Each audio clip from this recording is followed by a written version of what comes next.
Jogar com o eLibertadores é muito importante, eu acho que é o torneio que a gente cresceu, principalmente a gente aqui da América do Sul, assistindo, vendo os nossos times, tantos jogos emocionantes, então é muito gratificante de estar aqui. É um sonho para mim, sempre tive essa vontade, assisto muito o meu time jogar, que é o Flamengo, e é um sonho para mim estar aqui. Para mim, jogar a CONMEBOL e eLibertadores é algo muito importante, marcante, emocionante, porque é um sonho que eu estou vivendo. Mi objetivo para esta CONMEBOL y Libertadores es clasificar al eWorld Championship. El año pasado me quedé a un partido, perdí en semifinales, así que me veo con confianza para lograr ese objetivo. Meu objetivo para a CONMEBOL e Libertadores é sem dúvida ser campeão e eu venho muito pronto e preparado após 3 meses e eu cheguei aqui para ser campeão sem dúvida alguma. É ganhar. Ano passado já cheguei um pouco perto, então esse ano o único foco é levar a taça para casa. Jugarla en un país que no es el mío y ganarla sería una completa locura. Para mim é muito especial poder estar aqui na minha cidade natal, num bairro até que próximo de casa, podendo fazer o que eu amo, competindo, ainda mais o maior torneio de EFC da América do Sul. Como sentirse un poco visitante. Seguramente el sábado va a haber mucha gente, así que va a estar bueno sentir la presión. Não tenho nenhum adversário para enfrentar, mas acho que lá pro final do campeonato enfrentar o Nicolas ou o Guibarros, que são grandes jogadores, acho que seria legal. Eu quero enfrentar o Nicolas, porque eu sei que vai ser um grande jogo, é um grande adversário, e ganhar dele também vai dar uma moral gigante no campeonato. Eu gostaria de enfrentar o Paulo Neto, porque o Paulo Neto, nós sempre joga muito amistoso, só que o Paulo Neto é mora muito longe, a conexão não é legal, então eu gostaria de enfrentar ele no presencial, porque vai ser lisinho. Paulo Neto, eu vou pegar você. Eu espero que seja uma final contra alguém que eu tenha uma boa relação, algum amigo meu, seja contra o Paulo Neto, o Crepaldi ou o Guibarros.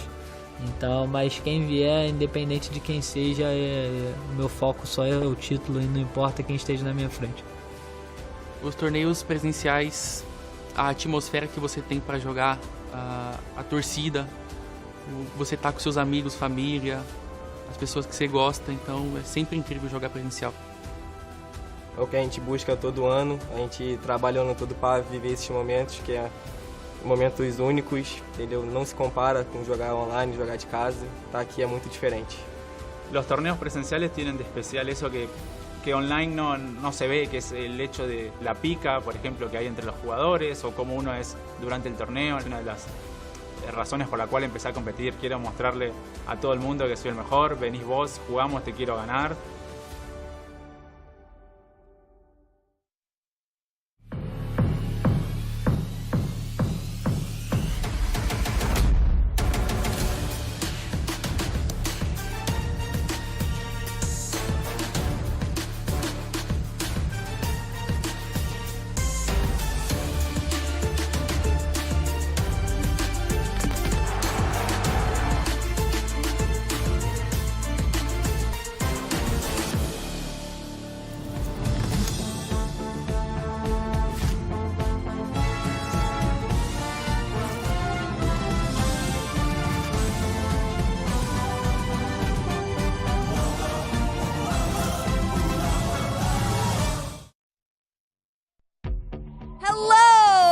Welcome to the CONMEBOL eLibertadores 2025. We are here live from Sao Paulo, Brazil, where 16 of the best players from South America will be battling out for eternal glory. My name is Case, and I will be joined by the one and only Ryan Pessoa. Ryan, welcome back to Brazil. Ooh, it's a pleasure. This was one of my favorite tournaments last year, so yeah, it's a pleasure to be back here in person. I love it personally because it's one of the most attacking competition, goals galore, and I'm here for it, and a lot of fantastic players here today as well. Yeah, it's just so much passion. I would say, of course, we've got a live crowd in front of us as well, but the talent available in front of us is probably the highest we've ever seen. Let's walk through the format, of course. Day one will feature the group stages, Group A, B, C, and D. 16 players in total, only 2 per group advance into day 2. The playoffs, Casey, quarterfinals, semi-finals, and then of course the grand final. Absolutely, and there's a lot on the line in terms of prizing. Look at this prize pool, $35,000 for first place. But as we're looking at that bottom part of the screen, first and second place will qualify for the FC Pro World Championship.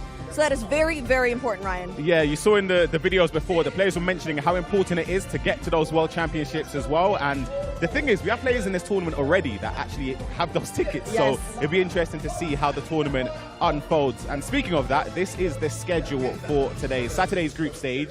We start off with groups A and B, upper bracket semi-finals, into the upper bracket finals and lower bracket semi-final. And of course, the lower bracket final. That is going to be the exact same for groups C and D as well. Now, I know everyone in the chat right now is asking, will there be live viewership rewards? And the answer is yes. There are packs on the line. All you have to do is link your EA account and you will get packs automatically on your account. I'm talking 81 plus player picks, jumbo premium gold player packs. So make sure you link those accounts, watch the entire stream, and you pretty much get free packs, free items. Yeah, it's perfect timing. Team of the season's out as well, so you want to make sure you can get a little bit of extra opportunity to pack some of the best players in the game. Absolutely, and the groups are stacked, Ryan. Each group will be seeded in terms of their world ranking, and so we have players from all over South America ready to go. So let's get into those groups. Let's take a look at Group A. Let's see who it is. Yeah, Group A features, in my opinion, one of the favorites in the competition in Nicholas, but of course, he's not at home. He's in Brazil, Sao Paulo, so he's going to have a lot of pressure on his shoulders anyway. DGZ, Eze Correa, Crepaldi, they're performed at the highest levels, and I think for DGZ, it's a potential opportunity to make his mark in the scene. Yeah, we've seen Crepaldi in a few competitions as well. He brings out the sunglasses, the dance moves, the passion.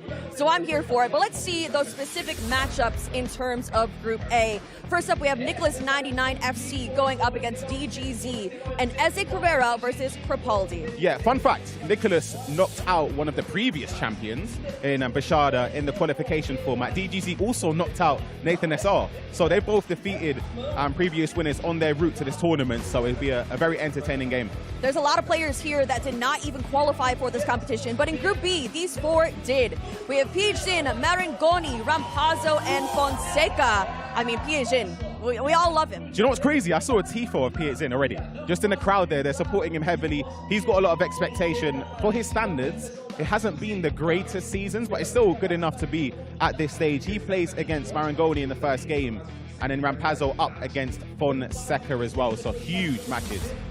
Now, we talked a lot about Nicholas and Piejin, but I want to ask you, any dark horses that you think could potentially come through these groups? I like the thought of Rampazzo making a name again in the scene. He's been about for a couple of years now. But Crepaldi as well, he's got a lot of support, so I'd like to see him do well. Absolutely. All right. Well, it is time to meet those players. But first, I would love to introduce the man, the myth, the legend, Rodrigo. We are in your home country, so it's great to be back. How are you feeling today? I'm just delighted that you guys are here. Welcome to Brazil. Thank you. We have a lot of Brazilians.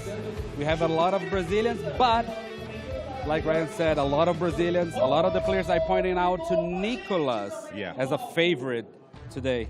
He's done a lot. He recently won a championship over in Spain. We've seen him. He's the Iceman for a reason, so I'm definitely excited to see him play. Yeah, I've got a question, Rodrigo, quickly. Do you think a Brazilian wins it today? Or tomorrow, I should say. Can I, be honest? Yeah, Yes. go on. Yeah, sure. Okay, fair enough. Yeah. All right. Well, it is time to get those players out here, so let's get going. Let's get them out here. Let's start with Eze Correa, da Argentina, representando a Tuzi, e Crepaldi, o rei da dancinha.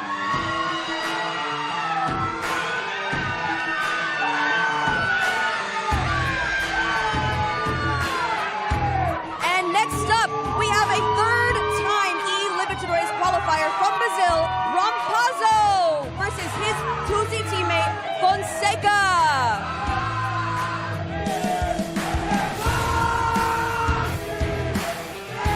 Também chegando o multicampeão, jogando em casa, PHzinho e o estreante Marangoni.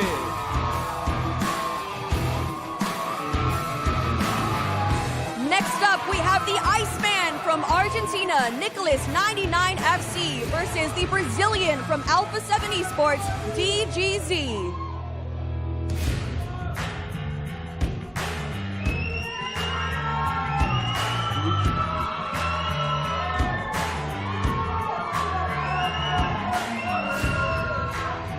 You see, the Iceman doesn't care that all the crowd is against him. He just doesn't care. Look at him. So serious, Nicholas. Calm, cool, collected. He's ready to go. I can't believe the noise when Crepaldi walked out. That's the loudest I've seen the whole season. and it's just one player walking out. He hasn't even played yet. I told you, he's the king of charisma, okay? Yeah. Crepaldi, king of the charisma. That's what we're going for here. All right, well, the players are ready to go, going to their setups, and I'm ready to get into those games, so let's get into it.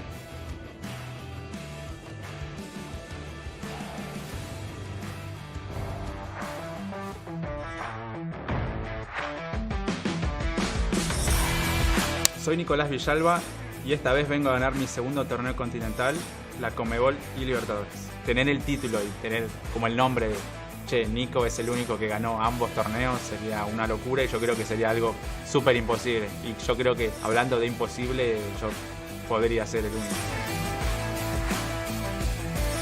Eu sou o DJZ e estou aqui em São Paulo, na CONMEBOL Libertadores, para ser campeão. E vou buscar a glória eterna. Eu sou o Gabriel Crepaldi e você que tá me escutando, pode ter certeza, mano, se precisar, a gente vai estar aí, treinei bastante, eu vou ser campeão da CONMEBOL Libertadores. En mi partido contra Crepaldi puedo decir que va a ser un partido muy bueno, los dos tenemos muchísima experiencia y va a ganar el que menos se equivoque. Eu sou o Rampaz e eu tô aqui em São Paulo para ganhar a CONMEBOL Libertadores. Sou o Fonseca e quero ser campeão da CONMEBOL eLibertadores e quero a glória eterna. Eu sou o PHzinho e eu estou aqui pro bicampeonato da CONMEBOL eLibertadores. Enfrentar o PH para mim é uma honra, porque ele é um jogador com muita história, acho que é o maior brasileiro da história do jogo. E eu me preparei muito, mais ainda por ser contra ele, então estou muito preparado para esse jogo e vai ser um jogaço.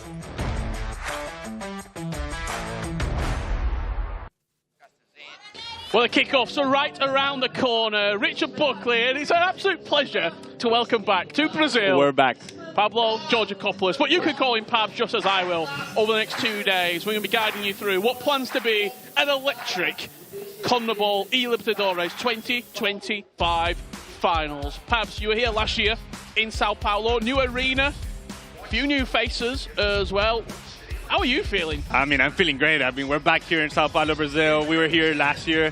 2 years ago, we were in Buenos Aires. Machado was a champion then.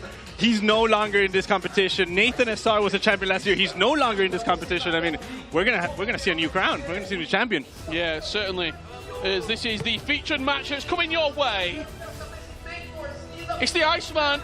It's the favourite for the tournament, Nicholas, 99 FC, taking on a youngster, GGZ. And what a performance it would be if he was to knock Nicholas down to that loser's bracket in his opening game. We are just going to get things rolling here. We've got a few settings to adjust and the players getting comfortable on the main stage behind us, so it gives us an opportunity, Pabs, just to talk about what we're going to see over the next couple of days. We've got 16 players broken down into 4 groups of 4.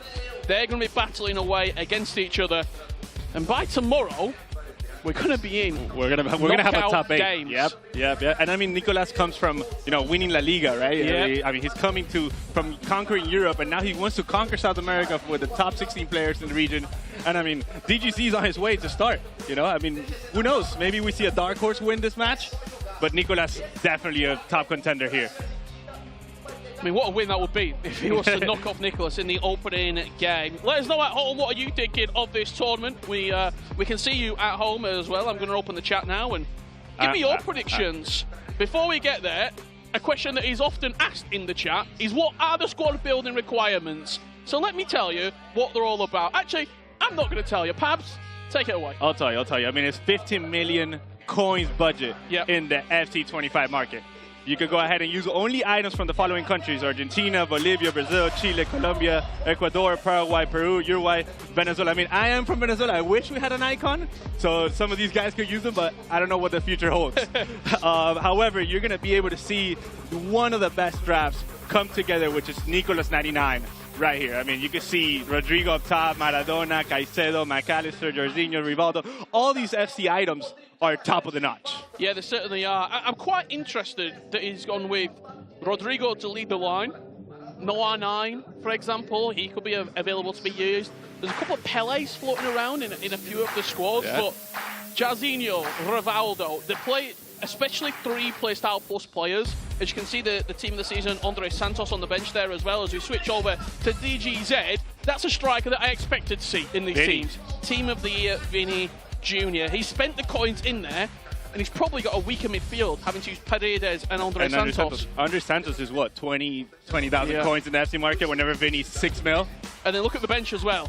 Ibarbo. What a card. He's going to be there. He's going to be featured. Without any further ado, we are getting these games underway. Question coming in the chat very quickly from Kef. What is the prevalent formation going to be? Let me tell you what that formation is going to be once we get kicked off, but we have to acknowledge our fantastic sponsors and partners for making this all possible. Panini, PlayStation, and of course, EA Sports FC. Formations-wise, 4-2-1-3. 4-2-1-3, 4-4-1-1, yeah, and 4-4-2. I think those are the default formations that we're going to see from these players. Maybe a 4-2-3-1, someone a little bit more defensive. It just depends on how the player wants to attack this. You know, at the end of the day, these games are only one leg. You gotta give it your all right away. You cannot go very defensive and you cannot go very attacking, because at the end of the day, you never know what's gonna happen. The last thing that I would want to bring you up to date with, the player pick SBC that was live in the game.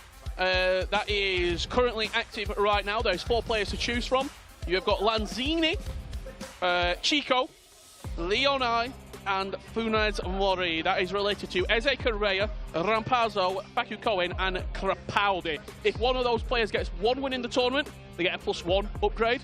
You make it to the semi-final, you're looking at a +2, meaning that they're going to go up 2 ratings. I mean, those playstyles are the ones that you got to be looking at, right? Lanzini and them, those are players that could easily go into, you know, your regular RTGs, and you're going to be rooting for these type of players. You know, at the end of the day, Eze Correa, it is a favorite on this Group A. I'm just looking over my shoulder here. We're in a prime position. We can see the main stage. We can see, obviously, all these stations getting ready. We've got DGZ and Nicholas just here behind them. I'm looking over to PHZ. I think the Portuguese broadcast just mentioned Crapaldi. And you can hear that reaction for Crapaldi. The Crapaldi fan club is in full force. He hasn't even scored a goal yet. He's getting the audience up for it. He hasn't even scored a goal yet, and his fans are ready to go. I mean, it's getting loud in here, Rich. Well, let's get into a match. And do you know what? Let's go with Crapaldi. That's where we're going to start. It only feels right. He's taking on Eze Correa. And this is the opening game of the CONMEBOL eLibertadores 2025 finals. I know that Eze Correa, you know, he was here, 2 years ago? And he was here in Buenos Aires 2 years ago, and he also competed. So, you know, he's seen this as a, revenge tour for him. Absolutely. It's going to be Eze Correa kicking from left to right in that white strip, and from right to left in the black strip will be Crapaldi. Came out in the glasses, came out cool, calm and collected. But it could be 1-0 down early doors. McAllister with a dink over the goalkeeper. Was that the right decision? I mean, honestly, he could have shot it across the goal with, the low driven is something that we've been seeing new now, right? The chipping, it's not as consistent, but I mean, he went for that with McAllister. I mean, it's a beautiful card at the end of the day to be able to finish. Yeah, and again, an early pause coming in. Just a couple of small adjustments being made here by the players. Once we get underway, the ball will be rolling, don't you worry. But obviously it's that first game, players just getting used to the stage, getting used to the surroundings, and I'm sure we'll be kicked off.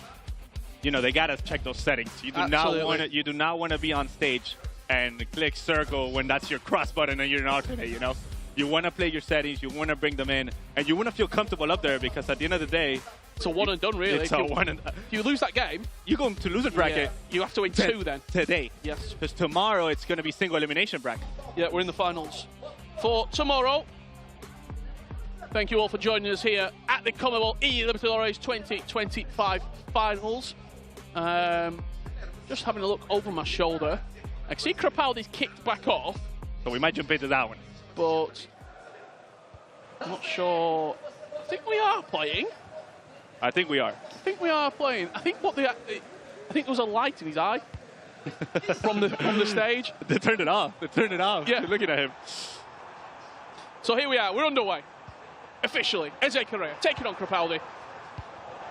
What a match to start, huh?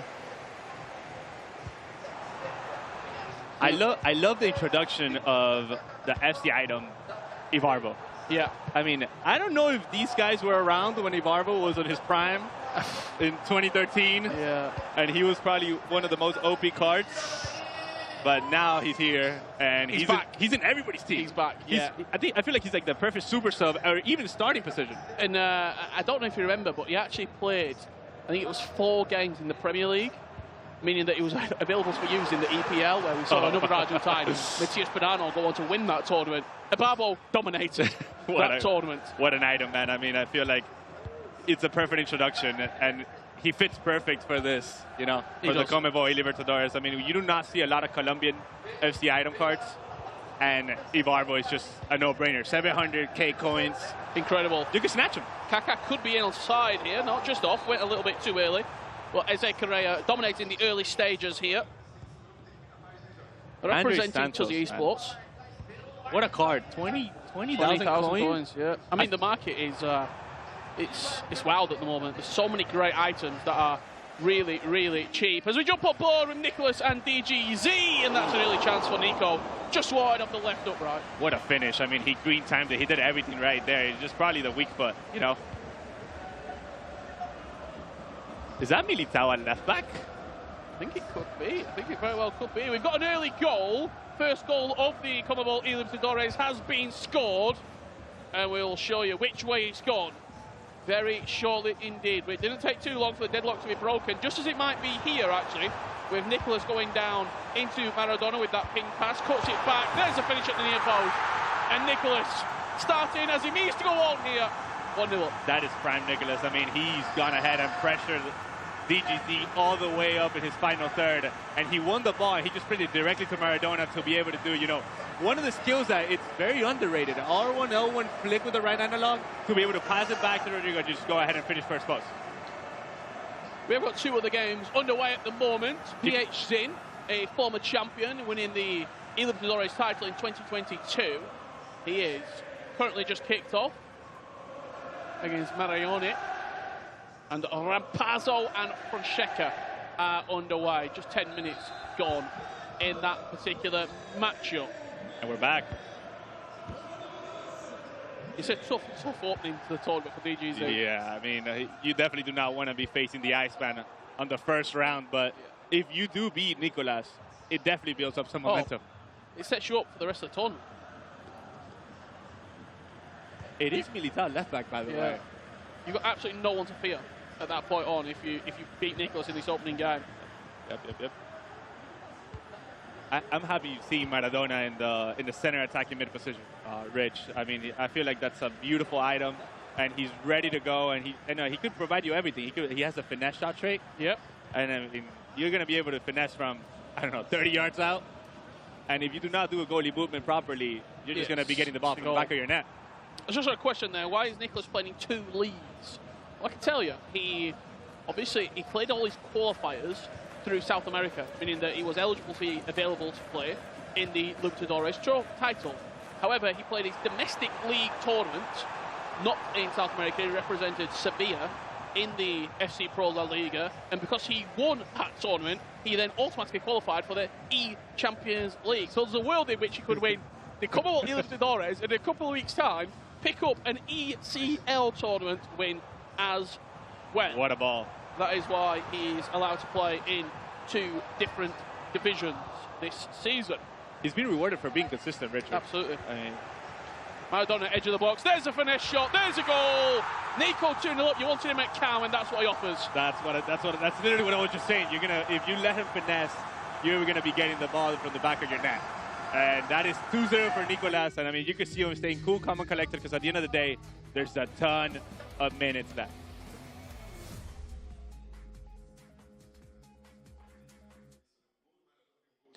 Let's jump on board to PH Zin. He is underway at the moment, and it's taken him 10 minutes to open up the scoreline. The favourites doing what they expected to be doing here at the Libertadores. I mean, Kaká is in 15 out of 16 teams, Richard. Yeah. You're gonna. I don't know who it is that didn't pick Kaká. This is live at the moment. Marione trying to get back into this matchup after trailing by 1-0. Maradona in a dangerous angle there. Could have been a Travella coming in, but he takes the space with Paredes and will just open up a different avenue of attack. Nice play, but he's just going to get bullied off the pole by Andre Santos. What a card, I mean. I think PhD is playing the 4-4-2 or 4-4-1-1, and he has Pele and Kaká just ready to make those, you know, at the end of the day, exactly, those instant runs. With, I mean, Cerro Verto left back. What a card. 99 pace. Yeah. I see a lot of questions about the SBC player pick items available right now that were upgradable. Let me tell you, okay, Facu Cohen is representing Lanzini, okay? Facu Cohen is Lanzini. Chico is Crapaldi. Rampazzo, he's representing Leonai. And Eze Correa is Funes Mori. They're the 4 pros that you want to look out for. Let's jump back to game 1. Nicholas 2-0 up. Could he make it 3 here? Maradona into Rodrigo. That's a green time finesse, but it's a good block. The precision shooting with Rodrigo, it's got to be phenomenal. Yeah. He could go ahead on his left foot, on his right foot, just like in real life. You know? I mean, we saw him in the UCL quarterfinals against Atletico Madrid, where Valverde played him a ball, and he just cut down the middle, and he just finished second post with his left. And that's his weak foot. Yep. And that's what Nicolas was trying to do right now. It's a nice play from Jairzinho out wide. An item that we don't often see used, but in these specific restrictions, he is outstanding, and that's what Nicolas does. He cuts his opponent open. Staying cool, calm, and collected. He knows that there's a ton of game left. But DGZ needs to get one back here, Richard. It's a shake of the head from DGZ.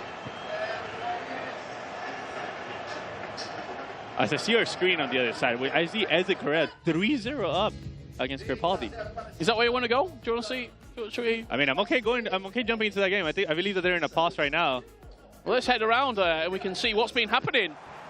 This is PhD taking on Marangoni. He's leading 1-0. Yeah, definitely Pele's. Oh, the double X. Yeah, that little lofted double tap pass just over the defenders. I love them. I love them. They're so good. I feel like some of my friends tell me that I mean, Ooh, that's close. Rivaldo will get a second bite at the cherry. Some of my friends say that I made my career to the double X. And a pause there coming in from Marangoni. PhD.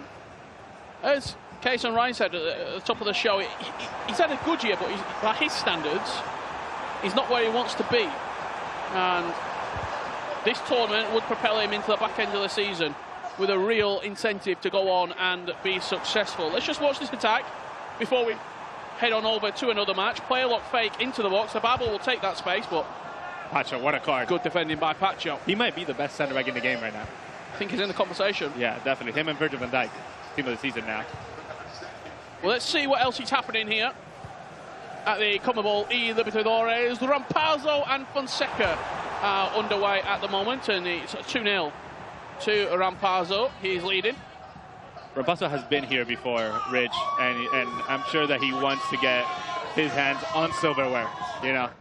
So he's got to take game by game and not let emotions take over. He was also playing against Fonseca. What a ball. He finished top 8 last year. That's a low driven just wide of the post. That could have been 3-0 for Rampazzo. So when you have a couple of tournaments, couple in a year, in sort of 2 years, you finished top 8 last year, you want to improve. You want to go one step further. This is what he's trying to do now.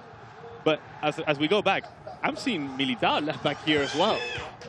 By Fonseca. Is it a Tuzi Esports thing? It very well could be. You can see a scoreline coming in there at the top right corner. Eze Correa leading 3-0 against Crapaldi. That has certainly silenced the crowd here. Yeah, they haven't been loud. What a beautiful pass. It's just offside. Offsides. Let's jump there and we'll see Eze Correa in action at the moment against Crapaldi. Is that forged there? Is he? It very well could be. Wow. A dominant performance thus far from Eze Correa. Fonseca's got to get one back before the half.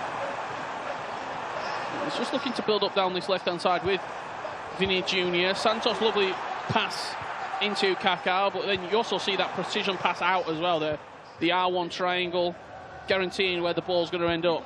It used to not be good early in the game, and I feel like it's gotten way better now, Rich. Yeah.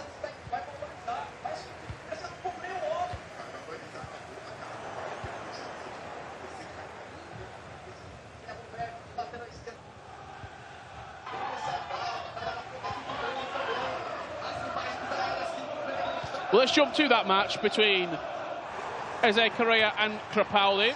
This is definitely not what the Crepaldi fans want to see. No, absolutely not. It's been a dominant opening 37 minutes here.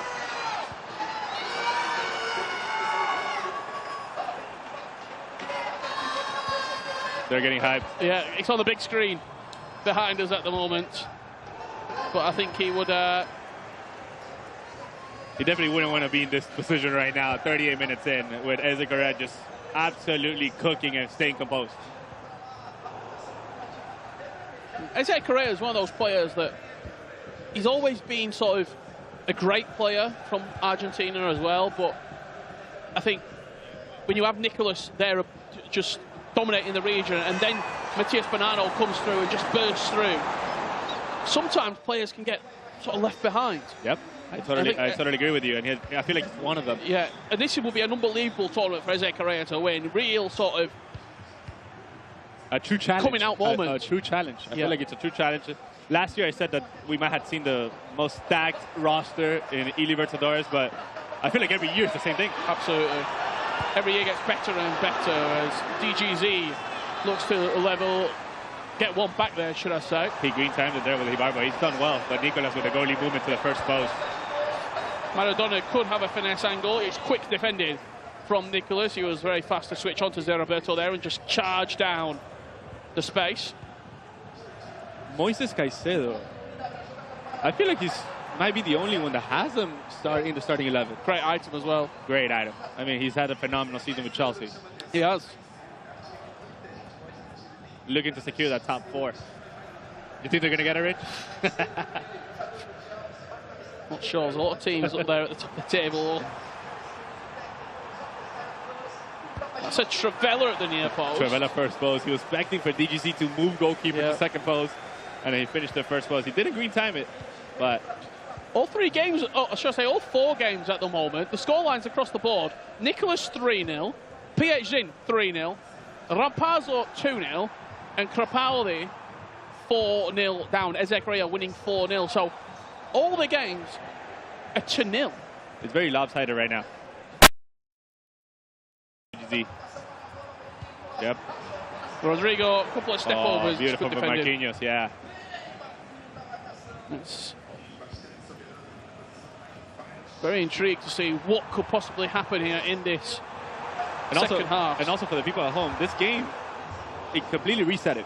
We went back to the lobby and we brought it back. You can see the staminas are all up, minute 27. So there might have been something going on with DGZ's setup, but now we're back and it's still 3-0 Nicolas.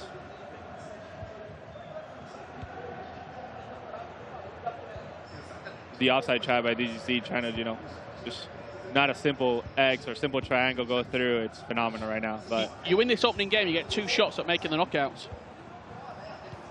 So then you then get the winners final, should I say, in the group bracket. If you lose that, you go down, and then you play again you have with a another chance. shot. Yeah, exactly. So winning this first game is very Super important. Super important. And I feel like Nicolas knows exactly what he needs to do. I think there's also been a few conversations with Nicolas where in previous years he's maybe not started tournament super strong, and I think he certainly this year turned that around. He's every single game feels like a final. Guns blazing. Yeah.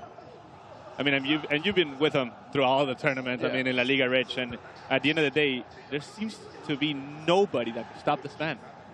And I think part of it is his mindset. He almost a little bit of a tangent. I don't know if you watched The Last Dance. Yes, with Jordan, where he would try and sort of create narratives where he wanted to make it personal. Nico's like that. in La Liga, he was coming in as sort of an outsider. He wanted to prove that he was the best player. Yeah. The Spanish players there couldn't get near him. I'm the best player here. And I also think we're in Brazil, we're in Sao Paulo. He feels like an outsider coming in here. As an Argentinian in Sao Paulo, you don't want to be... It's now personal. Yeah, 100%. He wants to silence these Brazilian fans. He wants to silence the Brazilian crowd. I'm sure that if he gets his hands on the trophy, he will smile. Yeah. You know, he's the type of guy that doesn't smile when he gets his hands on the trophy.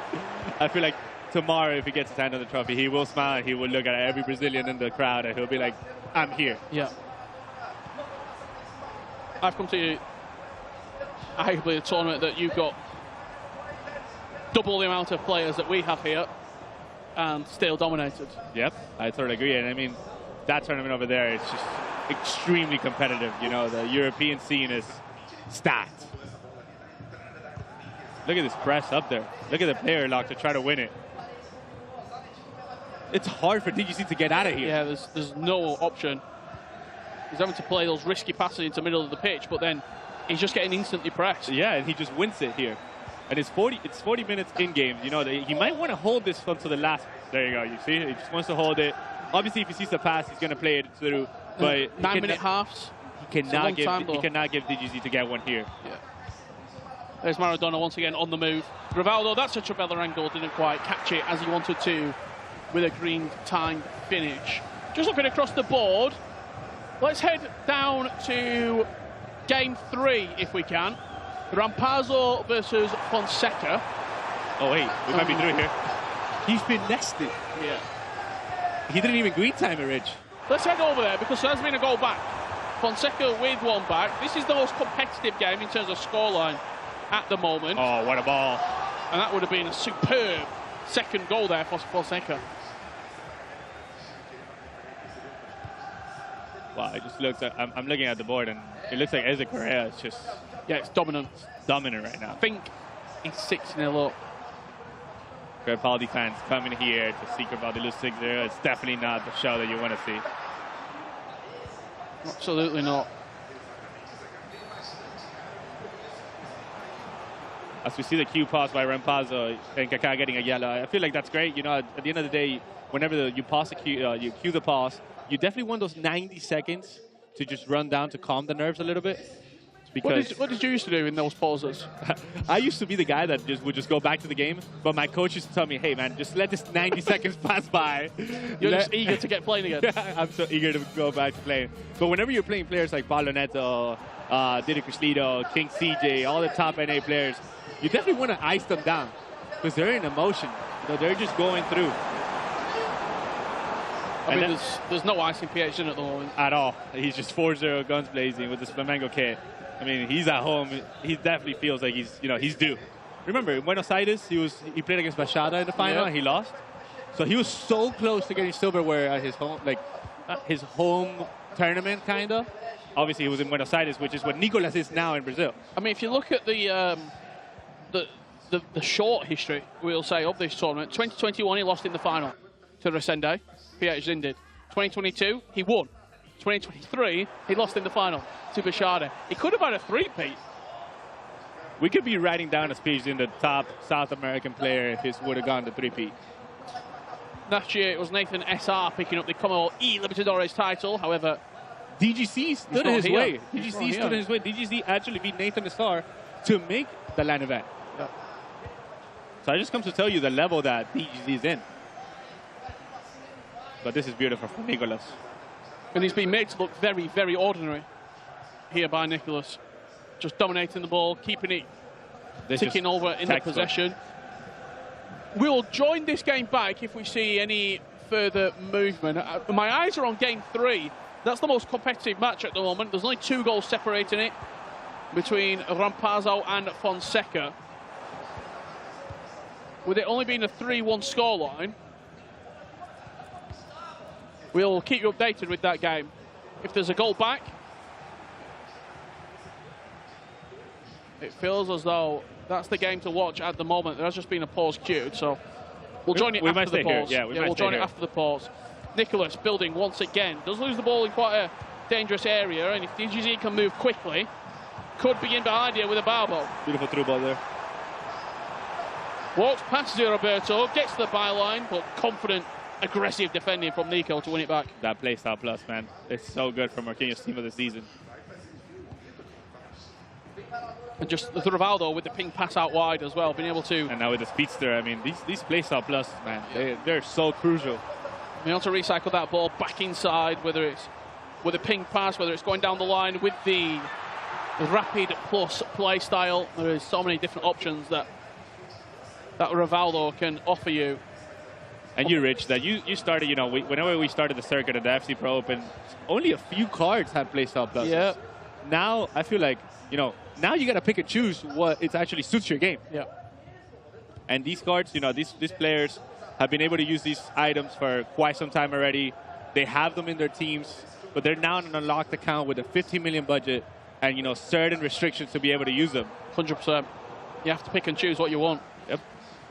And there is a lot of players who are fairly similar. But, I mean, even at centre-back, you see Nicolas using Marquinhos and Lucio. Instead of Pacho. As his two centre-backs. No Alexandro, no Pacho. We are going to stick with this game because... Oh, he needed to play Kaká there. Yep. As we have been looking around, Rampazzo has actually gone 5-1 up now against Fonseca. We no longer have a tight match. No. The clean sheet has gone, however, for PH Zin in his particular matchup. It is now 4-1. I think that was a good goal. Cafu coming down the left-hand side of the pitch here, looking to cut inside. But you have an option. Is it the edge of the box that's going to be used here? He just wants to recycle and then get Maradona in the right position to be able to thread that ball into the final third. Or even a driven pass into his feet and a finesse shot, as we've already seen. There's so many things. Yeah. There's so many ways of scoring in this title that at the end of the day, you perfection one thing, but the other player is not going to be able to contain you.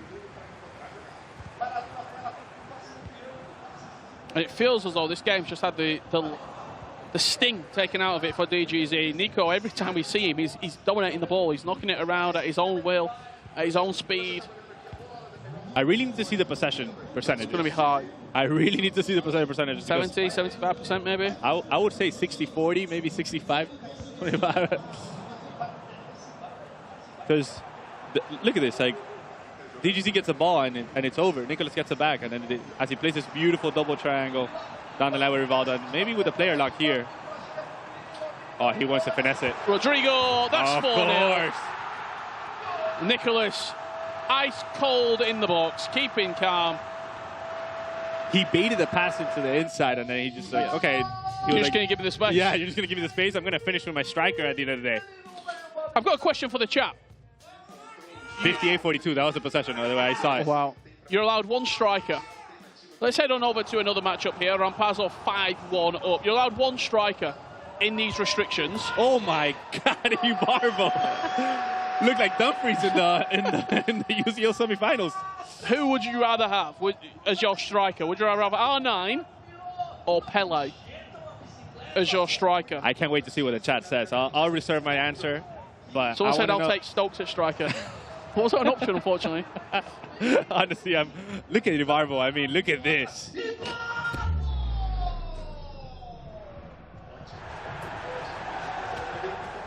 R9. I'm seeing a lot of R9. I'm seeing a lot of R9, but I generally think that I'll also pick R9. Who would you pick, Richard? It just depends on the way that you play. I'm not sure because the price. Like, I'm not taking the base R9. Exactly. We're not taking that. I'm take a special variant of him. Yeah. So then I'm looking price-wise. Is it worth it, considering you've only got 15 million coins to play with? Notice how none of these guys have an R9 version. Yep. Because Kaká might be the item that does it for them. Kaká, Rodrigo, Vinny Jr. Yep. Pele, Maradona combination. I feel like Maradona is key for that center attacking mid position because he's able to play those passes. He's able to finesse. He's able to trivela. I mean, it even looks like here, if you look at Rampazzo's team, Ibarbo's sort of playing high and wide on that right-hand side. And he's got Kaká as sort of that striker alongside Maradona. And there is Kaká once again, finding the top corner. Maybe he was the option that I should have said. We should have said Kaká and Pele. So in the chat said, Giovanni saying Richard is a Pele-type guy. Richard, honestly, after playing each other at a half yesterday, I think you're a Kaka guy. I think I'm a Kaka guy. Dominance across the board here in our 4 opening matches. Nicholas, 4-0 up. PHZ, 5-1 victory. This is going to look like a 5-3 win. And Eze Correa, 7. Crepaldi, 1. What a statement. I mean, what a statement about Eze Correa. He knew what he needed to do, and he's actually went ahead and done it. He didn't care about the Crepaldi fans, and he just went ahead and scored 7 past Crepaldi. So what we can tell you, Rampazzo is going to have a shot at making the bracket. He's going to have 2 chances to do it. He just picked up a win there. Let's have a look at who he's going to be playing against, because we can tell you that now as PHZ is rounding out this victory. It's going to be Rampazzo versus PHZ. And it's going to be Eze Correa versus Nicolas. Correct. Well, by the looks of it, it's been a 79 in the Nicolas game, 4-0. If Nicolas gives up this lead, he's definitely not the Iceman anymore. Yeah, he's melted. Clever by you.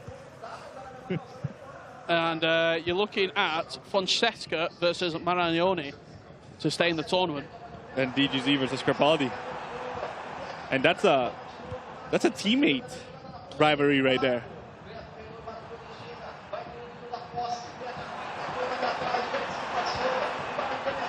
Here is Jairzinho, lovely feet, slides in Kaká. That would have been probably one of the best goals we've seen today. That would have been a really good goal. However, the ball roll to take on the keeper is no longer as effective as it used to be in the previous titles. But this is a beautiful first time, and Kaká's got to finish. And he did the ball roll as well. I mean, some of these guys just don't want to score. Yeah, they need to listen to you. Yeah. I'm not going to lie. I used to ball roll a lot back in the day, and it used to be very effective. When I jump into this title, I just finish. I just click the circle button. I mean, these first through balls that Pele is playing. That's it. We're not going to see it. The PHZ, ref had enough. 5-1 victory. You can hear the crowd chant and the crowd celebration. Yeah. 5-1 win for PHZ, meaning that he will play Rampazzo for a chance at the CONMEBOL eLibertadores bracket play tomorrow. A top 8 guaranteed if you win that game. Yeah, I mean, everybody, at the end of the day, their goal today is to make it to tomorrow, Richard. No matter how you do it, you got to make it to tomorrow. See some of the PHZ fan club there in the audience. They actually had a T4 I see of him. They're out there. They're so excited to bring it. As we see the final moments here from Nicolas. Ronaldo shot with Rivaldo. Rodrigo heel to heel. He's rolling back. My God. We see the heel to heel in 2025. Stokes will be happy. What a goal. That heel to heel, man, is so effective, and I feel like it's one of those skills that you don't see it anymore. No, you don't. But it's so effective to get to be able to get in front of goal. And I mean, this Rodrigo card could finish anywhere. Real big performance here from Nico. It's taken a little while to get going, but a 5-0 win for Nicolas 99 FC. And he will have a chance against his fellow countryman, Eze Correa, to go to the knockouts tomorrow. Absolutely. And it's going to be Crepaldi versus DGZ to stay in the tournament. Wow. I feel like those guys have gotten so many friendlies together. I mean, they represent the same organization, Rich. But all that goes out the window. That goes out the window. So we're on the main stage now. Absolutely. The chat, actually, the polls just ended in the chat. Which striker would you choose, R9 or Pele? 613 votes, 86% for R9. So there you have it. The chat has spoken. There you go. Thank you to the mod who put that up as well. I'm going to guess it was Kalza. So thank you. Appreciate that. Full times across the board here. Let me tell you what you might have just missed. 5-0 Nicolas. 7-1 Eze Correa. PHZ with a 5-1 win. And Rampazzo with a 5-3 victory. Could you argue that all the favourites won their opening tie, perhaps? Yes, I totally agree. I feel like Crepaldi, obviously, he's the fan favourite. However, he's definitely not the favourite on paper with Eze Correa's form lately. And Nicolas, I mean, 5-0 win. I mean, he is the Iceman for a reason. Yeah, he just did what we expected.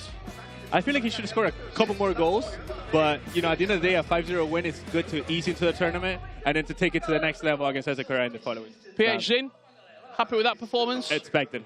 I mean, PH Zin is the type of guy that at the end of the day, he's not going to lose that first game because he wants to ease into the tournament and he wants to take it to tomorrow. Yeah, I can't wait to see what comes up. After the break, we've got qualifying matches to the bracket, and we've also got losers elimination games. Make sure you don't go anywhere because the CONMEBOL eLibertadores 2025 rolls on after this. It's just getting started.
La edición pasada de la CONMEBOL eLibertadores, la verdad que lo disfruté muchísimo. Fue mi primera experiencia presencial y además llegué a semifinales. Tuve muy buen torneo, fui la sorpresa.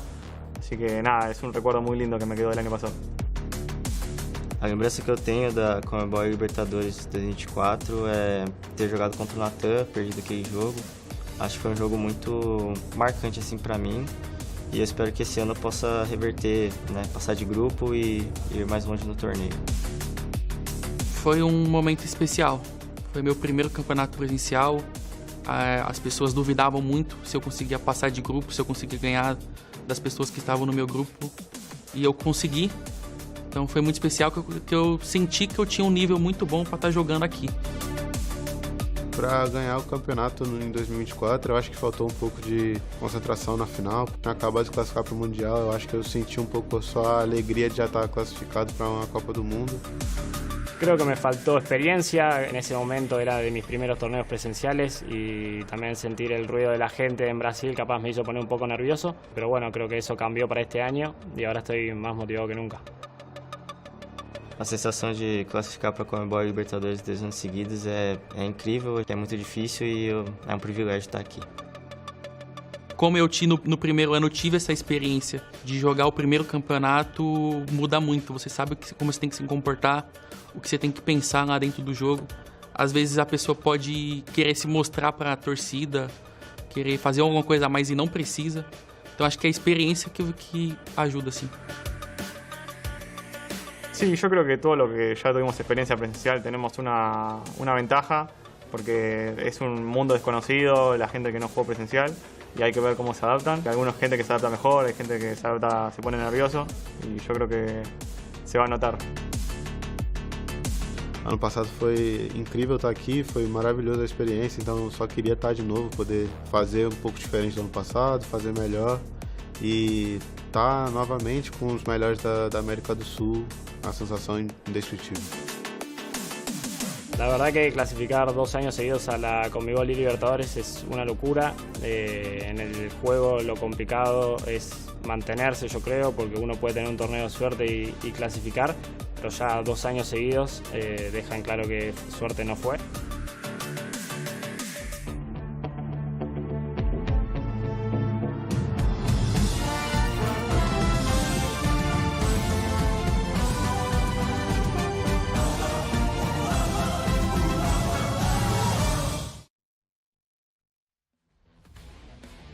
Welcome back to the CONMEBOL eLibertadores live from Sao Paulo, Brazil. I'm Ryan and I'm joined by Case. Round one, we had a lot of goals to say at the least. A lot of blowout games, to be fair. There weren't really too many games tightly contested, but the usuals who would have expected to win ended up winning. gave him a good shot against the just didn't have enough time to come back. Every other game is very one-sided. Yeah, with Nicholas, you kind of expect from what we've seen over not just this season, but from years gone by in this competition to perform very, very well, scored a lot of goals, defensively was sound as always. Piazin as well has a lot of the home crowd, a live crowd in front of us, has the support. He performed well, but it was quite disappointing, I would say, from Crepaldi. We'll take a look at some of the highlights as well throughout those first round of fixtures, but Crepaldi, a lot of expectation. He had the crowd behind him. They were so loud, so loud, but I feel like he performed well below par. As you see some of the highlights coming in here, Nicholas versus DGZ. Nicholas, he made it look easy here in this first round. He literally only needs to win one more game to make it into the knockouts. Heel-to-heel action there as we head back over to the Eze Cabrera game versus Crepaldi. You know what, Eze Cabrera was really good. We were watching behind the scenes. We had the quad split in front of us. We were able to watch every single game unfold. And Eze Cabrera, it was just a blowout victory. You see it, goals galore, 27 minutes in, and he was 4-0 up. And he started the second half, albeit very fortunately. I feel like there was a couple goals which ended up, look, even there, the bounce back falling his way, balls weren't getting intercepted by the defenders. But for Crepaldi, the benefit is that you can bounce back from a result like that straight away. Especially when the crowd is here cheering for you. Honestly, it was so loud here in this arena for Crepaldi, and so we'll see if he's able to make it out of this lower stage game. As we look at Group A here, Nicholas 99 FC versus Eze Cabrera in that upper bracket. They only need one more win, but if they do lose, their journey is not over. In the lower bracket, if you lose there, DGZ versus Crepaldi, they're going home. Yeah, and I think that's the devastating thing, because you make it this far, you got to think the players have to go through all the qualification process, which is not easy. You have to eliminate some of the best players, not just in South America, but in the world. And you might not even get to play 3 games. It could be 2 games and done. We'll take a look at the highlights from Group B. Piazin up against Manangoni, Rampazzo up against Fonseca as well. And as I mentioned earlier, it was the highest seeds coming into this tournament that ended up winning. I would say Piazin comfortably, but I think for the other game, Rampazzo against Fonseca was the closest game we had throughout those first set of games. Yeah, I think Rampazzo just started off so strong. I believe it was 3-0 in the first half, and Fonseca just wasn't able to quite get it in there. In the last few minutes, we saw a few moments of brilliance from him. Ended up 5-3 for that matchup. I mean, it's also hard to go against your teammate as well. There's so many choosy athletes here, and so I'm sure it's a bittersweet win there for Rampazzo. The thing is, as you said, there's so many of those players representing that org. You're kind of bound to play somebody. Yes. Whether it's the first, I think it's harsh because it's the first round. You kind of want to sort of ease yourself into it a little bit, but you can't, and that's the difficult part. Let's take a look at the bracket for Group B, how it's unfolding after the first set of games. Piazin, of course, we saw 5-1 win. He plays Rampazzo. The winner of that qualifies for tomorrow. And then in the loser bracket, you can see that bottom left of your screen, Marangoni up against Fonseca. Winner of that will play the loser of Piazin or Rampazzo for Group B. Now, I have to ask you, Ryan, Piazin versus Rampazzo, one of them goes through to Sunday. Who do you think it's going to be? I think Piazin wins. I think Rampazzo, I'm a massive fan. I like the whole organization. I like the support they have, the coach as well. I'm a big fan of Tizzy, but I just feel like Piazin, home crowd, I know Rampazzo, it's the same nationality, of course, but I think just for Piazin, with the amount of support he has in the crowd, he seems to play into it a little bit, so it might benefit him. But then again, I said that for Crepaldi, and he was, what, 7-1? True. So, yeah, it was not a good situation. I still expect Piazin to win. I agree. I will also hop on that bandwagon. Oh, I was going to say, I'm actually going to ask you for a prediction. You're actually That's it. I think Piazin goes through in Group E. Okay, fair enough. Let's take a look at the play of the match, sponsored by PlayStation, for our first game. It's going to fall in favor of the Iceman, Nicholas. The little chop there, playing the pass in the box. This was the heel-to-heel, the ball roll into a near-post finish. Rodrigo for Nicholas.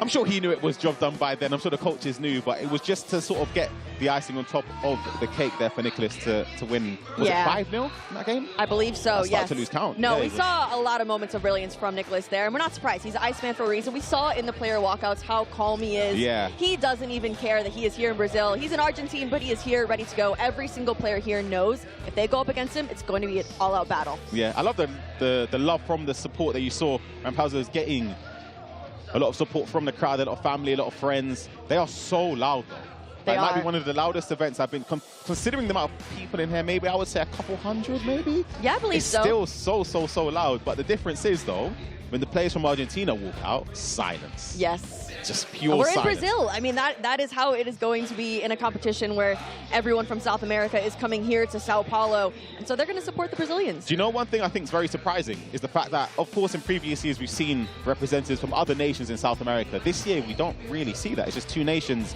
against each other. Yeah, and there's only 4 players from Argentina as well, and so it is very much a Brazilian dominance in this competition. So good for them because they're in their home soil, but also a lot of these players are from all over Brazil as well, which is a very big country, and so they have to even travel within the country too. And so I think that, again, even the Tusi Esports, there's so many of their family in the crowd. Yeah. I think that they have an advantage. Oh, 100%. I feel like it does play a factor in the games as well. You can see the players starting to prepare for their important game. The featured match will be Rampazzo up against P8 but of course we'll keep you updated with the other games going on across the stage. Also, let us know in the chat, who do you guys think is going to be going through to Sunday? We have you in the chat. Feel free to say hello. I see Dom in the chat. Team Lightspace, Puppy, hello guys, how we doing? Hopefully everyone's having a great day today and enjoying the competition. We do also have the items in-game that can be upgraded. The FC Pro League Live items. Of course, Facu Cohen, we haven't seen yet, linked with Lanzini. Crepaldi linked with Chico. Rampazzo, Leone, who's got the 1 upgrade already confirmed. And Eze Correa also linked with Funes Mori in-game.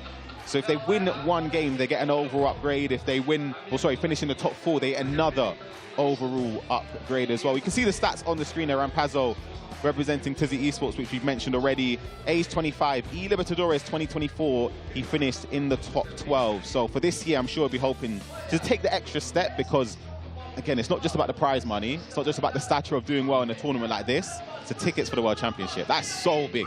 I also think it's important being here on this stage already. You've been through this stage, you've been under the lights, you're used to that pressure, and so I think that that's an advantage going up against any type of rookie in this competition. If you guys cannot hear that crowd in the background, they are ready to go, riled up, excited. It is, look at it. Oh, it's fallen off a little bit. It's like the Arsenal one the other day. P8's in, you can see the family support the friends. They all want him to do well, and I like the contingent with the family there. You can see his brother behind him, coaching him as well, which is a great sight to see. Let's take a look, Case, at some of the drafts for this round. 15 million budget, if you're not familiar at home. You can only use players from South American nationalities. I feel like a lot of the teams sort of make, a lot of the positions in the team, make it easy to predict. Like Rivaldo, in my opinion, I think Kaká as well. Andre Santos, very, very cheap option. Is there anyone in here that sort of you wouldn't go with? I honestly wouldn't put Pele on the team. Really? 6 million, it eats up so much of the budget. But fun fact, PSG has the most expensive team, only 8,000 coins under the budget. Yeah, so he went all out. Yeah, literally, he's left nothing at all. He's put everything into the squad here. I'm just trying to think, if you don't go with Pele, you do go with Maradona, but then where else does the coins sort of facilitate in the team? Maybe a Pacho instead. You see Zé Roberto in that left back for Rampazzo as well. The defense is very, very strong. Valverde in midfield as well instead of McAllister. The bench is strong. I feel like some of the team, all of the teams, I should say, are very, very strong all round. Now, Rampazzo went with that Lucio pairing for center backs. Who would you go with? I want Marquinhos, I think. Nah. I want I've Marquinhos. used him. You don't like him? No. Oh, okay. Nah, so who would you choose? Pacho Okay. and Lucio. All right. They're the two. I would put the budget in at centre back. Pacho, my opinion, the best centre back available. Is about 1 million coins when the drafts were submitted. Lucio is expensive as well, but it's worth it.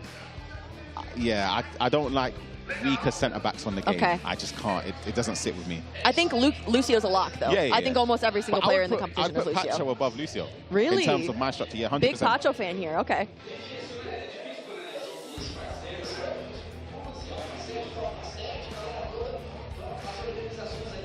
Now, you mentioned those live items. I did complete that SBC. Do you want to know who I chose?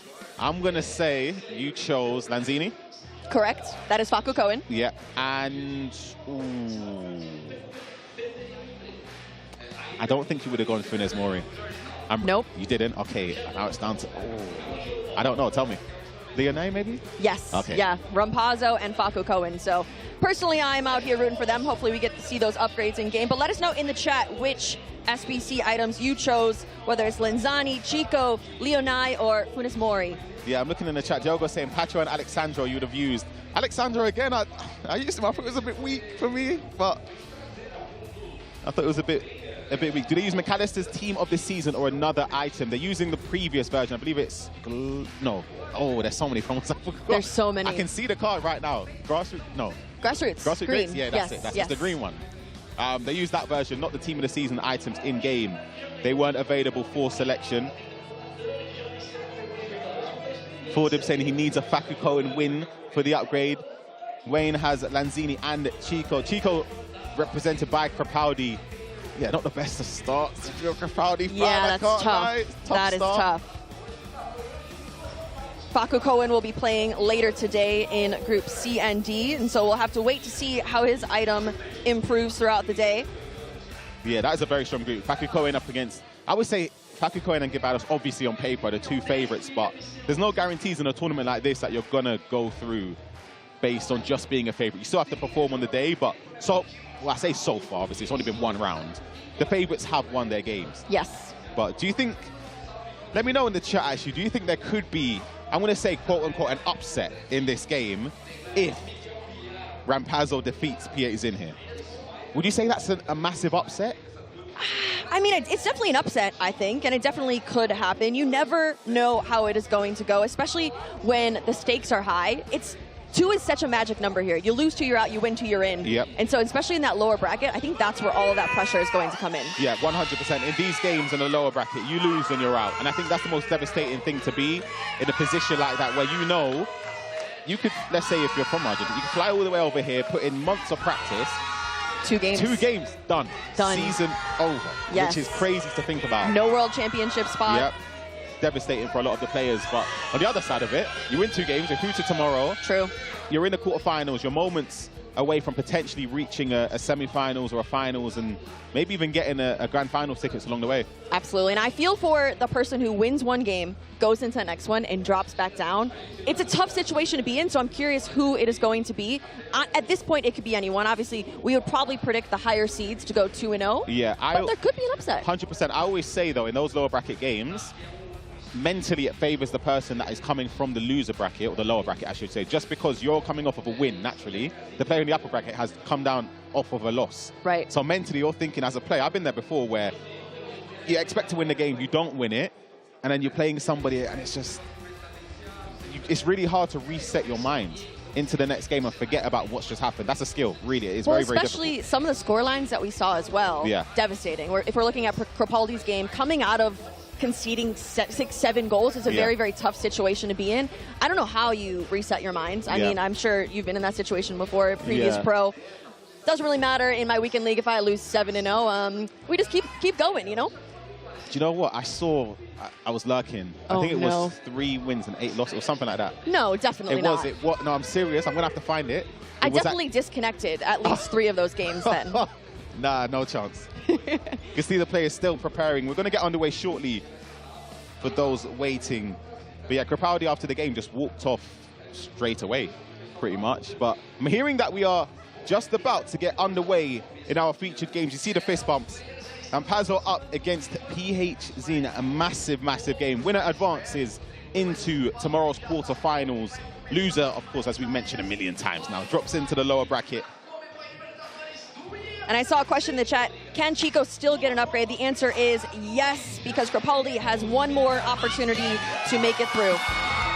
So here we go. P8 Zin kicking from left to right. Rampazzo from right to left in the blue strip. Ignore the player cams at the bottom. They are just flipped, pretty much. So adjust that.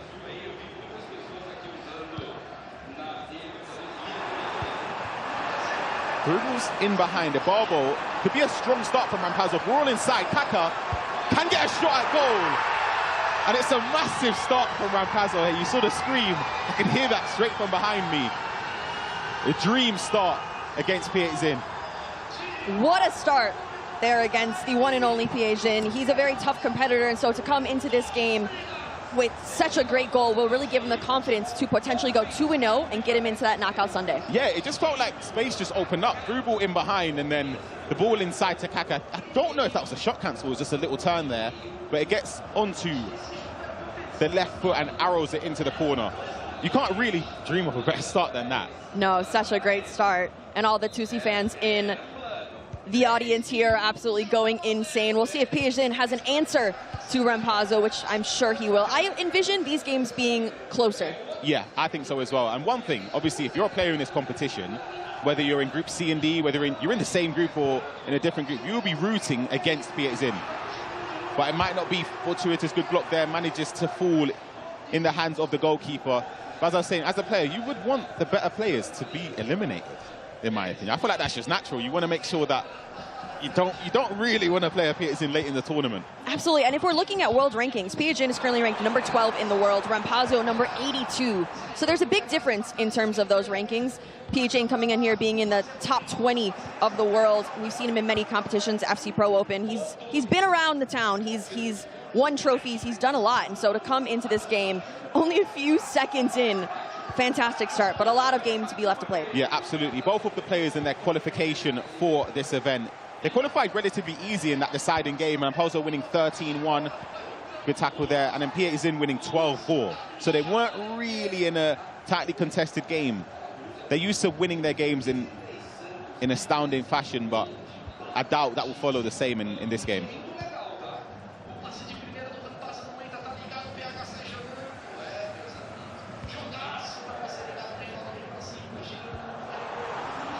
Through ball in behind, Zé Roberto.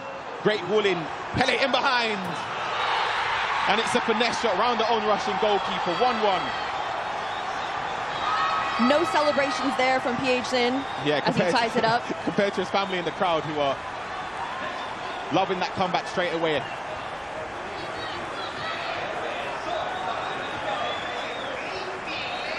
As you see the replay come here from Piazin. Fantastic goal across.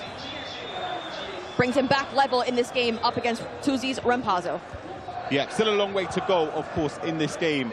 We do have the other matches underway as well, or shortly to be underway. I'll be able to give you some updates for those at home wondering how is Crepaldi doing, etc., etc. We'll make sure we keep you updated. Nicholas as well against Eze Correa. That is a massive, massive game. Two players that have done well in this competition. Trying to find a space in the box, plays it across. Just couldn't really find the space. Tries an instant return there to Ibarbo. We also have another lower bracket matchup happening at the same time as well, which is Fonseca versus Marangoni. One of those players will be going home after this round. Do you know one thing I love about just being in South American tournaments? This is my second time I should say. Last year was my first time experiencing it in person. It's just the passion they show. Yeah. Anything. I know. Crepaldi scored in the previous round. He's 7-1 down, and they're still yelling Still and celebrating. Yeah, it's crazy. See, the thing about Crepaldi, he has the dance moves. He brings out the tucked-in shirt. He has the sunglasses on, so he brings the passion. I hope we see a win from him. Yeah. I need to see that. The thing is, you have to win if you're coming out like that. That's true. You have to.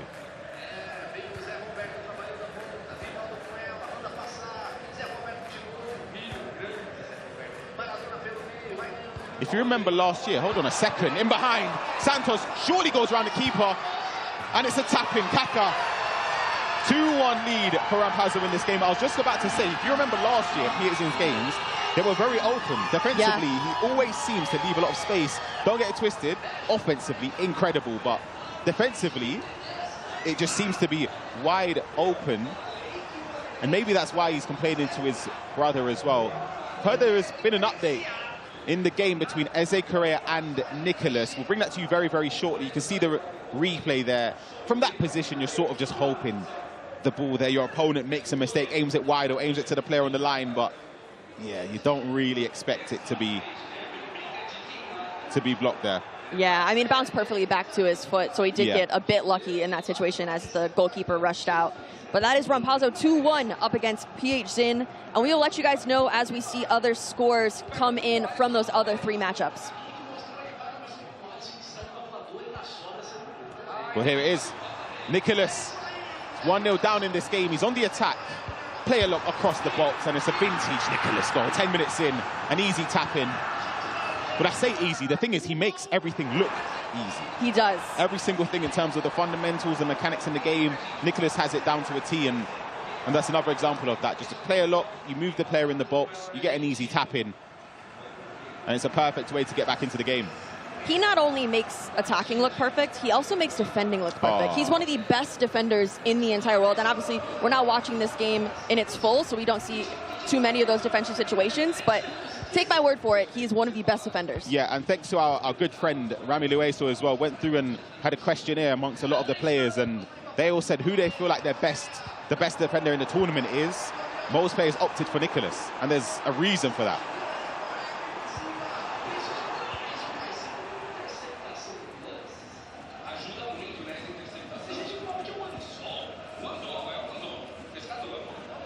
Taking a look at some of the squads here. Jairzinho, I was about to say, questionable choice. Great through ball in behind Cafu. Goes for a Trivela, green time, too much power though. Nice decoy on that, because potentially if you're defending there, you're sort of tunnel vision looking at Rodrigo making the run at the back post.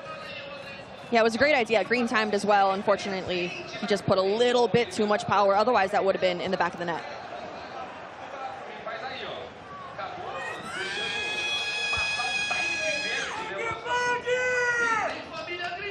I really hope those at home can hear that. Well, let's get back to our featured game. We left it at 2-1. It is still the same. Rampazzo winning against Piatzin right now.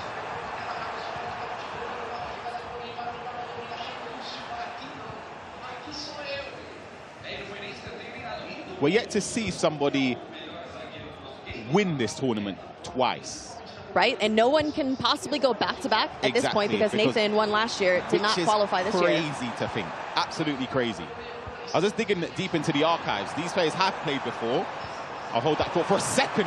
Tries to take a quick snapshot there with Rivaldo, doesn't manage to hit the target, but they played in 2021, the Global Series South American playoffs. Piatzin won 7-1.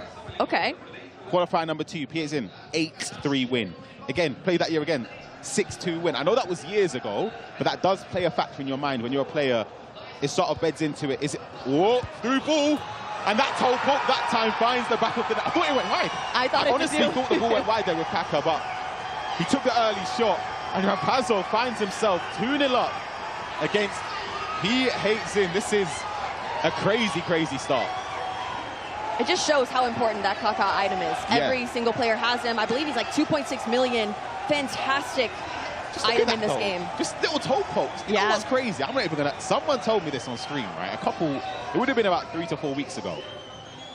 Try low dribbles, first time shot. Like, don't take a touch, pass the ball inside, and then just shoot. Just tap the button, it just makes it. and it just goes in. Yeah, and the goalkeeper can't get to it either. They can't get down quick enough. So maybe that is something in the game that Rampazzo is very comfortable with, because he tried it with Rivaldo, he's now tried it with Kaka, and this time he's aimed it properly and he's found the back of the net. Now, you mentioned, Ryan, how Rampazzo has struggled against Piatzin in the past, but I think it just goes to show how much Rampazzo has improved throughout the years, because this is his 3rd time qualifying. Oh, that's a great ball. Great. It's onside as well. What? He's passed it back! Oh, it's offside, it's offside. That would have been... Oh, the crowd is chanting. Yeah, they think they've got... It's not gone in, mate. Oh, no, it's not gone in. Oh, I feel bad for him. Yeah, now they found out. Yeah. They understand now. You know what? That ball was insane, but the fact he passed it back... I don't know why he did that. That's crazy, Rampazzo. That would have been 4-1. That's just second-guessing it. You got to go to goal. You have to go for goal there. Have to. I don't even think the pass back was on. Like, I would never play that ball back.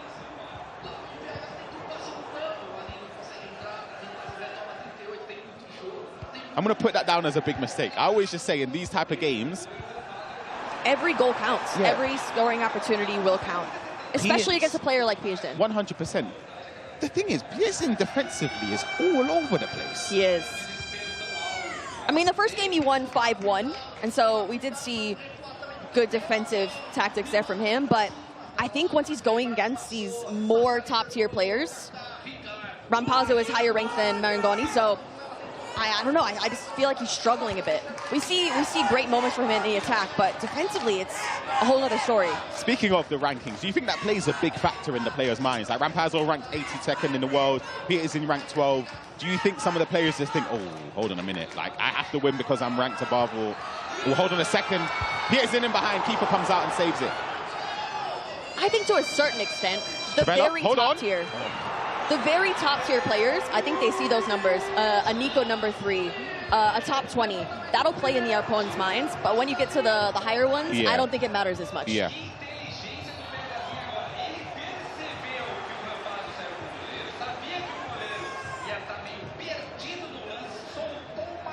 I see in the chat, Royal Blanca. At least you can hear the shouting. I don't know if it was coming through on the mic or not, but you could hear it, right?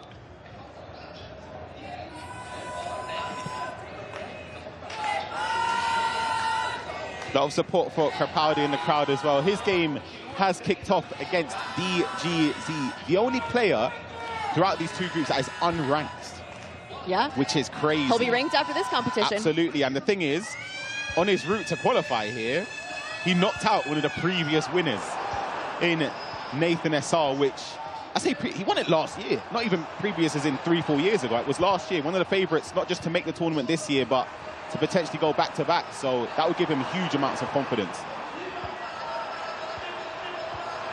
Oh, it's gone through, just about cleared. It's going to be a corner.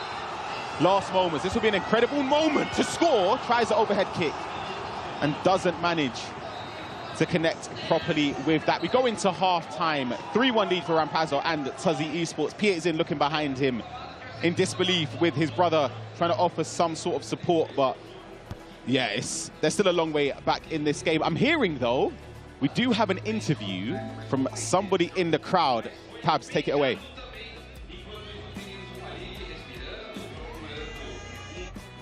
Hello, guys. Well, yeah, thank you, Ryan. I'm here with, I don't think I need to have an introduction. Young, how does it feel to be here? It feels amazing, like, have this kind of event in my country. I'm not playing today, but, like, I'm cheering for all the guys, the Brazilian guys, so it's amazing here. Of course, and if you have to pick a champion, who do you think it would be? It's hard to That's a say. tough one. That's a tough one. I put you on the spot. I'm sorry. Yeah. But I think Pietzin. Pietzin, I mean, he's 3-1 down right now versus Rampazzo, and then a lot of people here are going to tell you otherwise. However, you already secured an FC Pro Championship spot. How does that feel? It feels like relieved. This season was not that good for me in the beginning. I was not playing my best, but then, like, after a lot of training, a lot of practice with my team, Hullet, and all the guys from Europe, I got better, and now I'm so happy that I'm in World Championship and also Champions League. I'm excited to see you, and I mean, guys, stay tuned to see who's going to win. He's saying Pietzin, but I don't know if anybody's going to agree with this. Ryan, Casey, take it away. Thank you, Pabs. Good to hear from Young. A player that, again, it's crazy the fact that he's missed out. I was looking at some of his results in the qualification process. He was winning games 17-13. Wow, like, and he still didn't qualify. Didn't qualify. Lost the next game against Guga Fedez 10-6. So defensively, it was a bit shaky. We've got a corner there for Rampazzo. He's going to look for he's going to look for another player look with Lucio.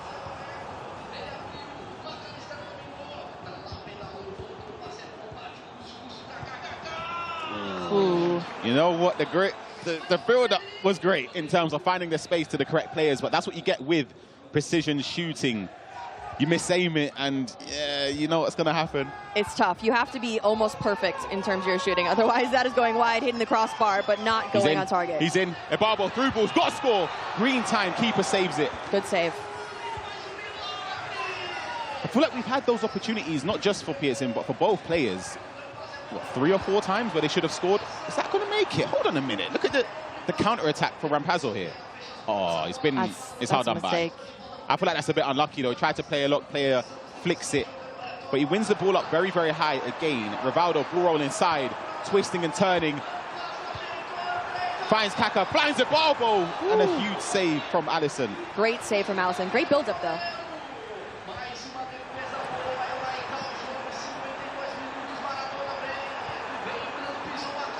That's a mistake.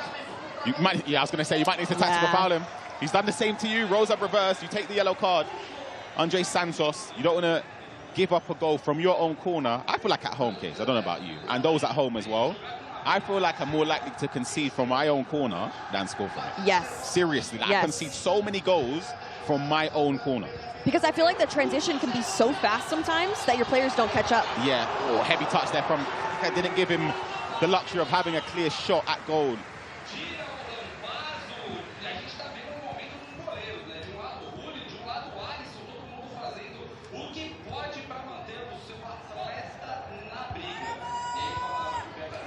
At this point, Rampazzo doesn't need to rush. No. No, he could stay calm, still push on, try to increase that scoreline, but he looks so confident up against Piagin today. The thing is, I'll hold that thought for a second, actually. It looks like he's going to get the ball inside. Maradona!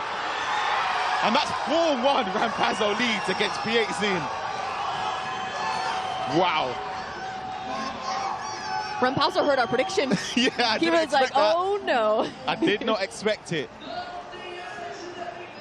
That's a huge moment in the game, because a 2-goal lead, you always just say is a cliche statement. 2-goal lead is the most dangerous lead to have, but a 3-goal lead, you start to think, hold on a second, you're right there.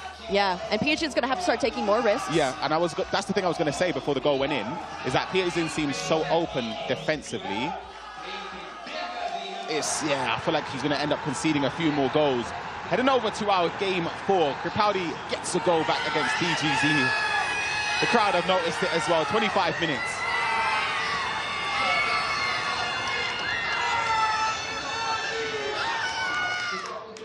I don't know if everyone back home can hear that, but that is all Crepaldi fans. They must be able to hear that. You can't Surely. not hear that. They have signs and everything. Yeah, absolutely. We've jumped in at the right time where there was a goal that went in. As we say, we do have a live audience. Some of the players in here as well watching, awaiting their groups to be kicked off. You've got Gibados featuring later, Paulo Neto. Juliano as well had a strong performance last year in the eLibertadores here in Sao Paulo as well.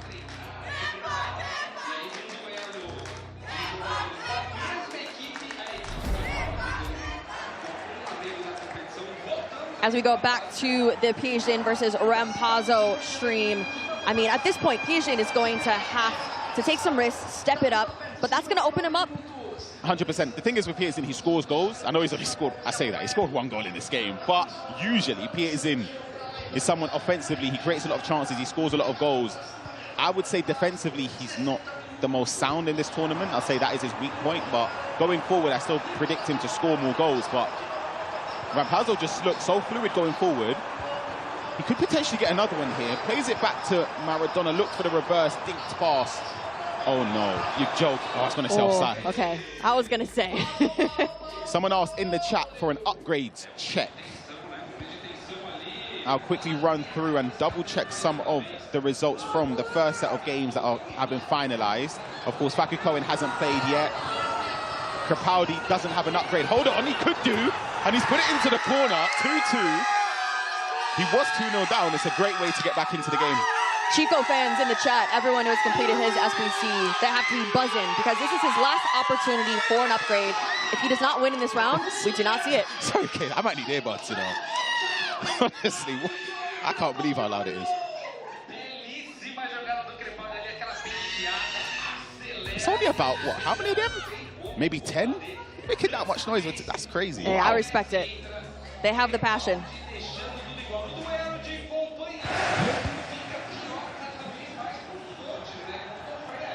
Let's stay with this game for a little while. DGZ 2-2 against Crepaldi.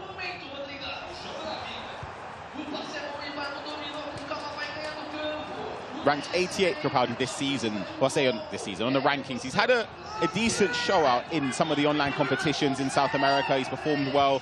He's just missed out those moments to, let's say, get to the FC Pro Open qualifiers or etc. So this is a huge moment in the season. This is his only chance to get to the World Championship. So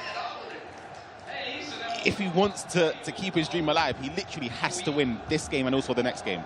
Absolutely, but I'm sure DGZ is on the other end also knowing that this is his last opportunity. This is his second time in the eLibertadores, and so he's been on this stage before. Both players have been here. We have no rookies competing on the screen right now, but we'll see if Crepaldi is able to come back after that very tough first round, because mentally that is not an easy task to do. Hold on a second. I've just seen someone stand up behind me celebrating. I hear the crowd as well. Not sure if we can go over live to our featured game to see what's happened, because I feel like that goal in that game is very, very key. So we'll give updates when we possibly can.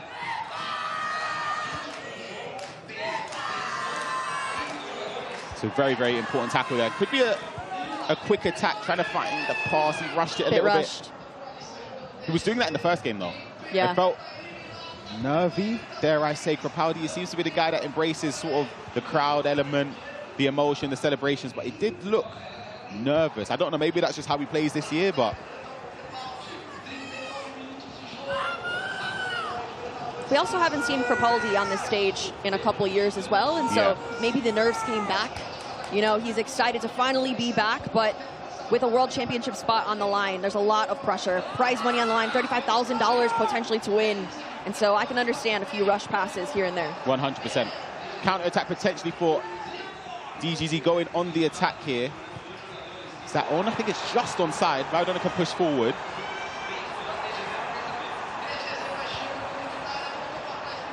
Vinicius Jr., Team of the Year item as well, one of the very few players that have opted for it. Would you have gone with Vinny?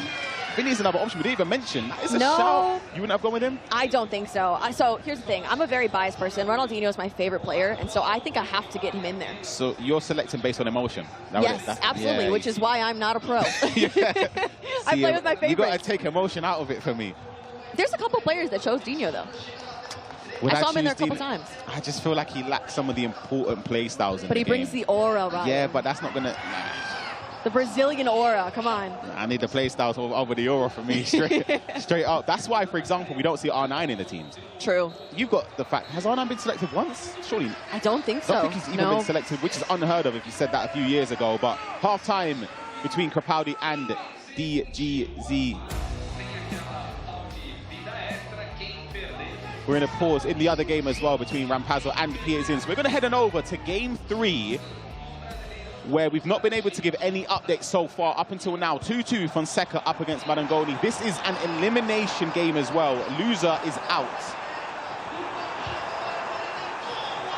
We mentioned, Ryan, that these scorelines will probably be a lot closer now that we're coming to the time where people are going home, a lot more on the line. Yeah, so I'm not surprised to see some of these draws here. 100%. And the thing is, we could be potentially seeing a rematch. Yeah. From if Marangoni ends up winning this game against Piazin. So, yeah, the thing is, in these group formats where it's like a bracket with the 4 players, you end up seeing a lot of potential rematches in those decisive games.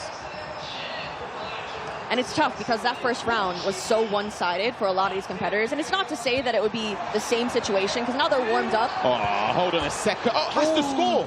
Rebound. Can't find the space in the box. I was about to say that's a guaranteed goal for me. How is that not gone in? It's down to the aim. Aimed it too far over to the post. Has to be a goal, Case. Has to. That is make or break.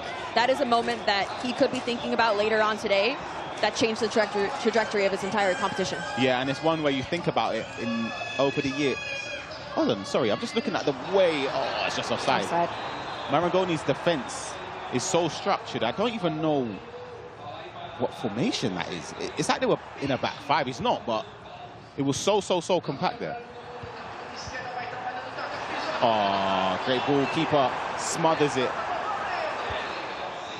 Jamin asking, did Lanzini get any upgrades? Lanzini is represented by Faku Cohen, who plays in about an hour. I would say an hour's time, an hour, 20 minutes. All he has to do is win 1 game today to get a +1. And then, of course, finish in the top 4 to get another overall upgrade. Let's head on over to our featured game.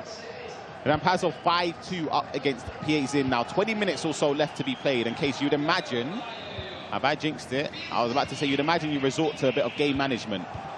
At this point, yes. That touch was horrific, though, to be fair. Through ball again, just carving him open. Not going to win that. I will say, Rampazzo's vision across the pitch, getting some of those through balls all the way across, is so impressive. It's not just about... The thing is, you can play those balls in foot champs, whatever it is, where the pressure's not really there. In a tournament like this, a lot of the times, even when I play, sometimes you fall into the trap of being afraid to lose the ball. Especially against someone like Piazin. You don't want to lose the ball because he's so dangerous going forward. So you make the easy, the short passes. So he's playing those... Exactly. Great. Through ball in behind, and Pacho smothers it. That's why I said he has to be in all the teams. So fast.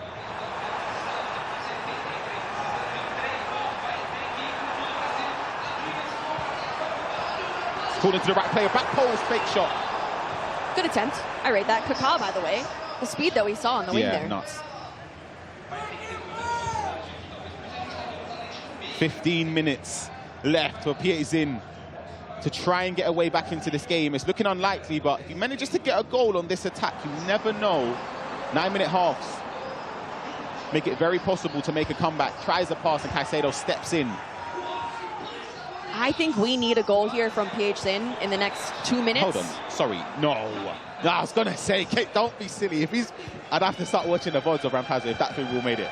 I will say, he's been doing the same thing over and over, and so if PHN is not able to clock that, that's a mistake in itself. Absolutely, but then again, it falls into it because it's such an audacious pass. Like, True, and it's working. To even play that, I just think it's crazy. Travella potentially no. Goes to Zeriberto, can't find the space. Bit of fortune. It's just so compacted. Barbo, Zeriberto steps in. Peterson looks like he's going to be getting his first loss so far and will fall into the lower bracket where, again, it just falls into a must-win game. I just feel like PHN has no space outside of the box, inside of the box. Rampazzo is just very, very impressive. It's offside. It's offside.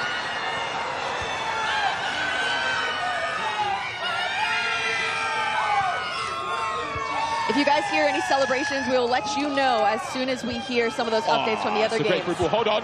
Keeper saves it again, Peterson. You've had a fair few of those. A fair few. We're going to jump on over to the Crepaldi DGZ game. We missed the goal. Those at home, I'm sure you didn't miss the celebrations, but it was a goal in favour of Crepaldi. He's turned the game on its head. He was 2-0 down and now 3-2 up. Let's take a look at the replay of that said goal in the game. And it fell this way, a shot that was blocked. It's fallen to McAllister, back to Kaka. Low driven, blocked again. Fortuitous case, to say it the least, I'll be honest. You know yeah, I mean, it's rebound FC right there. That is, it's a bit of luck, but he was still able to finish it. That's what counts. A bit? Okay, a lot of luck. For DGZ, you'll be devastated because you blocked it, what, 3 times then? And then it's fallen in the way. But then the method was there in terms of the low driven. He knew what he wanted to do. And Kaka, of course, has that play style plus where, of course, you can trust him in front of goal. Yeah, I would say that is no mistake to DGZ, just unfortunate circumstances. But to all the Crepaldi fans in the audience now, they are happy campers. Yeah, let's head over live now in this game. 23 minutes also left between Crepaldi and DGZ. Loser, as we mentioned, goes home. That's key to hone in on. Your tournament comes to an end. The season comes to an end for both, or one of these two players, I should say. And winner will be going up against the winner of the matchup between Nicholas and Eze Correa. So that'll be a tough matchup, but they just got to get through this one first. Yeah, and that game, if you want an update, Nicholas is 7-2 up against Eze Correa. So Nicholas high flying, what we expect. And Eze Correa will fall into the lower bracket finals, though, so he's got a second chance to make it into tomorrow. And correction, I did say winner, but they play the loser of that matchup.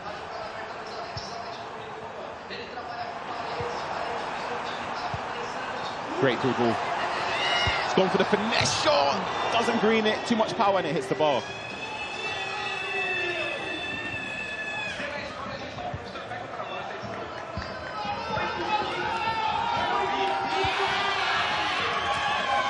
A lot of time left here in this lower bracket matchup for Crepaldi, especially because we've seen a few rush situations. I'm worried that another goal is on the horizon. I feel like it's destined. One way or another, somebody will score in this game, and they'll give the celebrations.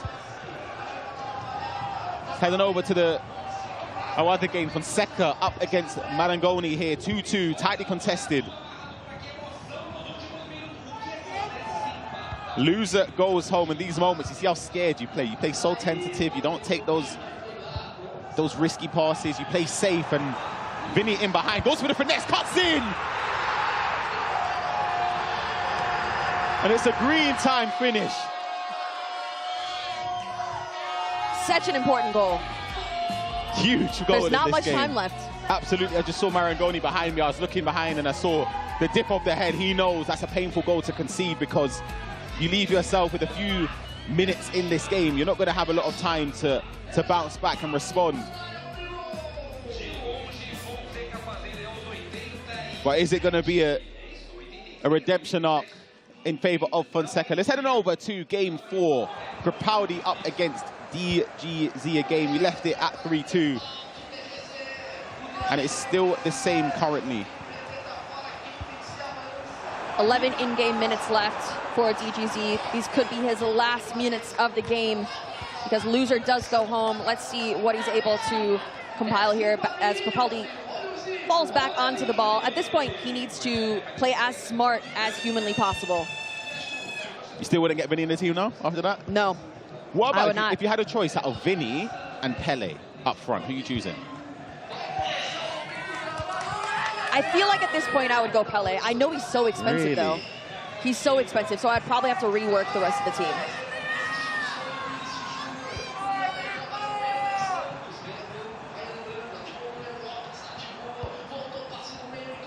DGZ has to go forward, has to score here. Doesn't manage to find a breakthrough. Let's head on over to game 3 to see out the end here. Camarangoni get a goal back, tries a quick pass into the box to no avail. Pacho can just defend. And these are the moments, composure. R1 square, sorry, clearance out. Doesn't manage to find the desired player, Jairzinho. It's got to be now, Case. Has to score from this moment. 2 minutes added on. To keep your dream, the CONMEBOL eLibertadores alive. It just looks so compact. Manages to find space. McAllister gets it in. He's got a touch. Turn keeper movement. Great save. Oh my gosh, the bounce there. I thought it was going to go up for a corner. It's sensible from Fonseca. It's a clearance. That was and it. That is it. That was the last moment in that game. Fonseca advances to the lower bracket finals. And Marangoni eliminated. So Fonseca will be going up against the winner between PHN and Rampazzo, which is looking like, or the loser of PHN versus Rampazzo. So that is potentially going to be PHN. Yeah, PHN up against Fonseca. Let's see here. Can we see a goal last moments in this DGZ up against Crepaldi game? Paredes up. Trivella? Oh, you don't know I love a Trivella from distance, you know. When the angle opens up, I feel like you got to take it. Twisting and turning with Zico. Interesting. Last moments in this game, though, similar to the previous one, you lose and you're out. Done. You see there, if you remember the first game with Nicholas, player of the match, player look. Also, no, it wasn't the penalty. It was one of his other goals, I should say. The player look across and he ran across. Yes. In that situation there, you player look and you bring that player in front of the defender, it's a goal. Yeah. But I just don't You have think, the space. Yeah, in these pressure cooker environments, some of the players, they melt. And that's the thing. Nicholas, though, he's different. He'll play that and then he'll score. DGZ Nicholas is now, 10 steps ahead. Exactly, and that's the thing. DGZ sort of succumbed to the pressure a little bit, didn't play that pass, and I guarantee in practice he would have played it. Crepaldi, though, last moments, you don't need to score. Don't go for it. You don't need to. Just keep the ball in the corner, and you will advance into the lower bracket finals. And he's done enough. Clears the ball out. The crowd are going wild. Crepaldi, though, he doesn't even celebrate, to be fair. It's more so just relief. Head in his hands. He knows that the job's not done. As you see, friends and family of Crepaldi, they've been on the edge of their seats for this entire competition so far. But they are happy because he is still in the competition. One more game to go, though. Yeah, one more game indeed. They know that it's not job done. The aim for all of the players would, at bare minimum, make it into tomorrow. That's the key. You don't want to be done on the first day. As I said, all of that preparation, all of the hours in practice, the time spent, the money you're spending with your coaches, everything is, you can't just go down in the first day. It's devastating. But unfortunately, we do have to say goodbye to two competitors. That is DGZ and Marangoni. Yep, and we will see the conclusion of Group A and B after the break. We'll see two more players advance into the playoffs on Sunday.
Welcome back to Sao Paulo, Brazil for the CONMEBOL eLibertadores 2025 final. 16 players came to this glorious city, but only 14 remain. 2 players eliminated from the tournament. Richard Buckley and Pabs joining you as we head into a pivotal round, really, in this tournament. We've got 2 qualifying matches, but also they're elimination games. It's double jeopardy. You win, you go through to tomorrow. You lose, you go home. You're on the next plane out here. You're going home. Let's have a look what you might have missed in the last round. It was a dominant, and I mean dominant, Nicholas 99 FC performance, Pabs. And Eza Correa ended up starting to win 1-0, but then Nicholas just decided to, you know, put the foot on the pedal a little bit and just go ahead and score 9 goals past Eza Correa, his fellow countryman. And he brought it back to 3-2. Look at this free kick. Oh, this is beautiful here. Look at that green time. Oh my God. That's what dreams are made of. That free kick is an absolute joke, and Nico just carried on. Look at that first time through ball that he has. Yeah. He triggers the Jairzinho run with L1, and he just plays that first time through ball. I mean, and this is just vintage Nicolas with Rodrigo. I feel like you and I were talking in the back where he's been using Rodrigo in La Liga, and now he's able to use him now, and that's his lone striker alone. And I feel like he just has a tiny gap of space, and he just clicks circle and he just shoots. Yeah, he's so confident in front of goal. The other game taking place in that group, Crapaldi and DGZ. This ended up being a much more closer affair. DGZ went 2-0 up, but Crapaldi fought back with the energy from this audience. The Crapaldi fan club's out in full force. Definitely. I mean, he was minute 30, 2-0 down. He brought it back minute 64. He scored it. And this is how Group A stands now. Yeah, absolutely. Nicholas is through. He will be into that bracket as one of the highest seeded players. 9-2 and a 5-0 victory. Crapaldi lost his first game against Eze Carrera, and now he has a chance to get revenge, because that's where those 2 players will meet. Let's have a look at Group B. It's been taking place simultaneously on the main stage, and PH Zin was the talk of the town coming into this round. People expected him to do what Nicholas had done, but it didn't go that way. Yeah, he definitely, I mean, he didn't know that Rampazzo was going to come guns blazing. He kind of gets a little lucky here for the rebound. However, Rampazzo was just coming in with Kaká non-stop. That's a beautiful first-time blow-driven finish. That's the way that you got to do it. You just got to take your chances and score them. And even with Maradona on his right foot. Yeah, every single chance he got with Rampazzo, he took. It was a clinical performance.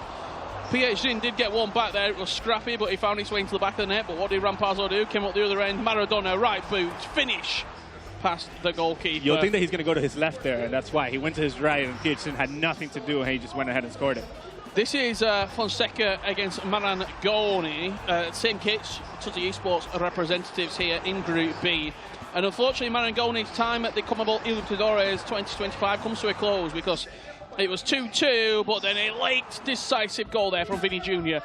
put Fonseca into that game, where he's going to be taking on PH Zin. You definitely do not want to be against PH Zin in a qualifying bracket game, because at the end of the day, PH Zin has won the FC Pro Open in the champion. He knows what pressure is all about, and he's actually going to go ahead and try to win it today.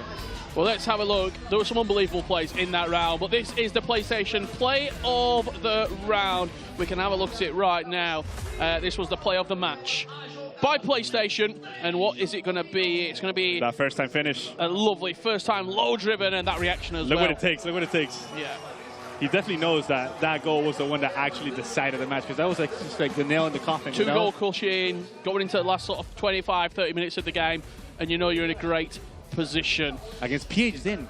You're not going against your local town. You're going here. You're going against PH Zin, a top 10 player in the world. Yeah, he's right up there.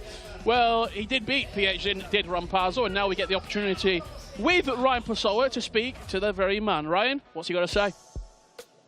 Thank you, Rich and Pabs. As you mentioned, I'm joined by Rampazzo, who is one of the 2 players to qualify for the playoffs tomorrow already. Talk me through that feeling, because you're in front of a crowd here that is in your nationality as well. How much does it mean for you to win that game?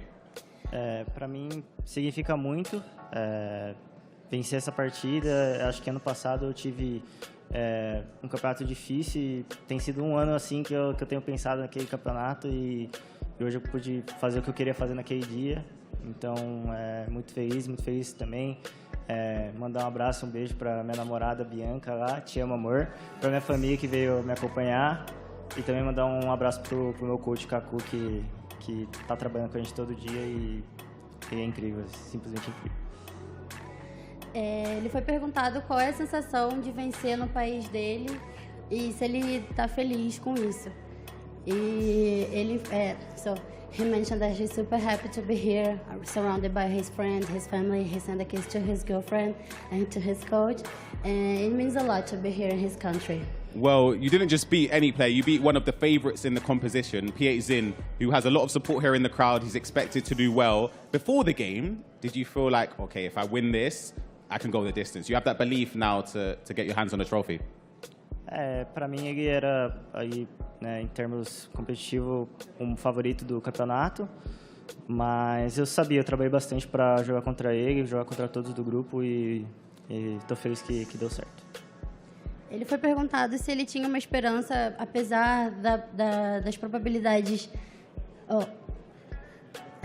He trained a lot to be here, so he knew he could win the match. Yeah, well, congratulations, Rampaz. You've done extremely well to qualify for tomorrow. I'll let you head off and watch the remainder of the day. I'm going to introduce the Iceman to the stage, Nicholas. You're here in Brazil, of course. Yeah, don't have the home crowd behind you, but that doesn't matter to you. You ended up winning. I lost count. What's the score, sorry? 5-0 and the second one 9-2. Yeah, 5-0 and 9-2. So yeah, talk me through those games. Was it as easy as it says on the score sheet? That was expected. I think I'm playing really well. I think my confidence is like really, really high. I'm coming winning La Liga, so the confidence is there. But yeah, that was the expected. Ele foi perguntado como que foi vencer a partida, se ele tinha esperança, como ele se preparou, se ele estava esperando que ele venceria. I have one more question before I let you head off as well. As you mentioned, you're coming in with a lot of form, a lot of trophies behind you, prize money. How much would it mean to win this trophy as well? And would you put yourself as the favourite, as a lot of the players have done as well? Yeah, I think so, but I mean, that's my pressure. And this is my first ever eLibertadores, so it's the first time I'm competing here. And I really like it because the environment is different. Also with the Rampa people, Crepa people, and PH people, it's really different environment. But yeah, would be really nice. But let's see tomorrow. Ele foi perguntado a respeito da pressão, como ele já ganhou outras competições, se ele estava tranquilo de vir competir, e ele informou que é a primeira eLibertadores que ele está indo para a final, que ele se preparou muito para isso, ele está muito animado para vencer. Well, congratulations to Nicholas and of course Rampazzo, who we spoke to earlier. Let's toss on over to the casters to get ready for this next game. Thank you very much, Ryan. You're all off 3 meters away. It's great. He killed it. I could have walked over. He's done well there. Great to hear from Nico and Rampazzo. Victory pretty comfortably, to being completely honest, when you look at the scorelines and you look at those performances. Nico is the favourite. He's coming in as the top seed. But as one man who also, not only a fan favourite in this arena, but a favourite among the players and for people at home, P8 Zin. He must win this game now. He has to. He probably didn't feel as though this would be the scenario where he is as well, when you consider he's taking on Fonseca. It's a lose and go home, win and go through matchup. How do you think he's going to do that? Because he just lost pretty comfortably on the main stage. Yeah, I definitely think that he wishes he was in Rampazzo's feet right now. Just sitting down and sitting back. He's like, oh, I can focus tomorrow. However, he has Fonseca now in front of him, a 2Z esports player. I mean, I feel like all these guys are all just strong competitive players. There's no easy win here in the CONMEBOL eLibertadores. And at the end of the day, I know that you hate this little phrase, but they're all looking for the eternal glory. No, I love that phrase. I love that phrase. Eternal glory is what they will be claiming. The other game that I want to talk about as well, Eze Correa versus Crepaldi. For the simple fact that Eze Correa just beat him 7-1. First game of the day. And now you're coming back for a rematch. How on earth, if you're Crepaldi, do you even get yourself in the right headspace for this game? You literally, 35, 45 minutes ago, lost against this player, and now you've got to beat him to continue your season. You need a major reset button, Richard. Major reset button. I've been in this position where I've had to play the player that I already lost to, and one of them is actually in this competition, Paulo Neto. And you need a major reset button. You need your coach there to bring you some mental. How did that go for you? Honestly, I ended up losing against Paulo Neto. I mean, he's the EMLS champion. Yeah, you know? I don't blame you for that. I don't blame you. I'll let you off. I'll let you off. But this is our featured game. It's a lower bracket final matchup. It's Fonseca and PhD. And let's get the action started. The arena is getting insanely loud, Rich. I mean, you have PhD fans, you have Tuesday esports fans that they already have seen Rampazzo qualify to tomorrow. However, they are all going to be behind Fonseca now. And I actually seen the crowd, Nathan, our previous champion, and he just went ahead and congratulated Rampazzo. So I'm pretty sure that he wants Rampazzo to win now. Well, let's get into it. PhD kicking off from left to right in that white top, black shorts, white socks, and all in blue in the Tuesday esports kit will be Fonseca. Let us know in the chat, who do you think is going to win this game? Will it be PhD or will it be Fonseca? Let us know. I feel like everybody likes an underdog story. You know, you definitely think that PhD is going to win this game. However, I'm pretty sure that Fonseca has something for him. And, I mean, at the end of the day, you never stop running until the final whistle. Absolutely. This is Fonseca getting his first chance of this game. Maradona towards the byline, can't quite squeeze that across, and he will get only a goal kick out of it. This is what PhD is really good at, playing those in-behind through balls, which, you know, are just a hard R1 triangle to play it into the space, which you guys are able to do it at home, just pressing R1 triangle to be able to play it into the space. Whenever you have really fast wingers and you have really good passing FC items, you'll be able to get it done. Maradona on the Trivela angle, can't quite angle that towards. I feel like corners are, you know, really, really easy to score down, to get scored on. Absolutely. And it is the meta to be able to have a big center back, which these guys 100% chose to. You know, Lucio, Pacho, you name it. And at the end of the day, you have Ibarbo also on the right, which is just a very explosive player. And I'm pretty sure that both of these players want to exploit that card.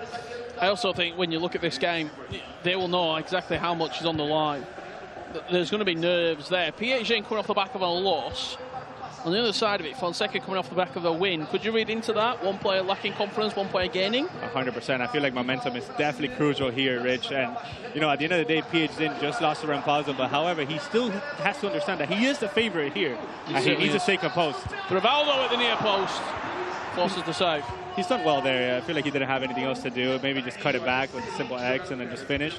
But look at this Ibarbo down the right. I mean, if Fonseca had the chance, he would have just played him through and Ibarbo would have been through. That's how Cafu coming forward. He was in attendance last year to see Nathan Azar lifting the CONMEBOL eLibertadores 2024 title. One of my most liked pictures on my Instagram, Rich. Is it? Yeah. I feel like a bunch of the people I know who Cafu is. We grew up watching. 2002 World Cup champion, lifting it. I mean, I would have been all of 4 years old. Maybe not you. Maybe not you. But you know who Cafu is, and you know what he meant to Brazil, to Milan, and throughout his career. Great right back, good pace, good items. good technique. It's expensive. Relentless plus. Expensive. You know? We do have another game taking place as well. We'll keep you updated with that as the goals go in. Eze Correa and Crapaldi 0-0 at the moment. Corner whipped into the near post. Good defensive header. As I was saying earlier, I feel like there's no easy win here in the CONMEBOL eLibertadores because how many players played the qualifier? Over 500? Yeah. And now we're in the top 16. Question for the chat at home, as Pabs was talking about Cafu and his in real life love for him. Who's your favourite South American player of all time, chat? Let us know. As Kaká comes through one-on-one, again a great save from Alisson at the near post. He has to be clinical there. He has to score those. He's missed a few chances in the last game. He had a few one-on-ones that he didn't take. Rivaldo now inside the box, green time, but it's a good block. Notice how he green timed this one and he didn't green time the one with Kaká. I was very surprised he didn't finesse that. He should have finessed the second post, and I feel like it would have been just 1-0 PhD. Open up his body and slot it in to the other corner. Diogo saying R9. Antonio Valencia. That's a serious shout. That's a great player right there.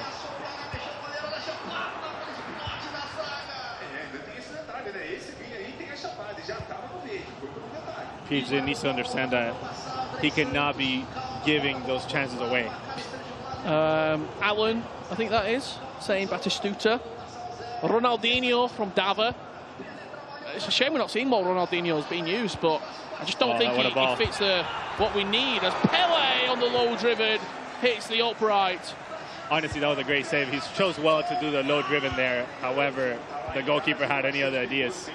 Pele again on the Trivela, that's over the bar. Plenty more shouts coming in from people at home as well. Messi, Thiago Silva, Neymar. What rating, when you look at Neymar in the future, do you think, surely he's going to get an icon? Icon 100%. What rating do you think should be? 92. 5-5. 3.4 million coins at the beginning of the game. Corner whipped into the front post. This is Eze Correa and Capaldi now.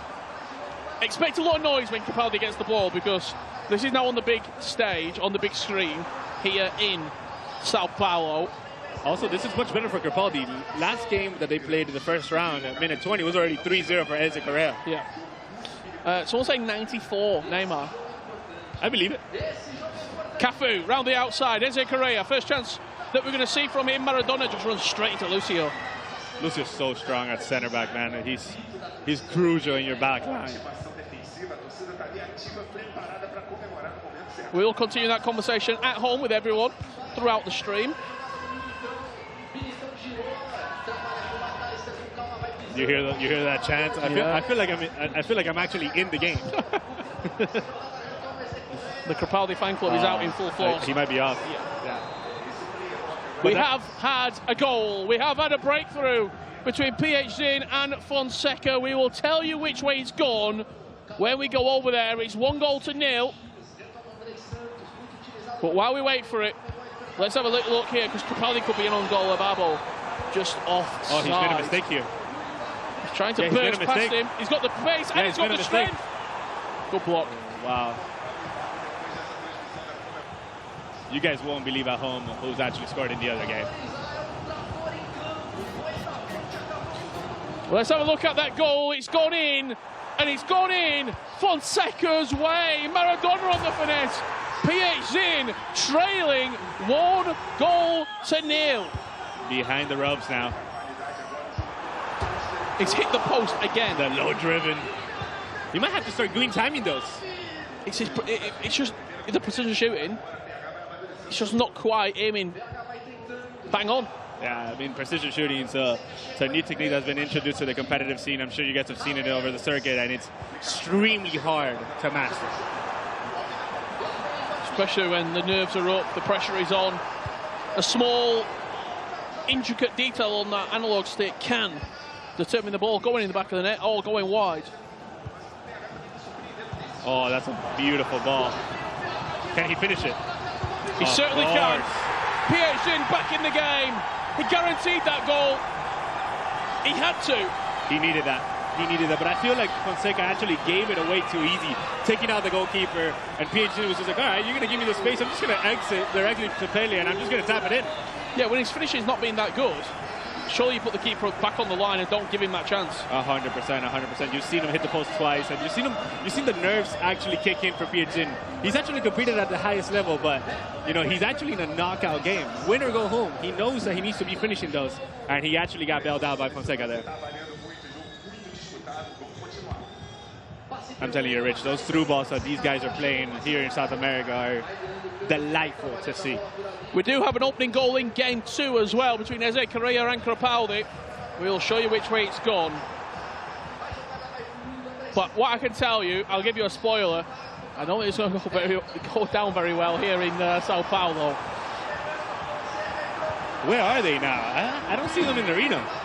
Where's the Capaldi fans? They weren't here before. I think they moved over to the other side of the arena. Yeah, definitely. To get closer. Yeah, they're over there. They're over there standing. Yeah.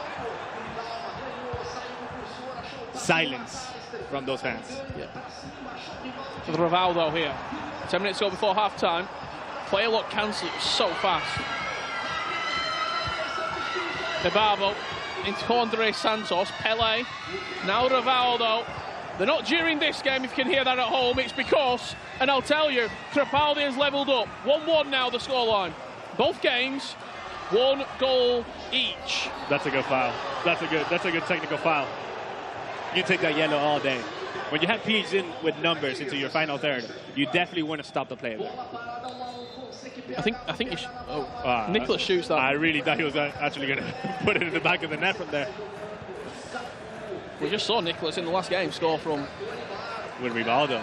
Quite a way out. So let's have a look at the goals then that we saw. Eze Correa opened up the scoring. Kaká with the speed boost and the near post finish.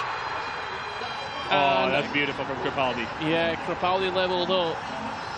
But while we've been gone, there's been even more goals taking place. Rulli with a good save. Forced out. Rulli. What a choice. I think it's the brand new team of the season item from the Ligue 1. I'm going to go to sleep tonight, just hearing in my head. Crepaldi. I mean, honestly, this is what the South American region brings you. You know, the fans, the passion. And, I mean, whenever you watch a Brazil-Argentina match in IRL, in real life, in a CONMEBOL, in the CONMEBOL qualifiers, you see this, you know. So it's cool for them to imitate exactly in the virtual pitch. And they're able to hear it just through our mic, just through our microphones. Absolutely. Well, let's have a look what you might have missed. Fonseca is now 2-1 up. And he has the ball at minute 42. He cannot give this ball away to PH because he might get scored on. The momentum just goes in PH's way if he wins the ball here. Kaká forcing PH backwards. Maradona takes the space. Green time finesse. Also with a good save. Will get the corner. That was a nice finesse. I feel like he had more time to go and actually, you know, make a different decision there. Bicycle kick off the line from Marquinhos. Could have been 3-1. Maybe should have been 3-1. But now he talks about PH getting this ball before half-time, and he's going to get a chance to go forward to level up the tie as we go in for a 90-second break. What a beautiful through ball there. Ibarbo with space with the player lock. Pele driving, goes all the way. He didn't fancy it. He didn't fancy the shot. And that's going to do us for half-time. PH Zin trailing 2-1. Definitely not what you expected. With his FC Pro World Championship qualification spot potentially hanging in the balance, this was the goal that put him 2-1 down, Pabs. Oh, wow, what a speed boost. And I mean, into the Trevella green time. Fonseca is definitely feeling himself. As you can see, PH Zin is getting the replay. Yeah, it's the replay to see what do we need to do here. He had a chance. He should have passed it into the middle there with the simple legs and then maybe had a chance himself. Well, I mean, Fonseca, you know, he's living in the moment right now. He might. Let's, if we can, let's head over there very quickly to game 2 because we're about to go into half-time. And I've just seen the ball in the back of the net. Was that Maradona for Eze Correa there? Oh, that was a beautiful X there. We might have to just see that. As PH Zin has got a lot of thinking in this break right now.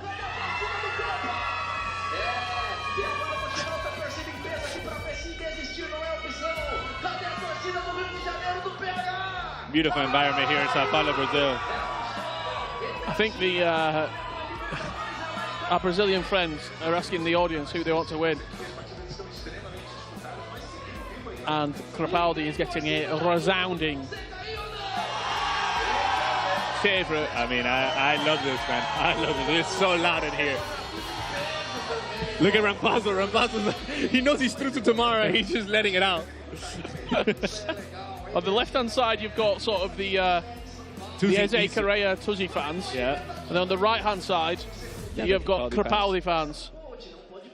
Yeah, I mean, what a time. And these guys are just, you know, at the end of the day, they want to give it their all for everybody that's supporting them here, at home, far away. I mean, across the ocean, everywhere in Europe, you name it. All these guys have fans across the world that are tuning in and watching. And I mean, remember Casey saying earlier that there's been only 4 Argentinians in this phase? all of Argentina is behind these players. Well, let's get back into it. PH Zin, 45 minutes to go to save the CONMEBOL eLibertadores 2025. He's been in 3 finals in this tournament, winning one of them, losing out to Bechara and Resende in 2021 and 23 respectively. His trophy win came in 22. We casted that final. Certainly did. Bechara, and that was truly emotional. Yeah. Ababo stretching his legs, breezes past Pacho, and with Pacho going out into the wide area to defend, it needs Marquinhos to come across, and he does exactly that. He needed to go inside there. He had to let go of the R2 button to stop sprinting with Pele, to be able to cut it back into the middle and change the directions. McAllister trying to drive that into the heart of... Look at Andres Santos making that run down the middle. Fonseca's defense. He's in no rush at the moment, but that's a lovely through ball to bring Cafu into play, and he will take the corner. A quick corner here might be it. Ababo selected. Yeah, it's whipped quick in. corner. Bicycle kick. Didn't go up for it. Yellow timed it too. Yeah. He's going to wait for a pass. Can't really afford to give the ball away here. Ababo into Kaká. PH Zin, nervous, defending. Allison with a good save. Great goalie movement there from PH Zin. He knew that Kaká was going to take the finesse, so he moved him to second post. Very risky. Yeah, absolutely. High risk, high reward. McAllister. Driven into Vinny Jr. Again, Allison needed. Fonseca might be making Allison the best player of the match. That's a bicycle kick, and again, Allison tips it over the crossbar. You know where this ball's going to go. Does Ibarbo have the bicycle kick trick? Because I feel like I've seen him score or try bicycle kicks non-stop. That's a good win from Lucio, and just having a quick scan at that radar at the bottom of the screen. Could there be a counter-attack on if he goes quickly here, PH Zin? This is definitely not where you want to have Ibarbo. Didn't have a pass on, did he? Yeah. But that's a great pass. Down the line to Rivaldo. Let's see this chance play out. Pele runs into Pacho. Let's head on over to the other match taking place right now. Eze Correa and Crepaldi going head-to-head, 52 minutes on the clock. And Eze, the Argentine, still leading. Both of these matches are unbelievable right now. I mean, these guys are definitely giving them all their all, and it's 2-1 on both sides. Crepaldi runs straight into Lucio. He's offside. We have 2 storytellers the same way. One wants to win, one does not want to go home, and one of them is up, one of them is down. I mean, this is where you start taking risks. Minute 53, you might have to start, changing tactics as we have Crepaldi through. I think he might be offside there, Crepaldi. Just made the wrong decision. Player locked the pass backwards. Didn't have any options there. It's where the nerves start kicking in as well. Definitely felt it myself back in my competing years, Richard, and it definitely takes a toll on you. Start to overthink your possible outcomes. That's a lovely player lock down the line. Cafu, Crepaldi, it'll go. What a save from Allison again! That was goalie movement, by the way. He moved into the back post. That was goalie movement. He moved into. And he's in on goal. My God, this is just back and forth. Eze Correa with Jarzinho shoots. Rulli with the save. Again, Maradona with a chance. Incredible sequence of play. How has this ball not ended up in the back of the net? He overthought it. Down the byline, in a dangerous area, Rulli will pick it up. Crepaldi knows that he just got saved by Eze Correa's mistake. He has given him the first post to finish it with a regular finesse, just a low-driven finish, and he thought about it too much, and he went ahead and green-timed it, and really just saved it beautifully. Kaká very isolated now. He has to go backwards.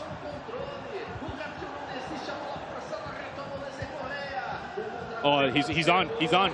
Jarzinho. Yeah, he's on. The same one. Offside. Oh, he's on. Just offside. This is what I like about Eze Correa. He's very direct, Richard. He knows that once he wins the ball, he's going to trigger the run with L1 of one of the outside mids, and he's going to play it into the center forward and just click triangle to play it through.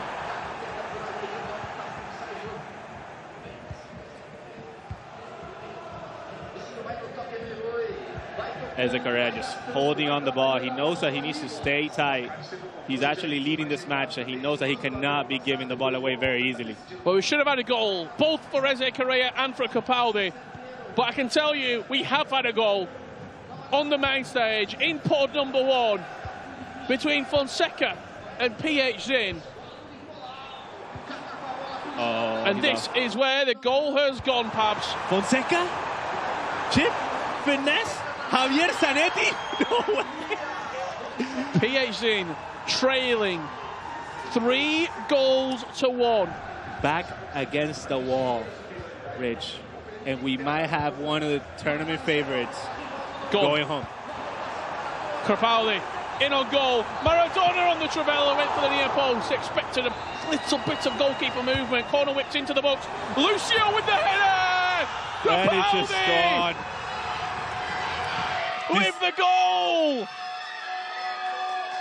Look at what it means to them. I mean, the veins are popping out the neck. This is what it means to the Crepaldi fans to be able to get on the scoreboard and actually not even win the game. This is just a 2-2 match right now. I mean, from losing 7-0 to Enzo Correa in the first match to now being 2-2 minutes 68, Richard, it has to feel like a dub. 20 minutes left to play. Incredible. As we see PH Zin come back. We'll get there very shortly. Corner for Eze Correa. Might have to do the same thing. Oh, he just played it short. And he's wasted it. He's got to deliver those balls. At this level, you got to deliver those balls inside the box. Jarzinho, edge of the box, Andre Santos. Can he find an angle? Can he find a pass? McAllister with the through ball. Lucio clears. I'm pretty sure he meant that to Jarzinho there. Yeah. Wow, it just got very intense in the arena now. You mentioned PH Zin getting a goal here against Fonseca. We can tell you that's now 3-2, Fonseca leading. PH Zin with one back. If he makes it 3-3, that's where we'll go. Let's get on over there now. We can see it live in action. This is what the people at home want. This is what they want. They want to see PH Zin issue the comeback here, or Fonseca actually just score the dagger now. It could be a dagger. Maradona looking for the double tap round the corner. Double tap X and double tap triangle. It's so effective, Richard. That's a player lock, and that's a great run from Kaká. Chance here for PH Zin. Reset. Is the pass onto the edge of the box? This is Zé Roberto into Pele. Twisting, turning, waiting. Will an angle open up? Goes to the Trivela, gets a rebound. A Barbo, touch, the post! What a goal! PH Zin! On the brink, finds his way back into the tie. He's done well there, Rich. He's done well. Fonseca thought that he was actually going to finish second post, moves the goalkeeper, baits it, and then he went ahead and finishes first post with the beautiful finish by Barbo. I don't even know what he did there. It was just a long touch into just beautiful open space, and PH Zin finishes first post. The comeback is on. It certainly is. It was 3-1 down. Now it's 3-3. It just comes to tell you that the momentum is crucial here. If you get one back on the scoreboard, you're able to get another one. 73 minutes on the clock. Eze Correa Crepaldi. 76 minutes on the clock. And I'm going to tell you, I'll give you a spoiler. That game is also 3-3 as PH Zin fires it off of Alisson and rebounds, not goalwards. He's gone for the finesse there. This is where the low driven needed to take place. This is an incredible round. I wish we could put both matches side by side, multi-stream, because, there's a beautiful double triangle there.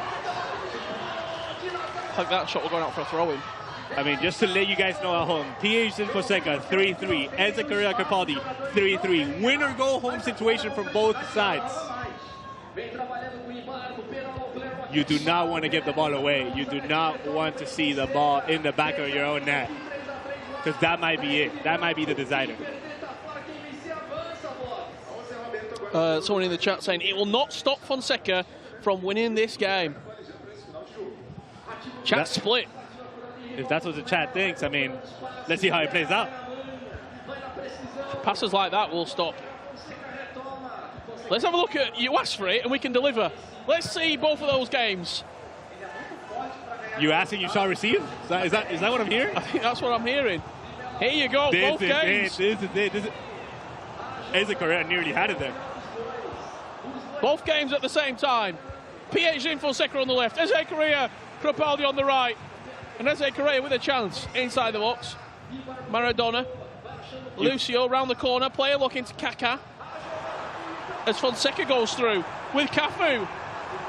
Headed away. And what is happening? Eze Correa, Crepaldi gave him it straight back. And he gets away with it. This is unbelievable, Richard. Like what we're witnessing here. Man, 83 from both sides on the virtual pitch. Like, I mean, 3-3 as well. Like, you can't write this up. Is this where experience plays a factor? What a ball. Eze Correa, it's going to bounce nicely for him. Maradona puts it in the back of the net. Look at the Tusi Esports fans. The Argentine icon for Eze Correa as PH goes through a goal. What a tackle that is from Marquinhos. Words are not even coming out of my mouth, Rich, because this is unbelievable. Look at Kaká with the speed boost, jumping into Ibarbo now, isolating the outside back. As we're just back here now. By the way, I got to thank the director for making that happen to us and for the people at home. That was phenomenal. Caicedo, Kaká, extra pass, Andre Santos, he overplayed it. He overplayed it. Ibarbo might be on here. Who is able to keep their composure? Who is able to keep calm in the eye of the storm here in Sao Paulo? Will it be PH the favourite? Will it be the underdog Fonseca? Zé Roberto? Not like that. This might be the last one, and Fonseca has it. Is it a goal? Oh, look. No. Look how deep that defense is. They were deep. I thought he was straight in. Maradona, Kaká, chance, Lucio with a toe. This might be it now. To keep PH alive, Ibarbo runs out of play. He ran out of play. And now Fonseca gets the last roll of the dice with Maradona to the left. Oh my God, he sent them home. Fonseca! Look at Rampazzo here. Knocks out PH from the CONMEBOL eLibertadores 2025. The favourite will go home packing. Unbelievable finish there by Maradona. I feel like PH could have done a little bit better there. However, what a finish. And this all comes from Ibarbo running out of the pitch. The nerves. Look at Fonseca going to celebrate with his team. He's in there already. Yeah. We're going to get a camera down there. Yeah. PH leaves the stage. This is unbelievable. Tusi Esports. Absolute pandemonium here in Sao Paulo. The final whistle hasn't been done yet. It has now. It has not. PH's left the stage. Unbelievable. Wow. This is what the... Crepaldi got one back. 4-4. Crepaldi equalised. The CONMEBOL eLibertadores eternal glories in the play. Eze Correa will have the last chance of this game. He knows better. He knows better. He knows that he cannot give the last one. 2 minutes of virtual in-game pitch. Oh, Cafu now down the line. I mean, he just wants to get Ibarbo involved now. He's looking for that cut back onto the edge of the box. Look at Maradona in the space. The player lock. Ibarbo driving, cuts it back. Crepaldi's going to get a chance here. Oh, great foul. Crepaldi's still going to get a chance. This might be Messi it. comes forward. Rivaldo. Does he have the ice in him? Kaká, step overs. Crepaldi. He's got to go to goal. Into Messi, back to Kaká. He's waiting. Go to goal. He's holding. Yeah. And we're going to extra time. Oh my God. You can't make this up, Richard. You cannot make this up at the highest level in South America. I mean, it's living up to what we expected, you know? Goals galore. I don't know if we, in the whole celebration, I don't know if we actually got the Crepaldi equalising goal. I don't know if we... I have no idea. I have no idea, honestly. We were just so involved with the Fonseca finish and the celebration behind it all. but now we have extra time in the virtual pitch, ready to go. Crepaldi versus Eze Correa. Eze Correa knows that he needs to get one back in order to be able to, make it to tomorrow. At the end of the day, it's a winner-go-home situation. It's a winner-go-home situation for these guys. And Rich, this is unbelievable. Well, just before we get into extra time, I don't know if we can have a look at that goal to equalise the tie at 4-4. Because it was. Let's have a look at it very quickly. We can see that goal just before we get into extra time. This was the 4-4, Pabs. This was 4-3. Oh, A scrappy goal. Yeah, a scrappy goal. Eze Correa takes that all day. And then Crepaldi, next attack. He's yellow timed it with finesse with Kaká. That is how we go into extra time. And extra time is where we can go live right now. We are underway. 93 minutes on the clock. Let's get in there. Richard, yesterday I yellow timed against you in the second half that we played, and it did not go in. How are they going in for Crepaldi now in the biggest stage of his life? Can't answer that. Don't know. This Chance, is beautiful. Eze Correa, Rivaldo, in on goal, driving, good save, rebound! Rivaldo and Eze Correa back in front here. The FC Barcelona legend, Rivaldo, what an item he's been ever since he was introduced into the virtual pitch. It's been phenomenal. And I believe that he's actually in all of these drafts. And I mean, this is what it means for them. Kind of lucky there. Kind of lucky there to finish with Rivaldo's right foot. However, Eze Correa doesn't care about that, and he's actually gone 5-4 up in extra time. Yeah, when you're in extra time, when you're playing for so much, you don't care how that ball goes in. What is this, like a $2,000 match? How much are we talking about here? Let me look it up really quick. I have it right here. Well, it's guaranteed top 8. If you win this game, you're going into the bracket. Guaranteed top 8 is $3,000. Yep. And 9 to 12 is $1,500. This is a 1.5K double match. game. It's a double game. It's a double game. That goal right there might be 1.5K. Well, let's wait and see. Can Crepaldi come back once again? He's done it 3 or 4 times already. I was in about this to say game. 3 times. Yeah, I think he's done it like 3 times. Messi's on the pitch. Abarbo's a danger man. He's actually brought Roberto Carlos on to try and deal with Abarbo's pace. But I don't think he's been able to get anywhere near him. There is Roberto Carlos. That's what it is. Whenever you bring fresh legs into the virtual pitch, that's just what it does. Gets to balls that you don't think that you're going to get to. By the way, Eze Correa loves this left side. Yeah. Absolutely loves it. Play a look into Kaká. Back to Rivaldo, recycling the play. Caicedo into Ramirez. Rulli, what a save that is. Should have finished the second post. I'm just here backseat gaming, you know. Kaká into Marquinhos. Back the corner. Roberto Carlos.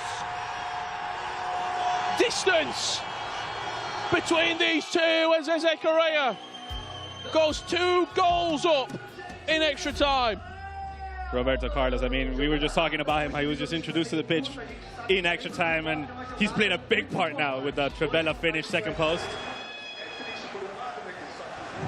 We might have to see Crepaldi go a little bit more attacking now, Rich. You know, bring up the instructions, get players forward, and at the end of the day, there's what, 18 minutes of in-game left? It's still a decent amount of time with 9-minute halves in play. 18 minutes of in-game is probably what? 5 minutes? 3 minutes? 4 minutes? Yeah, I would say about that. Eze Correa might be 4 minutes away from making it to tomorrow. But Crepaldi might have something to say. Yes, absolutely. As Lionel Messi wins a corner for Crepaldi, it's onto the edge of the box actually. Messi heads it down. A variation finesse on the finesse. What a corner that is! What a play! What a play! Crepaldi bringing out the playbook. I thought he was going to do like the Bayern Munich 2013 Robin play between Ribéry and Robin, but no, he just brought it down with a simple X, brought it back to Messi for the finesse, and I mean, it's game on. It's a great corner. I'm going to try it at home. Remember, I need to get rank 1 rewards in La Liga Tots for my friends, and I have to make it happen, and I'm pretty sure I'm going to introduce that. Wow. What a finish. Yeah. Do you finish like that in real life, Rich? I can do. With your right or your left? Right. Right? All right. All right. 1 star weak foot. No. All right. Not even 2-star weak foot? Like, 1-star weak foot. Do you pass it with your left sometimes? I just avoid. I'm like Antonio Valencia. I just avoid on the left. Trevellas every time? Yeah. Luka Modric? I'll run around the ball too. As the Korean knows that he cannot give the ball away here. If he does, Crepaldi might have another one. Maradona. Finesse incoming. Back to Barbo. That first touch is electric, but Zanetti gets across him.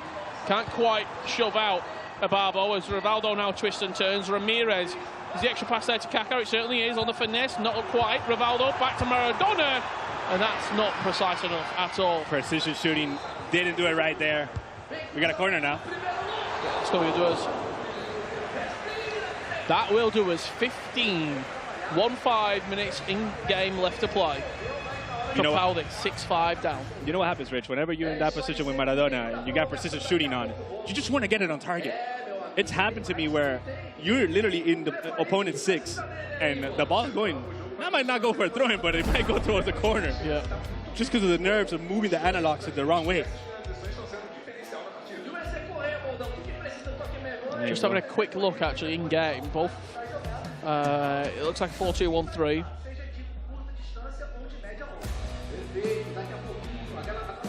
From Eze Correa.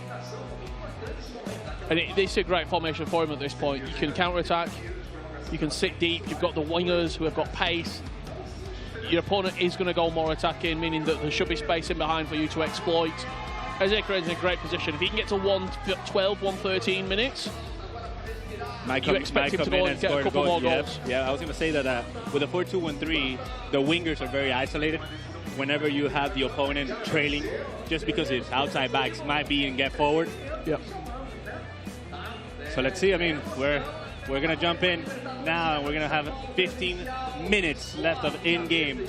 Let's get into it. Crepaldi of the trailing last round. 6-5 here against Eze Correa. We are underway, and we can head in there. É o segredo pouquinho dos dois, e agora Brasil e Argentina. Cruz e Alfa, já começou. Resolve o Crepaldi. Eze Correa. A torcida agora vai ao longo. Trailing here is Crepaldi.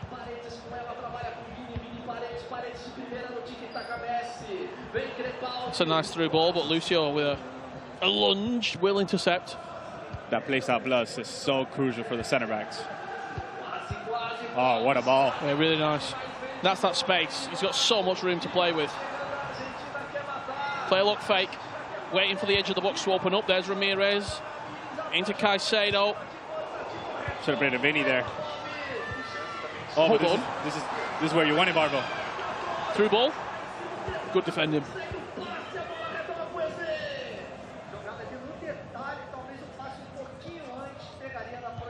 This is just so nerve-wracking. Like, my hands are sweating and I'm not even playing.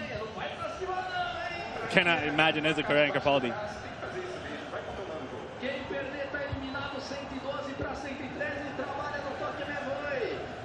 Something's got to give. Will it be an Eze Correa 7th, or will Crepaldi level us up and we go to penalties? What's the chat saying? The chat are just loving it. What's the chat saying? Who do you think you guys are going to win? Do you think Eze Correa is going to hang through, or Crepaldi's actually going to get the 6 and come back? Messi, not quick enough. Not a good ball either. Yeah, that pass not good. And it gives Crepaldi another chance, another shot. That's that a through ball. ball is perfect. Vinny Jr. with pace, with stamina. Kaká off the post. Crepaldi comes within 3 inches of leveling this tie up. Crepaldi comeback might go. Man had to do it there. And he's pressing right now. He's throwing everything, and the kitchen sink, and the sunglasses at Eze Correa. This is what we were talking about earlier. Ton of space on the winger. You can see the live face cam there. There could be an outpour of emotion if Eze Correa can put this in the back of the net. He will wait. Smart. For one final. He's been here before. Play. He's waiting. The clock is his friend right now. Dinks it back. Just run backwards now. Just run backwards. Can't lose it. That's really nice. He is onside. He's going to go back. Vinny Jr. He's going to go back. Yeah. He's been here before, Rich. He knows. And I think that will do us. What a game. Eze Correa progresses through 6-5 against a game Crepaldi. What a match. What a game. What a set of games. The breaking news that we have to bring to you. Fonseca eliminating PH Zin from the CONMEBOL eLibertadores 2025. Crepaldi is distraught. He's head in hands. Coach is there with him. Eze Correa moves through to tomorrow. Two Argentines coming out of Group A. Eze Correa and Nicholas. I'm not going to say I I told told you. Crepaldi. I'm not going to say I told you, but I think that Nicholas and Eze Correa were my picks. But a few words for Crepaldi. What a player. What a way to fight. I'm pretty sure that he's made his fans proud. He just fell short. And at the end of the day, he goes home. Yeah, he does. That's the brutal nature of competitive FC when there's such small margins. It really can be a post separating you from getting to a penalty shootout and being eliminated from the tournament. This has been an incredible set of games, and you know what? We go again because we've got Group C and D coming up right. We're just getting started. Yeah, they're coming up very, very soon. Let's reflect back on what we've seen here in Groups A and B. Nicholas goes through. Eze Correa goes through here against Crepaldi. These are the best moments from it. Beautiful by Kaka there with the finished first post. Then Crepaldi answers back with Rivaldo. I mean, at this time, you think that Crepaldi might have a chance to come back. However, I mean, this is just beautiful X's between Eze Correa and his own players. Then Cafu with the through ball. What a save. I mean, this is just back and forth action. Here goes another one with the corner. Lucio, green time. This is something that the players need to exploit more. You cannot be playing the corner short. Yeah. And then it's just a beautiful through ball there. Eze Correa, then Crepaldi brings it back. I mean, just look at these last 15 minutes. This is unbelievable, man. This is unbelievable. Minute 84, Eze Correa gets very lucky there. But then minute 87, the kickoff just goes ahead and does it for Crepaldi. Very lucky there by Eze Correa again. And Roberto Carlos putting the nail in the coffin there. There was one back. This arguably the goal of the game for me. This is a great goal. I mean, Messi being introduced into the match. And, I mean, you do not want to give him with your left foot out to the area. So unlucky. Crepaldi, unfortunately, doesn't go through, and that is where we find out. Nicholas 99 FC, 5-0, 9-2 victory. Eze Correa 7-1, and then lost 9-2 to Nico before beating Crepaldi 6-5. What a group. What a group, the way that it developed. And then we go into the highlights of the Group B with PH Zin and Fonseca. I mean, you think that PH Zin would come out of guns blazing. Fonseca actually had the first laugh. Then this was just the story of the day for PH Zin. Post, run finishes, not staying composed. He gets one back here. However, the speed was by Kaká into a Trivela, green time. I mean, you can't write this off. Fonseca has done phenomenal. And you see that Trivela, you see that chance that he scored to make it 2-1. Keep it in the back of your mind, because that is how he would then win the tie. PH Zin battled back valiantly. He got back in the tie. Ababo at the near post. 90+2. Maradona, technical dribbling into the Trivela. 4-3 win. An absolutely incredible tie. An incredible group when you consider PH Zin won his first game and then lost to Rampazzo and lost to Fonseca 6-2 and 4-3. Perhaps how surprised are you that PH Zin? Honestly, he's not going through. I really thought that PH Zin was going to go all the way. I thought that he was going to give us some matches into tomorrow. However, that just comes to tell you the level in the South American region. No one's safe. No one's safe, Richard. No one is Not even safe. PH Zin. Yeah, and I think when you look at this tournament, when you look at this group, if you're coming up in Group C and D, be wary. Let's have a look at the PlayStation play of the match. We can see who did get it. It's got to be Fonseca, right? It's got to be Fonseca. Yeah, the last goal of the game. Fonseca winning it. Technical dribbling into the Trivela, top corner. Look what it means. Look at this reaction. Just take it in. That was the play of the match. Brought to you by PlayStation. An incredible set of games, an incredible round of fixtures, and I cannot wait to see what is coming up in Group C and D. Fonseca did pick up the play of the match, and I believe we're going to have a chat with him right now. Yes, I'm here with one of the qualified players for Sunday, Fonseca. Now, we have to talk about the final moments of that match with the game winner against one of the best competitors in the competition, Pirsden. What were the emotions during that last goal? Ela quer saber sobre os sentimentos que você teve no final da partida de vencer bem nos minutinhos finais. Como é que foi para você? Eu acho que foi todos os sentimentos possíveis eu senti naquele momento. Enfrentar o maior jogador da história não é fácil, ainda mais num jogo de eliminação. Mas é sempre acreditar em Deus, acreditar que tudo é possível e sempre vai dar certo. So he's telling that he was super nervous, but everything was great. He was super nervous to face the most important player, but he believed in God and he prepared, so he believed that everything was going to be fine. Well, you did what you needed to do. You're going into that knockout Sunday, but I want to know, how much would winning this entire tournament mean to you? Ela quer saber como que vencer essa competição, o que significa para você vencer todos os competidores e chegar na final. É tudo, né? A gente compete para chegar nesses momentos. A carreira que a gente vem fazendo é incrível, né? Chegamos 2 vezes aqui em seguida, eliminamos os 2 favoritos. Então é só acreditar que vai dar certo. He's been working a lot for it, and it is his goal to match them and to beat them. It's the second time he's here, so he's super excited and he's believing that everything's going to be okay. All right, Fonseca, well, fantastic, well done job today. I'm going to send you back over there and have you switch with your Tuzi teammate, Eze Correa. Come on over. You are our other qualified player into Sunday. Massive congratulations, but I have to ask you, you are from Argentina. You are currently in Brazil. Everyone is rooting against you as you go against a lot of Brazilians. How does that feel?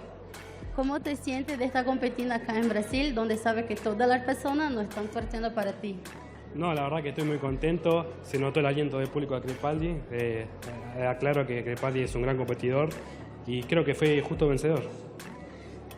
He's super excited to be here and he's happy to be in Crepaldi, which is a big competition, so he's super happy about it.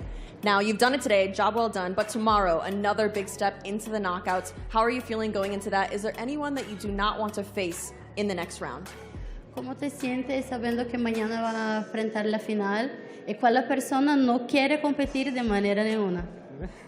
No, la verdad que estoy muy contento. Mañana es otro día. Espero seguir cumpliendo como lo hice hoy y nada, intentar llevarme el título.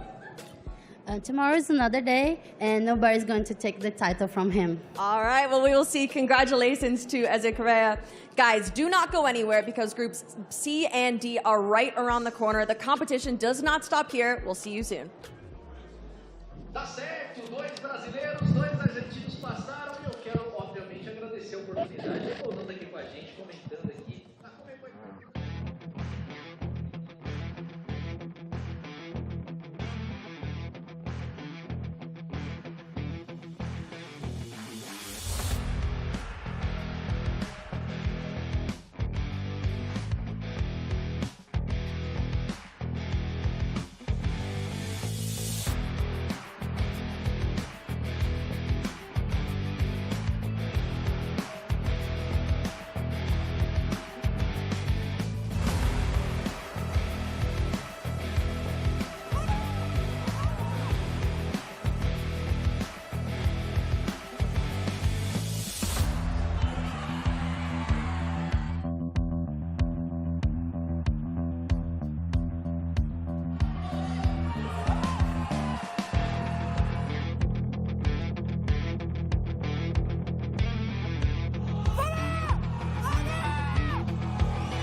Well, after an exhilarating, and I mean exhilarating, Groups A and B, you know what we do? We do it all over. Group C and D making their way to the main stage very shortly indeed. Richard Buckley and Pabs will be welcoming those players onto the stage. But before we get there, Pabs, what have we just watched this morning? Unbelievable. Just I have no words to explain what Crepaldi versus Eze Correa was and what PH versus Fonseca was. I mean, everybody here knows that they gave it their all. Absolutely. This is what you might have missed in Groups A and B. Nicholas was the man on form, being completely honest. He dominated both of his games. He beat Eze Correa 9-2 in that qualifying matchup. PH Zing started really well. Look at this free kick. Look at this free kick. This is just beautiful. Oh, you cannot teach that. You're just born with that. Yeah. I think you can teach it.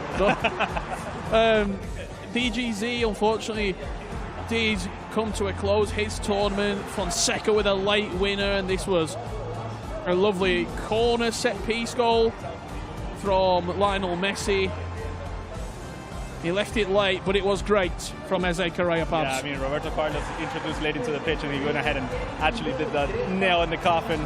Crepaldi actually had a chance with Kaká, and he was just 3 inches away from taking this to penalties, but he just fell short. And it's a beautiful finish by PH Zin that's actually gone home. Yeah, and I can't believe it. This was the dagger. 90+2. PH Zin crashes out of the CONMEBOL eLibertadores 2025. Tuzi Esports, 3 out of 4 players. Rampazzo, Fonseca, and Eze Correa. 2 Brazilians and an Argentinian. Yeah, if you split that, Nico, 2 Argentines, 2 Brazilians going through in the Group A and B sessions. This is what's coming up now. Group C, Paolo Neto, Barreto, Giuliano, and Daughter. What do you think of this group, perhaps? One of my favorite groups. I mean, Paolo Neto, EMLS champion, coming to South America once again to try to take the eternal glory home. And he actually plays against F. Barreto, then Giuliano plays against Dorta. Giuliano actually has everybody against him. Absolutely everybody against him. The only Argentinian in the group. So you expect for him to actually try to, make it out of there. Then we go into Group D, and we have a powerhouse of Guy Barros and Patrick and Facu Cohen and Prodigio. I actually think, for me, this is the group of death. 100%. I think you've got Facu Cohen, who is in great form, just won the ELPF Argentine League. You've got Guy Barros, who has been outstanding this season. Top 2 in the MLS. Absolutely. And then you've got sort of Patrick and Pedro Digio, as I'm going to say. You said it right. Who are just unknown. Like the unknown quantities. You don't know what to expect. We've seen shocks this morning. Do you think we'll see more shocks? We'll have to wait and see. One thing that's not very shocking is welcoming our good friend, Mr. Rodrigo. Come over here. Come on back. Come on in. We'll step over. We'll step over. We'll make room for you, man. How are you feeling? I'm kind of exhausted. That was a lot. Did you play? Did you play the game? Yeah, I feel like I did. So many goals. Yeah. I don't know how my Brazilian partners are like screaming the Ton whole time. of water. Stay hydrated. Geez. How surprised are you that PH has been eliminated? That was surprising, eh? That was so surprising that a lot of people that are not here to cheer for Rampazzo were actually cheering for Rampazzo. When that happened, make it make sense. Yeah, they wanted to see the shock. I don't know. Everyone was shocked. Like the players that are not in the tournament but are here, they were like, "Oh my God, I can't believe this happened." Yeah. Maybe we will see something like that again. I don't know. It's a ton of firework coming up. Yeah. Let's get into it. Should we welcome these players to the stage? Let's get them out of here. Starting with Paulo Neto, campeão da IMLS, e o Barreto. Uma reconstrução incrível para o Barreto recentemente. Coming out next, you've got Facu Cohen and P. Rodrigo. Anytime today, lads. Diretamente da Argentina também, Giuliano, enfrentando o aniversariante do dia, Dorta!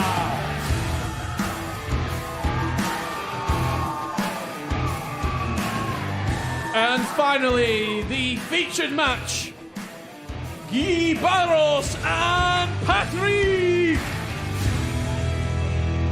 Love that Brazilian accent for you. You like that? I like that. Yeah, I tried. Did good. I tried. You know, I said something in Portuguese that maybe you guys didn't catch it. Today is actually Dorta's birthday. Happy birthday. Parabéns, Dorta. Feliz aniversário, hein? Ah, fala dele. Parabéns pra você nessa data. We don't want to put him off. We don't want to put him off. Let's see if he's going to be celebrating later, too. It's going to be a birthday to remember or one to forget. You know what I got to say here? What a year makes for Guy Barros. Ex-Miners, top 2, and now he's with RB Leipzig. Here again. Well, the players are on the stage. Let's find out a little bit more about them as we head into Group C and D.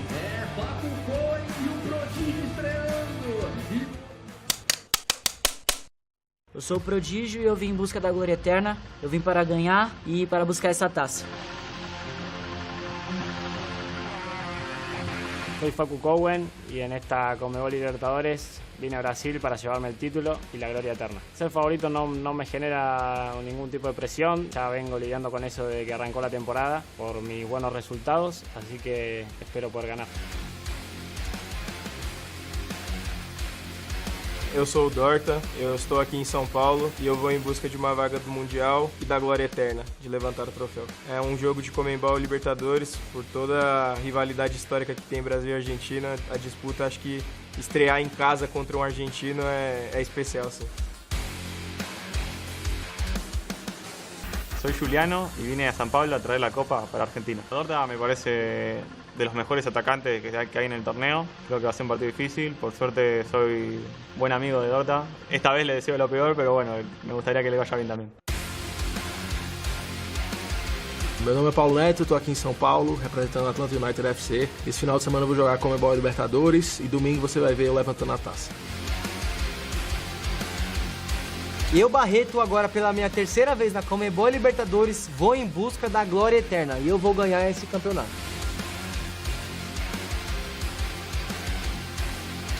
Eu vim aqui para ganhar Libertadores porque é o objetivo da minha vida. Eu quero classificar para o Mundial e ter o nome marcado na história da Libertadores.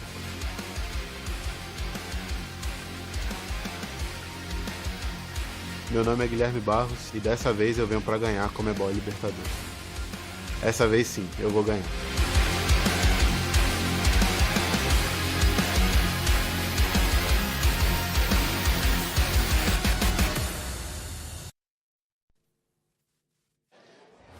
Well, there you have it. Groups A and B concluding. We're here with Group C and D to see who else qualifies for tomorrow's playoffs. And I'm not just joined by Case, I'm joined by a fellow RB Leipzig representative with Red Lac. You're here in Brazil. How's it going so far? Well, Ryan, to be honest, we had a few delays, so that wasn't ideal. But I'm excited to watch some FC25 action. There's a few competitors I'm really familiar with, so yeah, it's exciting for me. And speaking about familiarity, of course, you've got a teammate in Gibados. You've got a player you played in the tournament earlier this season in Paulo Neto. Talk to me about your expectation for how well you think they will do in this tournament. Yeah, they're both quality players in FC25, but they've also got the experience to drag them through rounds. Even if they don't play as well, you'll probably see them in the further latter stages.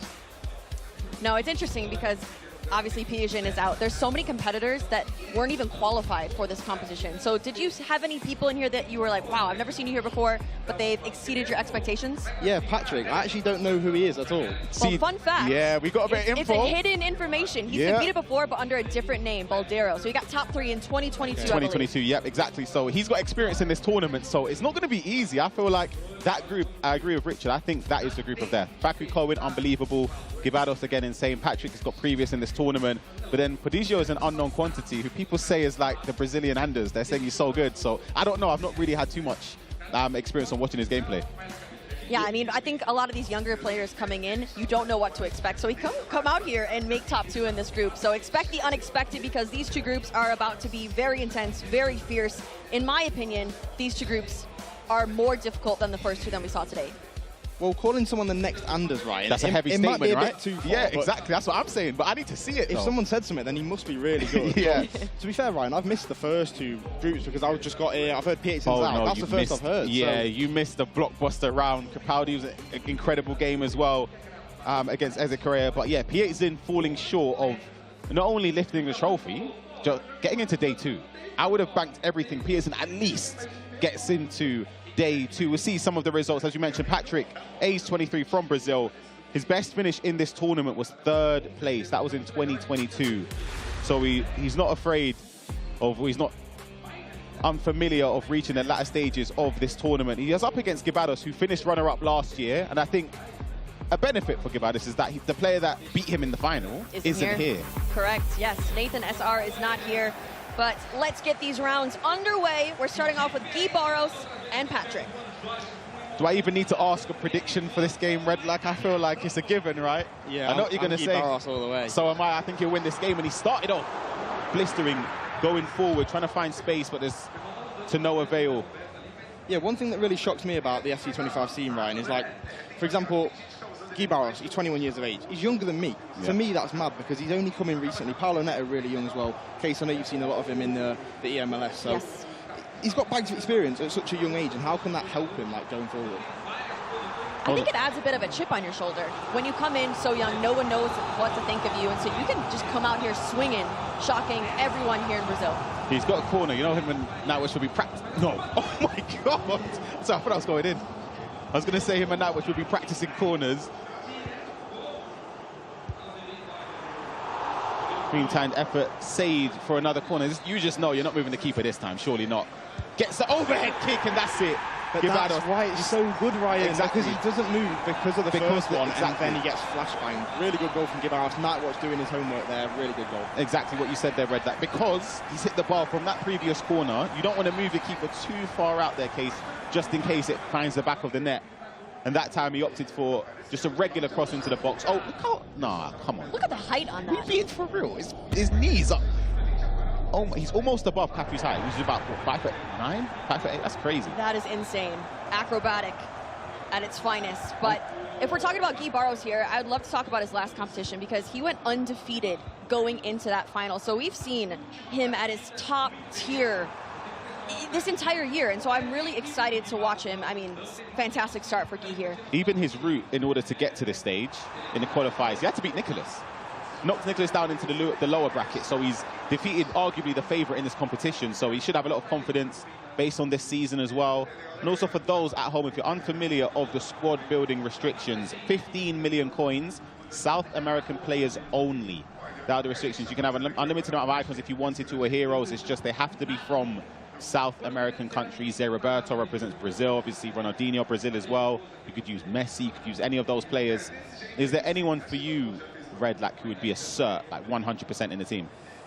I'm not sure, you know. I think Lucio, the goal scorer, I think he's one of the players that I'd put straight in because centre-backs, they're hard to come by, you know, with all the right play styles, with the right stats. So Lucio would be straight in for me. I think for the viewers at home, seeing Guy Barros' level, me and Case especially, over in the United States, it was a scary level. It was. The one thing that we could put against him is that finals appearances. He's lost, I think, 2 out of 2 there. So there might be some sort of mental battle, but the level is definitely there. Absolutely, which is why we expect a lot from him here in this group stage. And as a reminder, the format for this group stage, 2 is the magic number. You win 2, you're through. You lose 2, you are unfortunately going home. Just going on to what you said there, which I feel like maybe this could be a difference. He even said it in the video clip that he mentioned last year. His aim was to get to the World Championships. He done that, getting to the final. EMLS, he wanted to get to the World Championship. Got that, getting to the final. This one, look at the play as well. Kaka plays it extra, just blocked there. Still chances to get goal number 2. Couldn't find a space in the box. But just finishing on what I was saying, he doesn't need to win this tournament or get into the finals for that World Championship spot. He's got it already. The pressure's off. The pressure's off. He's just here to win the trophy and, of course, for that prize pool. So maybe that could help him. Maybe that's what he needs, that mentality shift onto now winning the tournament. But a chance here for Patrick. Good block. Great block, in fact. Lucio just in front. Oh, but the goalkeeper there. Trying to find space in the box. Kaka on the finesse, top corner. Patrick's off the mark in this tournament. And it's none other than Kaku. He seems to be scoring a lot of goals for a lot of players in this tournament. But there's still a long way to go in this game. A long way to go, and there are also 3 other matches happening simultaneously. We have Paulo Neto versus Barreto, Giuliano versus Dorta, Facu Cohen versus Prodigio. And so if you guys are fans of any one of those games, we'll keep you updated as scores come in. Let us know in the chat who you're rooting for in Group C and D. There was also an update. I saw a lot of people requesting about the live items in game. The FC Pro League live player pick. You could have chosen between Lanzini, who's represented by Faku Cohen. He's up against Prodigio right now, so we'll get an update when we can. Crepaldi, Chico got one upgrade, of course, eliminated, so we can't get that further upgrade. Lampazzo with Leone gets, well, one upgrade and the opportunity to get the other one tomorrow. And Funes Mori and Ezekere, very similar to Lampazzo, one upgrade and the opportunity to get the second tomorrow. Free kick here, though. A lot of players in the wall. This could go in, you know. Nah, it's poor. But like that feels like that's your specialty there, you know. That's a bad free kick for me. There was a similar one in the MLS where me and Nightwatch after were like, what was he thinking? Like, there was no way that was going in my opinion. I think you've either got to fully commit to the far side or go to the near post. He sort of settled in between because of the wall movement. Yeah. I think you just got to ignore that. Hang on. It's just offside. I have to hold on there. You can see how he turns defence to attack very quickly. Patrick does. Do you think then, that situation, when you have the free kick, would you rely on your coach to tell you what to do, or you just do it yourself? I think it really depends. For me personally, I know what I'm doing. Because of doing all these tutorials, Ryan, I'm always lining it up perfectly, finding the right shot angle. Whereas if he doesn't know, then I feel like there's where you have faith in your coach. Maybe look at Anders. Yeah. Anders trusts Dieter to give him a good set piece, whereas, you know, people have different strengths, whether it be attacking, defending, set pieces, so it's all different for every single player. I also think that they're in the lab practicing this outside of competition as well, and so they're probably working with their coaches. He's probably sitting there with Nightwatch trying to figure out what the best option is, and they've already gone over this so many times. Yeah, Nightwatch is a perfectionist. You know that, Red, like, better than everybody. He knows he wants the best. He's going to have to hope that Givaz can defend this free kick opportunity. I don't think it's wise to cross it. I probably would go short here. Try and work a chance in the box. Oh my gosh, Whitfield. Oh, that's a good free kick. That's a great free kick. It's from that angle, you never expect it to go in. Completely caught me off guard there as well. Yeah. Triggered runs. Neymar in behind. Got the pace on the defender. Can he find the back of the net? Hits the inside of the post. A huge chance for Gabados to take the lead again. Is there anything that he could have done differently there? I don't know. Maybe with Neymar cutting inside a bit more is harsh, but... Me personally, I would have took a touch downwards and then gone for a finesse. Yeah, that's what I was... Yeah. Because of the Trivella, the shot's going towards the keeper and then away from the goal, which is not ideal, but I guess maybe nerves, or maybe he trusted that shot selection, changed his mind from the near post at the last minute. Who knows? But here comes Patrick. And one thing I want to say, I feel like, you know, I didn't know Patrick was Balladero. I didn't know there was that sort of name change. He's a good player in the scene, and he's got his own experiences. I keep harping on about Guy Barros, my teammate, but, you know, respect to both players here. Anyone can win. 100%. The level is very high. We saw that in groups A and B, where Piazin fell short. Which I find that, I can't even believe it. It just feels weird saying that, case. I can't believe it. You know, it's crazy, because if I'm a player in groups C and D... We'll hold on a second. Kaka in behind. This time, he makes it count. Trivella near post. Green time finish. He might make a mistake once or twice, but you give him that chance continuously, you're going to get punished. I think he had to score that. Yeah. You know, the chance that he got, the angle, it was perfect for Gibaros. He looks calm right now. Nightwatch in his ear, but yeah, 2-1 up. He'll be happy with that so far. Just keep it going, G. We do have other games going on, as Case mentioned. I'm not going to spoil it. Hopefully that we can get a switch over to game 4, if that's possible, to see the live situation when we can, but there is potential for another huge upset on the horizon, which I, for one, wouldn't have predicted before the game started. But after Piazin going down in the group stage, anything can happen, right? Yeah. Anything can happen. But what I was going to say is, with Piazin not going into Sunday, if I'm in Group C, I'm excited. That's what I said earlier. Yeah, you would want the better players to lose. Piazin going out is an unbelievable thing for all, not just the players, but every other player in the competition, because it's somebody that not only can beat anyone, but can win the whole thing. So crazy, crazy shock in the tournament so far. Great play, by the way, from Patrick. Step overs, twisting and turning. Oh, that's a beautiful goal. Beautiful goal with the build-up there, Red Light. Yeah, the double square, the killer pass in the end, under the defender's leg, right into the path of Neymar. 2-2, back on level playing field now. Yeah, very close game so far. Let's head on over to that game I was mentioning between Paulo Neto and Barreto right here. Are we coming at the right time? It's just offside. 2-0. Only 8 minutes in. I know it's only 8 minutes, but wow, that is a blistering start against Paulo Neto. Case, could it be one of them things where, you know, it's sort of too early? You've gone up too early and then it's too much to hang on to. It happened to me against the same competitor. So I'm just worrying maybe Barreto will get caught in the end. I mean, that's the thing, right? We are 10 minutes into this match. There's so much more FC to be played. We saw a few comebacks earlier in the day today, and Paulo Neto is one of the most skilled players in the world. He has the trophies, and so if I had to guess, he's probably going to bring this game back. But we'll see. It seems like Barreto is having a great first game of the day. Yeah, he seems to be getting cut apart when he goes forward. Paulo Neto, can he respond quickly? Little player lock into Kaka, intercepted there from Pacho, who I said, like, I'm surprised isn't in every team. I think Pacho should be in every single one. Well, Ryan, you'll be happy to know that I got him in my red picks. That's devastating. Must be nice. You know what? Sorry that he rushed that. He could have taken that down and made it 3-0. You've got the quads of all the games live right now. Giuliano against Dorta, still 0-0. Baku Cohen, again, one of the players that made his name last season, I would say, in the global stage against Prodigio, who is also looking to make a name for himself. The youngest player in this competition. Unbelievable accomplishment to get this far. As we see some of the scores on our screen here, Giuliano versus Dorta is still 0-0 in the 16th minute. We'll see if Giuliano, who we've seen do really well in this competition in the past. Let's see him up against the birthday boy. He's got a lot of fans, Dorta, in the crowd. So many people rooting for him to win. Travella, keeper moved as well. We missed a goal as well. Guevados back in front against Patrick. I'm enjoying this, guys. Across all 4 games, there's goals, goals, goals. This tournament, maybe I should come back next year because I'm loving it. Andrew in Brazil. Could it play? Green times straight into the keeper. You managed to... Oh, no, you don't have any time to explore Brazil, right? You literally just landed. When did you land? A couple hours ago? 2 a.m. Oh, that's horrid. Yeah. And then I was up at 7. Is it one of them where you couldn't check in straight away?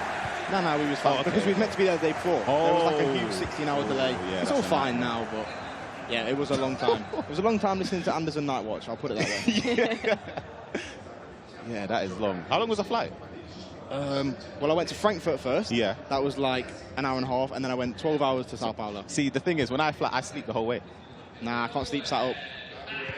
Just a little bit. Really? Kate said that as well. Yeah, it's tough. But worth it. So wait, so you're awake the whole flight? Nah, I done the head on the table method for a few hours, but it wasn't enough, Ryan, to be honest. Ah, see, I couldn't imagine flying and not sleeping. That, yeah, it's a cert. Approaching half-time. It's been 5 goals. I feel like you can't complain with that. Gabau's 3-2 up, but probably still disappointed in his performance. 100%. He want to have got away from Patrick a bit. Got a lead, but he's got one last chance in this half.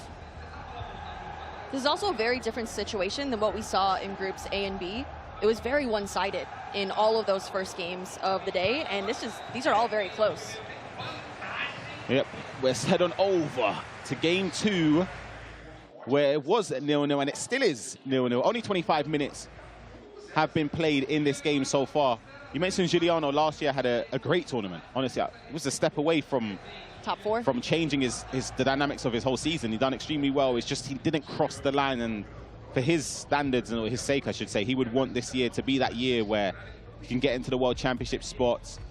But it's not going to be easy. This group is very, very tightly contested. Absolutely, yeah. He got top 4 last year. He unfortunately lost to Guy Barros, and so he's also here today. But he's a member of Trex Esports, and so I'm sure that his second year here in the eLibertadores, they're expecting a lot from him. I remember looking at the top 4 last year and just thinking, I don't really know any of these players. And now I just look silly thinking about it. Nathan, really good. Guy, amazing for Open. So much success this season. It's crazy. We're heading up back over. You were right, Kiss. It was too early. I called it. It was too early. It was 2-0 down, Paulo Neto. And he's potentially could have gone 3-2 up. You know the thing about Paulo Neto, last year he did not qualify for the eLibertadores, and so I think this year he has a bit of a chip on his shoulder. Yes, he's accomplished things in other competitions, but I think this is one of those that he's like, this is the one I need to get now. He's such a good player. He's one of them that goes under the radar, you know. He does. I feel like even myself, I don't give him enough respect, but over the years, how well he's been performing, he should be amongst the conversation to win it, but it's like he never is, and I don't know why. Such a good player here, building up again with Jairzinho Oh, it's beautiful step overs, cancellations, back to Maradona. Keeper movement prevents 3-2. That's special. As a pro, me just watching that, I'm so thinking, nice. wow, like, it's beautiful. But I think Paolo Neto, quite like myself actually, he's a bit like a momentum player where when he gets one, he gets another and another, and he keeps going and he's relentless with it. Barreto was feeling the effects. Only 26 minutes in, but it will feel like a lifetime. Look at the amount of pressure. Could have easily scored from the chances before that, and now he's got another corner. I was going to say overhead kick potentially. How would you be feeling in this game if you are Barreto? You were 2-0 down, it's now 2-2. I'll let you answer that now, actually, as that attack came to a close quickly. I don't know how I'd feel. I'd feel like the tide's going against me, and I'd recommend a pause, to be honest. Just to sit there, maybe change a little tactic, and sort of just process what's going on. All he needs is one goal there, Ryan, and then he's back in the driving seat. Do you sit there throughout the whole pause? I'd say a minute, but then I get bored, and then I'm just back in. And that beautiful. pause was needed. Yeah, you see the composure there from Paolo Neto. Every time he goes forward, it feels like he's going to score. And he's creating. Courtesy of our good friend Rami Lueso, he asked some of the players, I say some, all of the players, certain questions, such as the best attacker, for example. And Nicholas actually said Paolo Neto, he believes, is the best attacker in this competition. Gibados was voted as the best attacker by quite a few players, such as Piet Zin.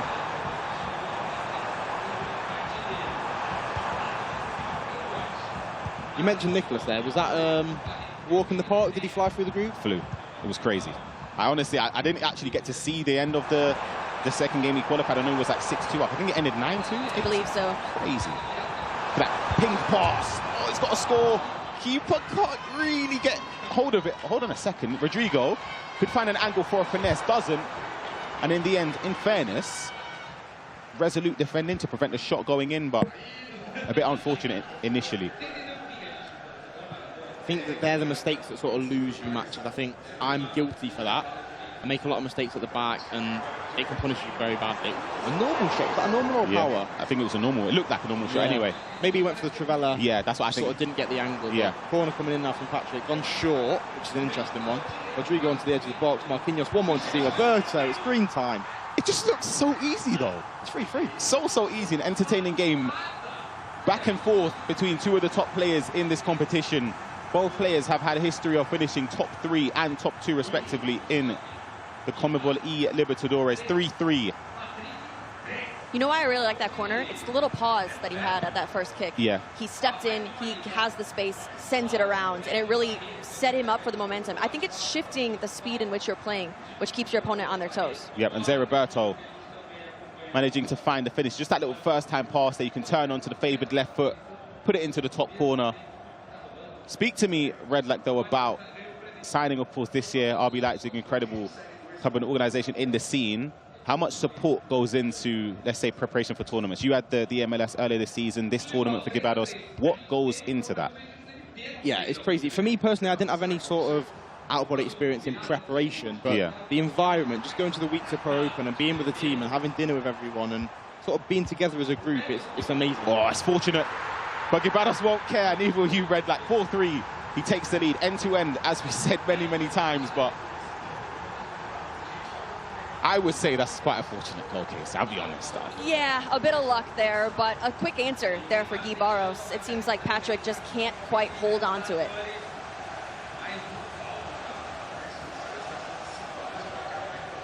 We'll try and give you updates from across the stages, as we mentioned. Facu Cohen up against Prodigio. That is the exact same group as Gibados and Patrick. Giuliano against Dorta and Paolo Neto against F. Barreto. Ryan, we talked about that pause. I'm not going to spoil anything, but I think it's coming too late. I've just looked at the scoreline. Wow. We'll give you updates when we can visually on the screen, but let's just say Paolo Neto he's hitting into gear.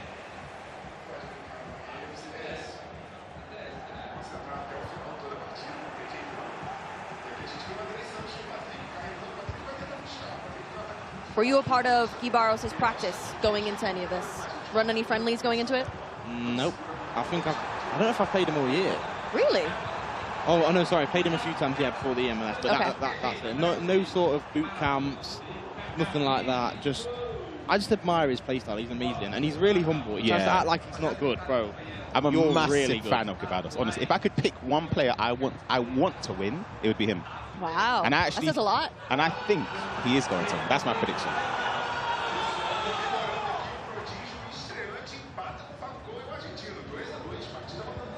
Kay said earlier Ronaldinho would have been in her team if she chose it. Would you choose Ronaldinho here? I'm still a bit like blinded by the restriction, but by the looks of it, I'll say yes. I look back He to has text. him. Guy Barros has him on his team. I look back to text over the years using Love Ronaldinho. this, yeah. Amazing, the dribbling, the finesse shots, the Trivellas. But I feel like Tex can make anyone look good, you know. That's the. That's true. I try it, and it's Nah, but if going you're in. Tex's favourite player, Ryan, that's special. Yeah.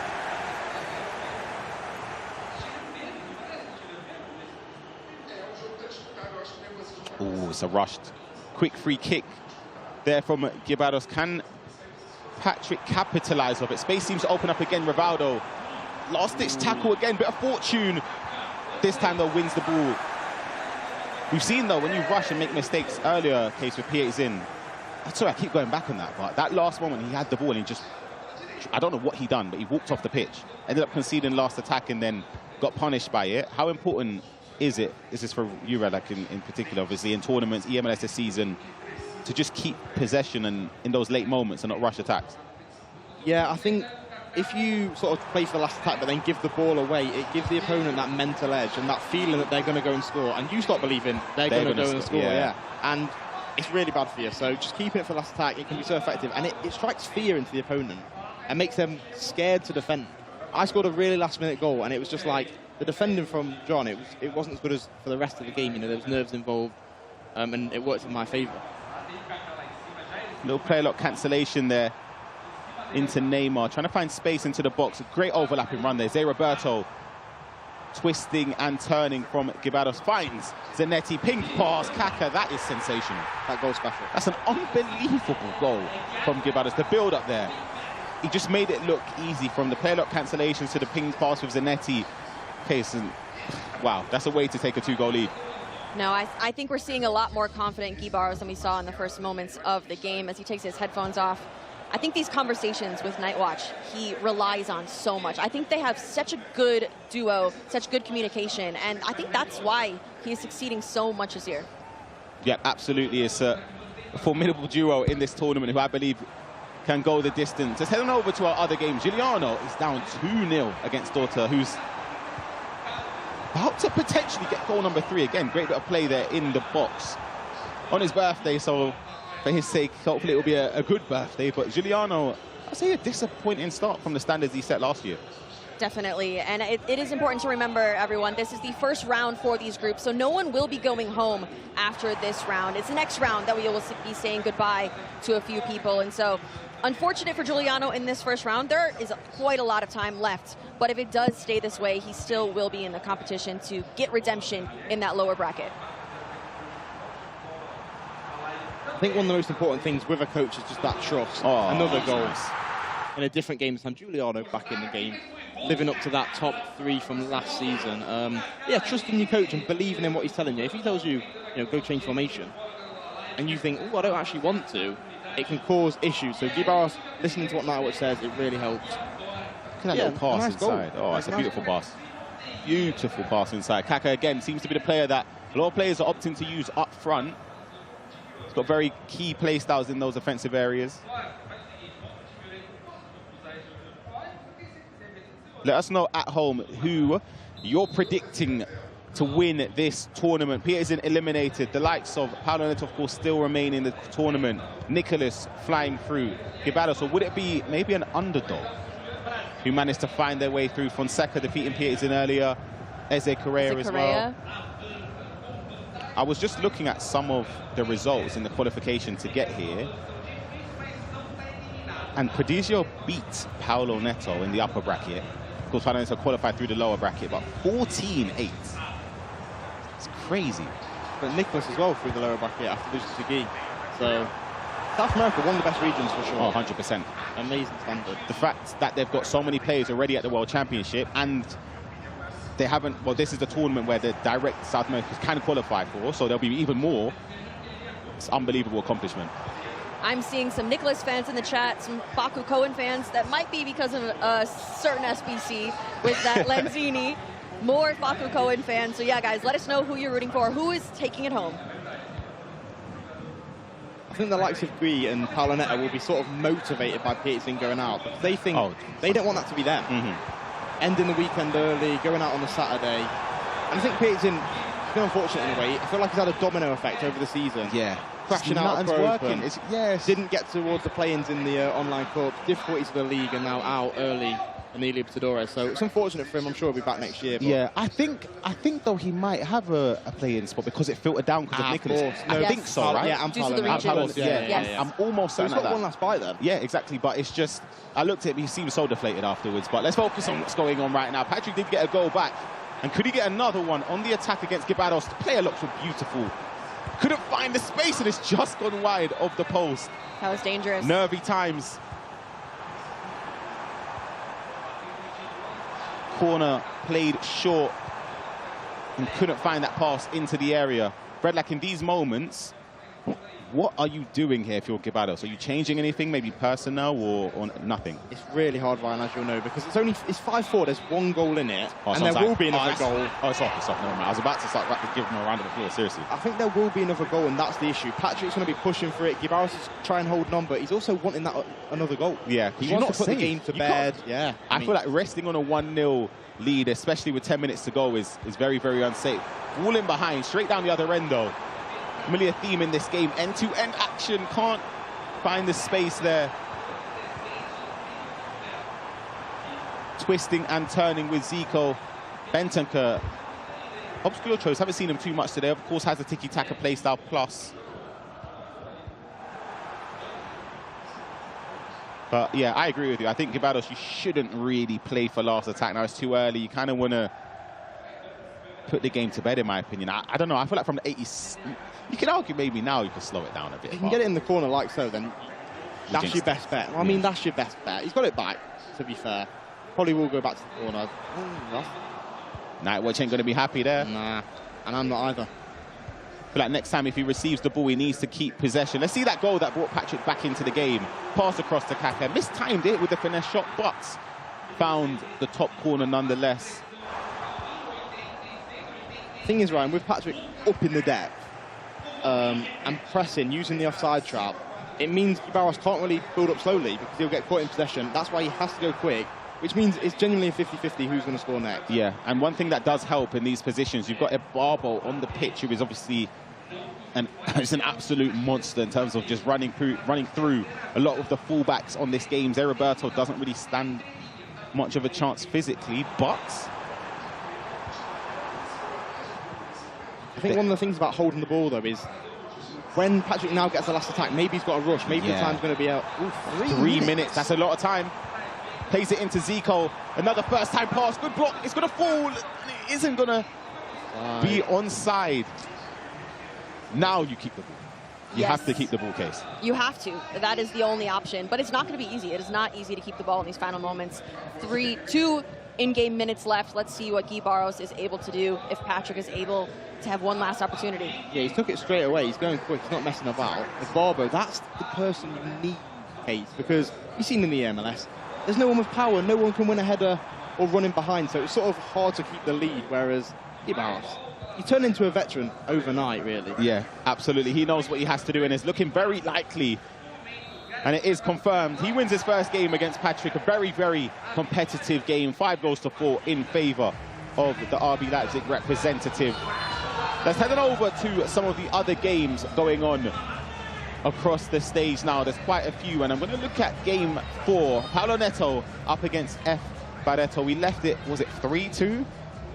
I think the last time we saw it. Yeah, it's been quite a few goals since then. So we'll head on over live into that game when we can. We're going to head on over, in fact, actually, to Giuliano against Dorta. 75th minute. Could have been a mistake, and it could have led to... it did lead to an equaliser. That is... Honestly, I don't even know what happened there. That's a messy goal in the box. What do you even do there as someone that concedes it? I feel like there's not much you could have done, but there was one instance where he sort of could have dealt with it better. And I think the ball dropped, maybe a manual pass away would have been good with the R1 triangle, but didn't get to do it there, and it's back on level terms. It was a slow start from Giuliano. He was 2-0 down, found his way back into the game. There's still time left, though, to find a winner. And, of course, to reiterate for those at home, this is the group stage. So Patrick, who lost the game against Gibados, is not eliminated. He still has another opportunity or two to progress into tomorrow's playoffs. Okay, so I feel like it's not about, you know, getting hit. It's about how you get back up. How will Dorta react to conceding that goal? Because people can drop their heads, concede later on, maybe not think it's a good goal, and then sort of lose their head a bit and just lose the game. That's or will the he thing. bounce back? Mentality is so important in this game, especially with 9-minute halves. You have the time to get back into these matchups, and so composure is so key. Even if you go down 1, 2, 3 goals, if it's early on, you have time to get back into it. Yeah, we're headed over to another game that's going on. We haven't seen too much of it. We might have jumped in at the perfect time. Faku Cohen up against Prodigio, who has a lot of support in the crowd. 16 years old in this competition. He's making a name for himself, and... No. Sorry, what? How is that got in? I'm so confused. Sorry, I got to watch that again. Read that, what's... I don't... I'm actually quite lost for words, to be fair. See, we play a lot of FC25, Ryan, and we don't see them goals. That doesn't go in. That never goes in. However, Faku Cohen, he's probably been putting work in, and he might know. Is it really in goal? He's only small, so maybe that's sort of the mindset. I'm not sure. No, but sorry, that's caught me off, I'll be honest. We're heading over to game 4. Paolo Neto high-flying, 7-2 lead right now. That goal there from Maradona, it wasn't time green. No. It wasn't, wow. Could have been 8. I think the fact me and Case brought up the fact that at 2-0, this could go the other way, shows the quality of Paolo Neto. It wasn't just a guess. It was estimated and is another goal, surely. Yes. The composure, Ryan. It's different. It's different. Barreto, look at it's a rough one, I can't lie. Barreto was very confident coming into this tournament as well. He believed that this is his year, not only to qualify for the World Championships, but to win the whole thing. And Paolo Neto's got other ideas. Thing is, sometimes it just takes a little bit to heat up. Paolo Neto starting off that game, he didn't look as strong, but eventually it's going to click, especially for a veteran like Paolo Neto, who has competed all over the world and done so well. And so I'm not surprised that he came back. I called it. I did call it. You did. You both did. Brad, like in this position, you're Efreto, we got to be real. The odds of you coming back, slim to none, right? Is it more so about sort of saving face in this game, or do you actually think, you know what, I'm just going to go for it and see what could happen? Nah, I think first game of the day, you have to just keep going and sort of seeing what the issue is. Can we fix that? I played Paolo Neto in the first game of the EMLS as he scores his 9th. And what happened? I was 5-1 down, and do you know what I thought? I thought, I need to just score because this is getting ugly. Yeah. And I ended up winning the game. But that was due to the fact that I was scared to be beaten by 6-7 goals. It wasn't to do with the fact that I thought, you know, I'm going to win from this position. Yeah, this is getting out of hand.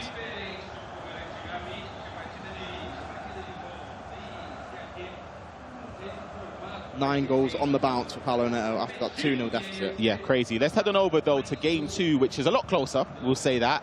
Giuliano up against Dorta. We left it at 2-0 with moments left to be played. 2 minutes left.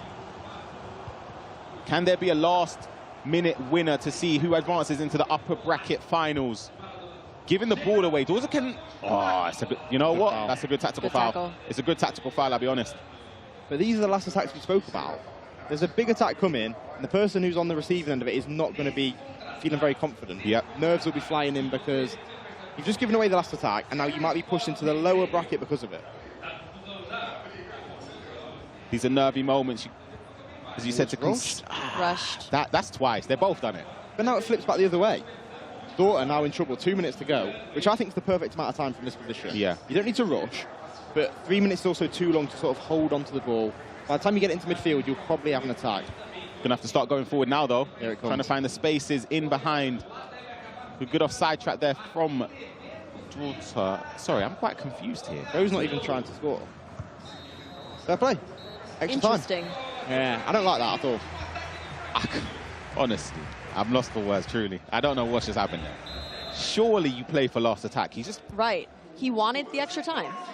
I think he was trying for the last attack, but there was no obvious options on. But he didn't even try to then risk it or do anything. No, there was nothing there. An update in our game between Facu Cohen and Prodisio. It did end 4-3 in favor of Facu Cohen. So we'll have a monster game between Facu Cohen and Gibados to see who advances into the quarterfinals tomorrow. That will come up in the next set of games. And this one, it will be Paulo Neto up against either... Well, I would predict it would be... predict it would be Paulo Neto. Is that a fair prediction? Is it? I don't know. It's close. I think so. Yeah, this is 10-3. That Facu game against Guy, that's a World Championship game. That's a game for the title, like a final. Yeah. So Both really players good, already qualified for the World Championship. Gibados earlier this season in the EMLS. Facu Cohen in the Argentinian League as well. 10-3 though. Oof. This could be an unpopular opinion. For Paulo, this isn't necessarily a good thing. To get complacent. Yeah, because when you get so far ahead, 7 goals, you're sort of thinking, ooh, good timing. He's coming at the perfect time. Giuliano, straight off the bat in extra time. 3-2 lead against Dorta, and he's literally turned this game on its head, Casey. He was 2-0 down, and he's now 3-2 up. See, that's what I expected in the 90th minute. Yeah. Some situation like that, but he opted to go into extra time here. And so he is starting us off strong, but lots of time left to go. Indeed, lots of time in this game. We've seen extra time a couple times already today. That Crepaldi Eze Correa game we saw.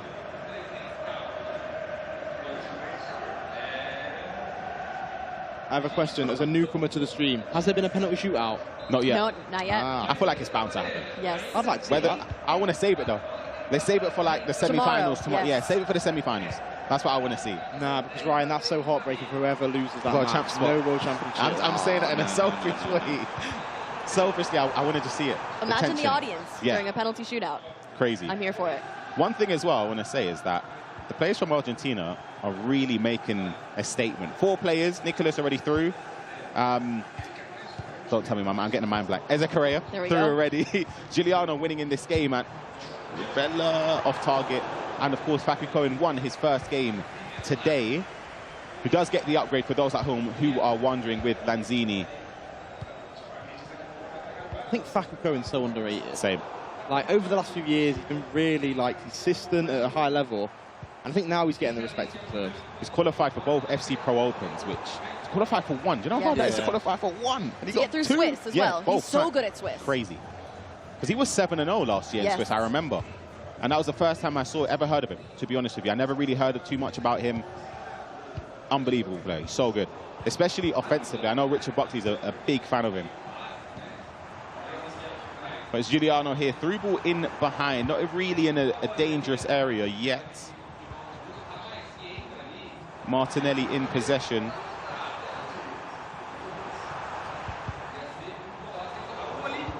And I do have a score update from the other game. Paulo Neto has scored 11 goals in that matchup. 11 goals. Yeah, that is... It's nasty work, to be honest. Is there ever a situation, right, like, where you feel like, so you just kind of just slow it down a bit? You feel a bit, not guilty, because you kind of just want to beat your opponent by any margin, but it's just, damn. I think the issue is, Ryan, if this was online, you would have been out of there a long time. Yeah, you quit the game. You're gone. But you can't be doing that online Yeah. in front of the crowd. You can't be quitting the game. So I think it'll hurt his confidence a bit. Like you say, he was saying he's going to win the tournament in the interviews. He was very confident. But that's come back to bite him. Yeah, hold on a second. Cutting behind. A fake shot into the finesse shot. And Dorta equalises, and the crowd love it. Look at the support from the Turkey players and the family, the friends of Dorta supporting. That skill was interesting. I felt like he'd done a drag back, then a fake shot, then a cancel into the finesse. Good goal in the end from Dorta. Fun fact, I actually played him in 2022. How did that go? I lost. Unfortunately. And do you know who else I played? Loretto. Really? And I lost as well. So South Americans. That was fun. Yeah, They I come feel to like compete. I feel like the playstyle case, it's sort of different. Flashbanged me a bit because their playstyle's so different. They play a lot slower. They find the right chance. Whereas me, I'm just rushing it, playing immature in a way. So I learned a lot that event, courtesy of Brazil.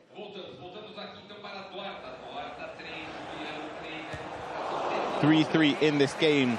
Juliano gets the last attack. It looks like very fortunate. Kaka plays the extra pass to Ibarbo, working it across the box. Couldn't get the pass there. Well intercepted by Cafu. Last attack will fall in favour, it looks like. Oh, I take it back. Juliano needs to go forward here. The C-triggered runs for Ibarbo. Manages to find him. And intercepted. Half-time in this game. Let's head on over back to the Paulo Neto game whilst we're in a quick pause.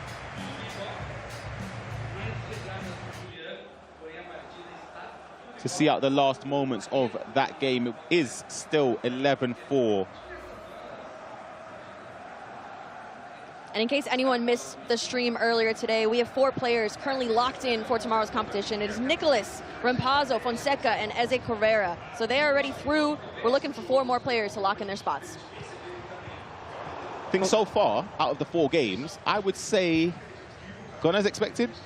Gibalos would have predicted to win. Facu Cohen, Paulo Neto, and, well, I would have said Juliano based on last year, but that game is a very close one and still time to be left, or time to be played in that one. I feel like Fonseca's a shock for me, because I actually still don't know who he is. The thing is, he's been in this tournament before, but I just didn't feel like he had enough to beat PH in. I don't feel like anyone did, to be fair. But, wow, it's a huge upset. But that's why I'm shocked, Ryan, because you know me, I know everything about the FTC and every single league, blah, blah, blah. And I've not heard of him. I've heard of Prodigio just, but the new Anders, the Anders region, that's a shock to me. I'd be interested to see more of his gameplay over the day. Yeah. The thing is, he had a close game. Facu Cohen, not a bad performance. Obviously, to lose the game, you'd be devastated, but he's still in the competition. He can still advance into the playoffs tomorrow.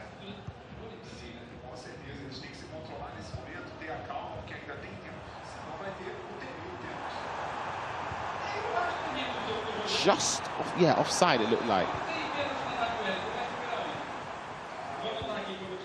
And on the other side, we enter into the final seconds of that Paulo Neto game. So it does look like he is going to get the win versus F. Barreto. And so Paulo will be playing the winner of this current matchup, Giuliano versus Dorta. Well, there was a little Travella angle there. Is that a free kick? It is. Dangerous area for Giuliano. We've seen his... quick. It's gone off the wall, isn't it? Yeah. Oh, headed off the line there from Andre Santos. Gets a corner. Just about prevented a goal there. Yeah, I think from that distance with the silver dead ball playstyle, you don't need to move the right stick. Yeah. You just sort of go quick, hit it before the opponent can move their keeper. And it was a good effort. Yeah. Well defended as well. So far, both players have been allergic to a last attack, a good one at least. Will we see one in extra time? Will we see a penalty shootout first one of the day? No, I think there's a last-minute winner here. Through balls, though. It's on. Militao up against Cafu. Militao's knackered, though. Has to recycle possession. For me, it just seems weird seeing Militao up there. I know, right? It is weird. Having him in left back, I feel like it's just doesn't sit right with me. I don't know. Yeah, it's an item that I'm not too familiar with, to be honest. But he seems like a staple in these teams. Yeah, yeah. Is it the Nimero for item? I think that's the one. I can't. There's so many promos this year. Is it the 90 rated centre back? Yeah, you can play him in left back or right back, pretty certain. See, I'd throw him in right back because of the stronger right foot, but I guess same. That's what I would. Cafu has to be. Yeah, left back maybe Zanetti, but again, not a strong foot either. I don't know. But I think I'd favour Zanetti's weak foot. Zerobert, yeah. For the Travella. Yeah. Gives you an option. Approaching the last moments of this game, I was just about to say, maybe Dorta's learnt his lesson. He's going to keep possession. He doesn't. Giuliano, it's your turn. You do not need to rush an attack. Truly, you can play for last attack just to stop your opponent having the potential chance to catch you off guard and give you no time to respond. Martinelli, triggered run to Zanetti, who we mentioned. 1 minute added on. Caicedo into Paredes. Can't find too much space. This has been a good last attack. He has the space now. He's got Can he find the killer pass? Didn't play it. First time through ball, isn't going to win it. In case you mentioned it, we are going to see a penalty shootout for the first time in the CONMEBOL eLibertadores.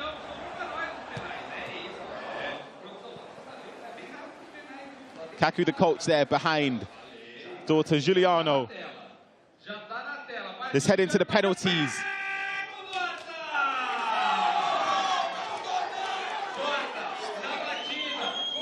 Sorry about it. We've missed 2 penalties, right? Daughter scored the first one. Giuliano was saved. Apologies for that at home. It's taken... Oh, he's hit the post. Giuliano misses his second penalty. Daughter to take a 2-0 lead here. Where's he going to go? Pele steps up down the middle. Giuliano back up to the line with Rodrigo. Where will he go? To the left, and it is good. Dorta back up with Rivaldo. Let's see where he chooses. Right down the middle. Wow, pressure penalty, has to score. Giuliano, Paredes. Where will he go? Down the middle again. Rulli dives out the way. Dorta to win. Send yourself into the winner's bracket. The upper finals, McAllister against Rulli. Where's he going? Scores. Goes bottom right, wins it. Daughter on his birthday. They both stand up, they both celebrate a huge victory over Giuliano. And I thought that game was very tentative, quite risk-averse from both players there, but a penalty shootout in the end seals the deal there for Daughter. He advances into the upper bracket final. Giuliano is not eliminated. He falls into the lower bracket semi-final where he needs to keep his dream alive. We'll see that after the break, though. We're going to head into a quick one and see you after it.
Well, we've got a very special guest, don't we?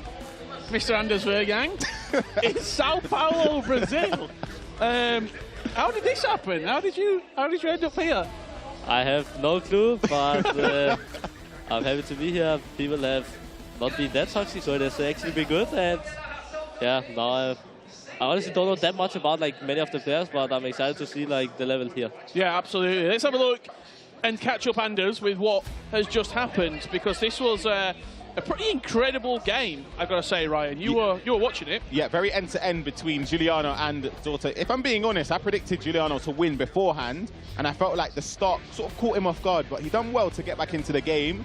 But the issue, Rich, I felt like it was both players were afraid of losing, which you can tell in the gameplay. They were very tentative in that extra time period, but Dorta got a way back into the game there.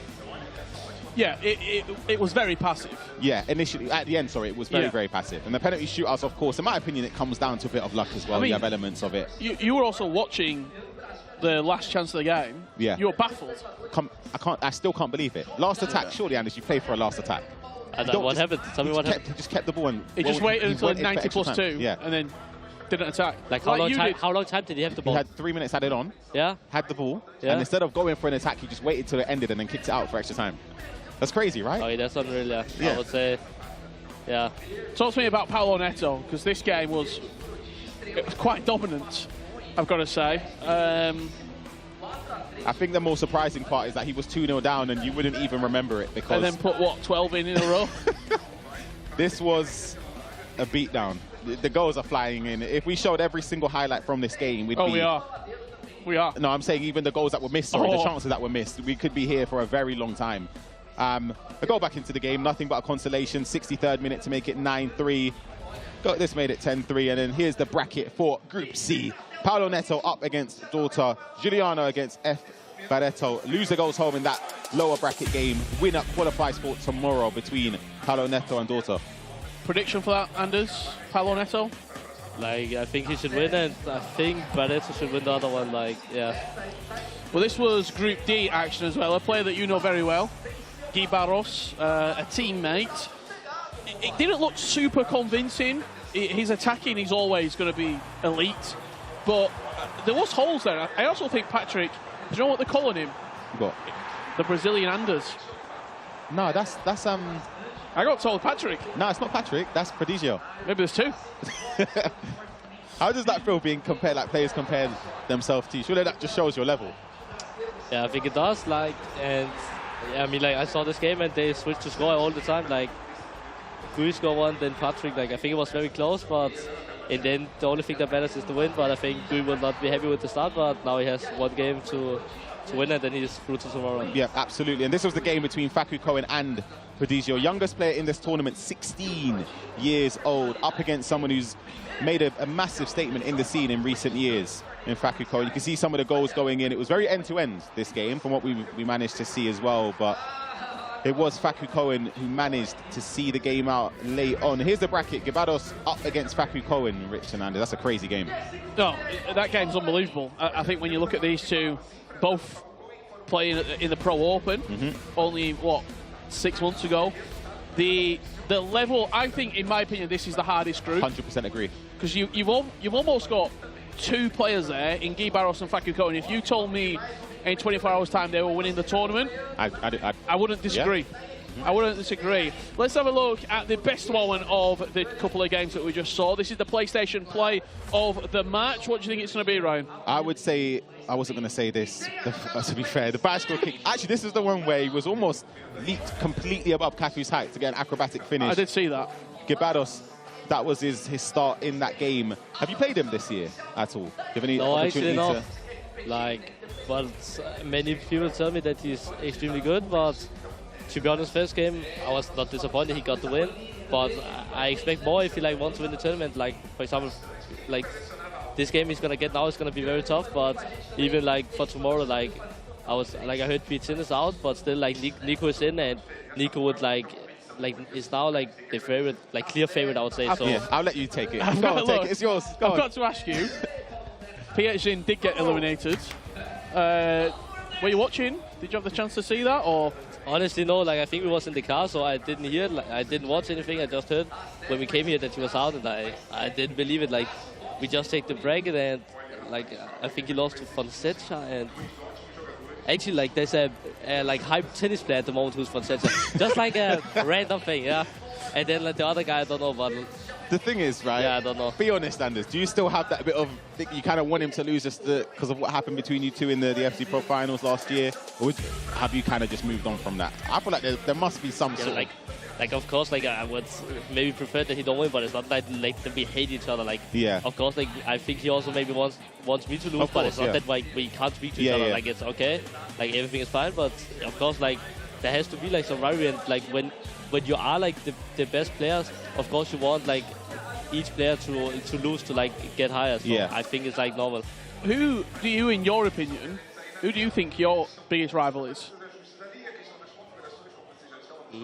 That's hard. I would say. Because I've got a couple of people that I think. I also have two. I think there's I have one two as well. where I don't necessarily think it's a rivalry, but I think, especially after the Pro Open, when you and Nicholas drew 2-2, I think it was the scoreline, and he then sort of did an interview and was like, I can beat Anders. Like, I just need an opportunity. We got to play. And that's a game that I don't think it's a rival, but I'd love to see again. So, in my opinion, I think Nicholas, you and him are probably 1 and 2 right now on this game. Obviously, you and like Tex would just be the ultimate game. In your opinion, who do you think your rivalry is? I would say there's many. Like, there also was like they tried to do some hype with like Bachore, but oh my gosh, I completely forgot about that. I think there's many. Like, it's not it's not that we hate each other or something. I think it's like a good thing that there is some rivalry, but I don't have like any like specific. Also, like the Text, I think many wants to watch the game, but we never actually played. Yeah. And the Nico is like, like as you also said, like many say at the moment that we are the 2 best. So like that game would be crazy at the moment, I think. That was an incredible over the top free ball. This is Giuliano and Barreto going head to head right now. Barreto's going to win, by the way. What do you say? I say Giuliano wins. What do you say? I think Barreto. You? He said Barreto, yeah. Barreto. I can't disagree. He's on the attack, actually. Oh, so about to say that should have been blocked. Would you ever shoot from there? I don't. Like in the beginning, it was very good, like to shoot like near post, but I think the passes. So now, like, but actually, like, I think like in the Ligue 1 final, this. Oh my gosh, the near post. There were so many. Yeah, there was. I saw Elian like did a red time power shot or something, and it went in. So like. Yeah, or Nuno Mendes. Maybe it's back. Near post shots. Like that was crazy. We have to remind you as well, this is a loser's game with the bracket shaping up as it is. You lose this game, you're eliminated from the tournament. You win, you have a second chance. But that's going to be against the loser of Guy and Facu Cohen, right? No, it's Paolo or Dortu. Yeah. Ah, true. Yeah. So I'm going to go out and say it'll be probably Dortu. As Giuliano goes 1-0 up inside the first 10 minutes here. If you've got any questions for Anders, by the way, get them in the chat at home. We'll try and get any questions over to him. As here is Paolo Neto getting underway in the opening 2 minutes here against Dortu. Who was the youngest player you said? Was it Giuliano? Prodigio. He's okay. playing in his other game. He's playing against Patrick right now, I believe. Yeah. It's a tough game. I think that's a tricky game. I think Patrick looked quite good, and this guy, like when he's so young, it was close against Facu. That could be like interesting, I think. Yeah, Patrick top 3 in the eLibertadores a few years ago as well.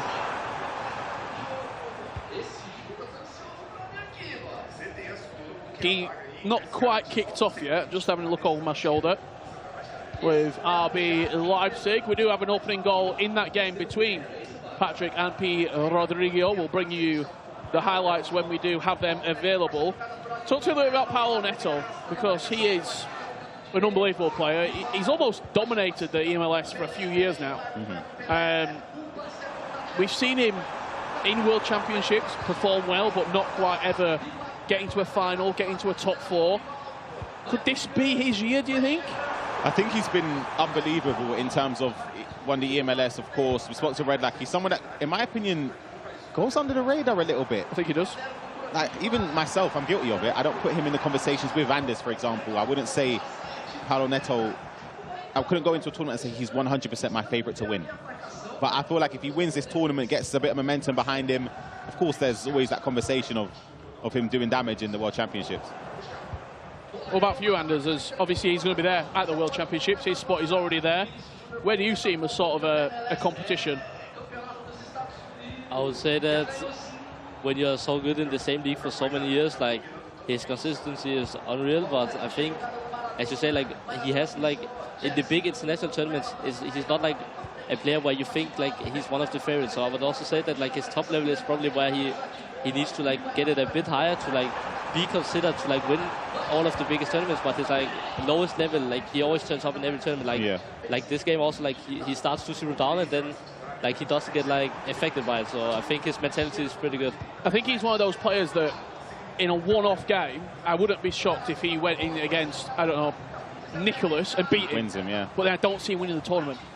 I see him making a huge shock, and his attacking display, he's one of the best attackers we've ever seen. I mean, I remember a few years ago watching him online, him and Bonanno going back and forth in South America. He is a real clutch player in the final third. That's slightly fortunate. Yeah. Gets the rebound and goes 1-0 up. It's going on what you said again. I mentioned this earlier. Ramirez has been doing a lot of digging in the community, and he said we sent a lot of questions to the players in this tournament. Quite a few players. Nicholas said Paulo Neto is the best attacker. Paulo Neto voted himself as well as the best attacker. Guibarro said Paulo Neto, best attacker. So some of the best players in this tournament back him to be the best attacker. So, of course, it's a testament to how well he's been playing over the years. It wasn't the nicest of goals to open up the scoreline, but you do sometimes get a nice rebound, and Kaká is more than happy to put that into the back of the net. So having a look across the other games taking place, there's goals seemingly everywhere at the moment. Hold on, did I hear a vuvuzela? That can't be. I'm predicting as someone that didn't do well in the first game because I haven't heard that today. Yeah, it's 2-1 up Prodigio against Patrick. That's an update for you.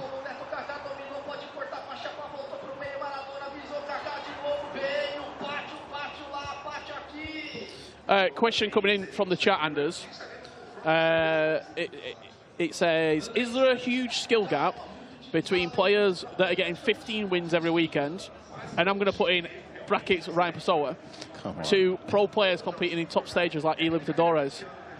And what is the skill gap, do you think, in your opinion? I can just say that this year I think my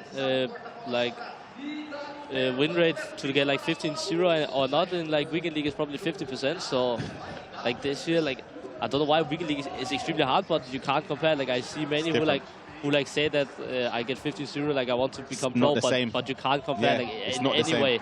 Like it needs like so much more. And, like also like let's say they beat any pro like weekend league, but like for like pros in weekend league, like they don't care. Yeah, exactly. They don't care anymore. Of course, it's like you need to be good to get 15-0, of course, but like still like it's just not like comparable anymore. I remember when I had my streak. What a goal! In finesse shot, green. Paulo Neto takes the lead. Sorry, and let's continue. I remember when I had my streak, it was like weekend league was not more hype, but like it was also more games, and it was just like I would say that it was like more serious in some way. Yeah. Now I feel like people are just like chilling with it and stuff, but also like even before I was like old enough, there was like I think like you had to qualify to tournaments in like weekend league. Yeah. Like you need monthly or something. That's when Ryan was making tournaments. Yeah, a long time ago. But no, that's what I'm saying. I don't think champs is that important. Like for me, I don't really care personally. I don't think it's the rewards, isn't it? Yeah, and also it's just I don't know. It just doesn't have that same. I don't know. There's just. I agree with Anders. I'm with him. A game that certainly does have the pizzazz is Guy Barros and Facu Cohen. Wouldn't be surprised to see those two match up later in the tournament if they both go through into a knockout, even maybe a semi-final. Guy leading 1-0 here against the Argentine Facu Cohen. But that's really nice play, and Zanetti will drive forward and Rivaldo here. Carlos Alberto, quite an interesting pick. Looks to be in at right back. Ibarbo, couple of step overs. Good save. Should have been a goal. Rulli with it. And he's just been bullied out of the corner there as well. Maradona, that's going to be a great finish. I expected a finesse shot, but he's opened up his body and gone to the other side. What do you think of that, Anders? It looked, I don't know, like he tried to do my corner, of course. Then he got like a rebound. He did fair, looked pretty good, and then I don't know. I felt like his keeper was standing kind of weird, but like it's good that he like realized it and just shoot. I would say, but also like these players, like I would say, just like normally European players, like you think they are just better because there's. I would say like the average in Europe should be better, but like I played the Esports World Cup qualifier last year in Dallas, and I remember I lost to, I think it was Guibarras and Cebaloni or something. I think I lost to two South American like back to back. So I think like it's not that you're underrated, but I just think that like they're playing so different. So I think it's like hard to adapt sometimes. Like also like just the crowd here, I think like I don't know if they play with more passion, but I feel like they're just playing in a different way. Yeah. Like I feel like it's completely different, and you can really get surprised if you're not ready because like I would say like maybe their defense is lacking sometimes, but like in attack they can do things that I've never seen before. Well, I also think as well, Ryan, we've watched a lot of FC. You've played a lot as well. That's beautiful Great dribbling. keeper movement. Yeah, he read it at the near post. Yep. Winning 10, 15, $20,000 is life-changing amounts of money. It's different. And I think you see that passion as well coming out from the players. Not that amount of money to European players or to French players or Spanish players, but it's truly life-changing. Yeah. It's completely different situations in life. 100%. And I think you've heard Resende talk about that. You've heard PH talk about that in the past as well, saying, me winning $100,000 at a Pro Open or winning $100,000 at a 2v2 national tournament not only changes my life, but it changes everyone's life around me as Giuliano goes 2-1 up. Build-up play was lovely there. Did Resende not qualify actually? When you say no? Sorry? Did Resende not qualify? No Resende. Not for this tournament. No Young. No Nathan SR. They didn't qualify. Didn't qualify. What? Oh, yeah, that's crazy. That's what I'm saying. It shows the level of the players that are up and coming. Exactly, the level that the players are here. And that's actually unreal. It's crazy. And PSN out like that's really surprised. That's maybe Sebelewoni, who you said was good, didn't make it. I would say like maybe all like the best players. Like last year, I remember I played Nathan in the group stage in Esports World Cup, and now he didn't even qualify. That's crazy. So Resende recently finished in the top 2 alongside Nicholas at the FC Pro La Liga finals. He's going to be at the World Championships as we approach half-time here. There's like world championship spots on the line, right? Yep. Top 2 here, yep. And what, let's say... Keepers move that way. Let's say Nico and Guy Barras is in the final. What happens then? It would then move down to the semi-finalists. Okay. Have the playoff game, etc. The thing is, though, Anders, you've got Facu Cohen, Guy Barras, Paulo Neto, and Nicholas. Wait, how Facu have? He won the ELPF. What is that? The Argentine League. Okay, that's crazy. 4 of like the favorite. So before we head into half-time, we're going to take a very short break, but we've got something very special for everyone at home. I'm not too sure if we're going to wait until half-time or we're going to go all there and then over there now, as we've still got 5 minutes left to play here for Paulo Neto against Daughter. But is that way the 4 qualified already? They were like... No, only the maximum of 3. So there's a situation where 3 of the 4 could be in the semi-finals. Yeah, okay. So then that would go back. So there's actually a way where if you make it to the quarterfinals, yeah, you can be in a round robin to make it into the World Championship. Yeah, which is insane. That's unreal. There's a lot of. That also shows like these first games are probably the most important. Exactly. Absolutely. And PHN, that like how many should he like win? If he, as I said, potentially if he had just won that game, getting into tomorrow, he could have been in a World Championship game, like playoff game. He does have play-ins. Yeah, still an opportunity to get there. But like for the players here, so only like left is playing to qualify if they don't make it here. Yeah, but if they've already had the play-ins, so PSN's already had play-ins from before. You know, like how we have European season. Yeah, same thing over here. Apologies if this is a bit confusing for you. Yeah, it's confusing for us as well. There's a lot of things that could be moving and grooving. I wanted that. No. Say the word. There's a Richard Buckley word. The permutations. Yeah, that's it. The permutations are permutating right now. Paulo Neto goes into half-time 2-1 up against Daughter. Let's head on over to Case, who's with a very special guest. I believe it's a family member of Rampazzo. Yes, very special person indeed. We have the brother of Rampazzo. This is Lucas. I mean, we have to talk about your brother. He went 2-0 today. Such a stellar job competing. How proud are you of your brother? Esse é o Lucas, ele é irmão do competidor. Ela está perguntando quão orgulhoso ele está se sentindo da partida, como ele foi hoje. I am very happy for him. I'm truly proud. It's not his first time. He knows what he's been through. He had a personal growth, professional growth also. So I think he's more than ready. O Lucas está muito orgulhoso. Ele explicou que o irmão dele passou por alguns problemas durante a preparação, mas que ele entregou tudo hoje e que ele está muito feliz. So talk to me behind the scenes. You're his brother, so you see everything back at home. What have preparations looked like for this competition? So he's on his room and he's playing there. He's very focused. Sometimes it's hard to see him around the house, but that's it. We've been playing since we were kids, so that's special for me to see something that we grew up together doing and having so much fun, and I'm very proud. O Lucas está contando um pouquinho da preparação que ele e o irmão dele tiveram em casa. Eles sempre jogaram desde crianças, então para ele é um orgulho muito grande ver onde ele chegou e tudo que ele está conquistando. All right, well, Lucas, thank you so much and congratulations to your brother. Gonna send it back to you guys because we got games underway. Thank you very much. Great to hear from Lucas there, Rampazzo's brother, and the growth that he has had. We're back underway. Paolo Neto leading daughter 2-1 at the moment. There's 3 other matches taking place at this stage as well as this one. We'll try and bring you all the goals, moments, highlights and lows from this round as we get them.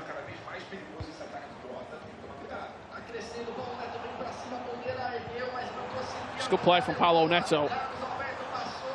Bring Carlos Alberto into play. Look for the edge of the box. There it is. Jarzinho, technical dribbling. Is there any player who's like in every team? I believe Rivaldo, Vinny Jr. with the Trivella. I think Rivaldo was in every team. Is this Ibarbo good? Is he good? Ibarbo's very good. Ridiculous. Just runs through the defence. I didn't try him, actually. Offside. Just offside. Let's head on over, if we can, to game 2. Anders' teammate, Guy Barros, approaching half-time.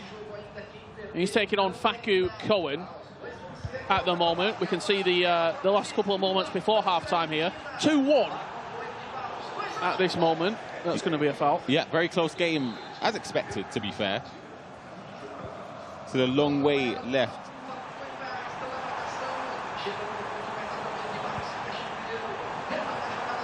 Andres Santos, bit of a bargain. Yeah, so cheap. I feel like that has to be a selection. Even if he's not in the starting 11, it's got to be at least on the bench for all of the players.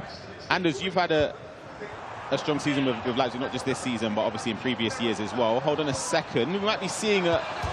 Ooh. Wow. Just off the post. Quickly, that. Do you think that's a mistake because of the aim? I think he moved the keeper, I'm not sure, but of course precision shooting, but I think like let's say he aimed. Oh, there. Kaká steals the ball off the post. 2 posts hit in 2 minutes. And that will do us for half-time. So I was just saying about Leipzig have had an incredible season when you think of it. The amount of success so far, and there's still a lot more to be played. 2-2. How important for you? Hold on a second. There again. Again. Is that 3 times? Oh wait, it's 2. Sorry, yeah, I just got you said 2-2 in my head. Wow. I was about to say, so I can't even finish my question here to Anders. How important? How good have Leipzig been? No, but how important is it having a coach? Because Night Watch, obviously now with Gibaros, is it like a big difference in how you can perform? I would say that Night Watch is extremely good. Like, Gibaros was also at the World Championship last year, but like I think he lost in round of 16 this year.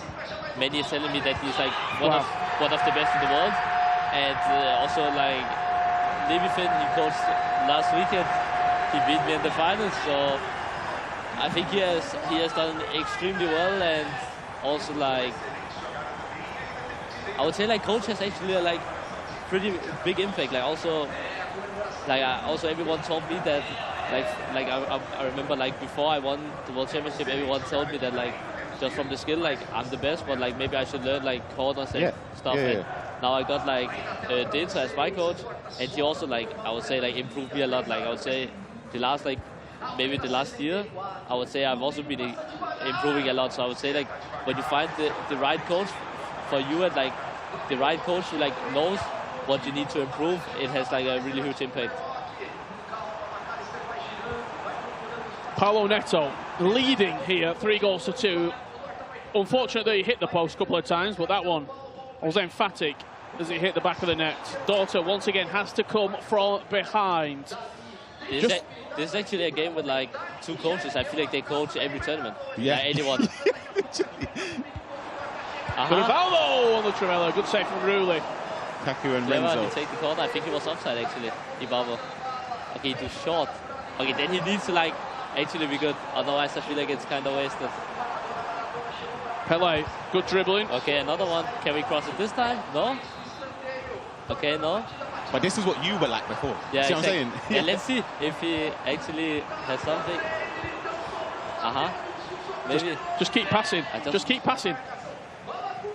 Are you not happy with that, Anders? I feel like I honestly think like when he does it twice, I just think that like he didn't He's preg not it. prepared. Yeah, No, exactly. but you got to think though, this is how we were watching you when you weren't taking your corners. You see what I'm saying? And was that just because you weren't prepared? Yeah, I would say, I didn't know how to do it, and now my coach now is like he knows everything about corners, so now I also know everything. But yeah, like, I would say like it is just like a very big part because it's just like 3 goals. I would say it's like sometimes you don't have to do anything, and now he had like 2 corners, and let's say he has like different variations. Then he can do one, and then on the other one he can do something else because he would like, let's say he does one variation on the first, then maybe his opponent will like move the keeper, and then if he has another one, he can like catch it with the keeper movement, for example.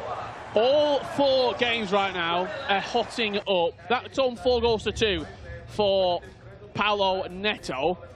Let's jump around. Let's see. Let's have a look at what we can see at the moment.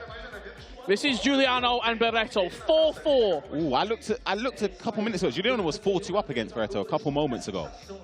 Elimination match. Game 3, what's happening there? P. Rodrigo and Patrick, 2-2. 20 minutes left to play. I feel like this one is so tight. I also said it before.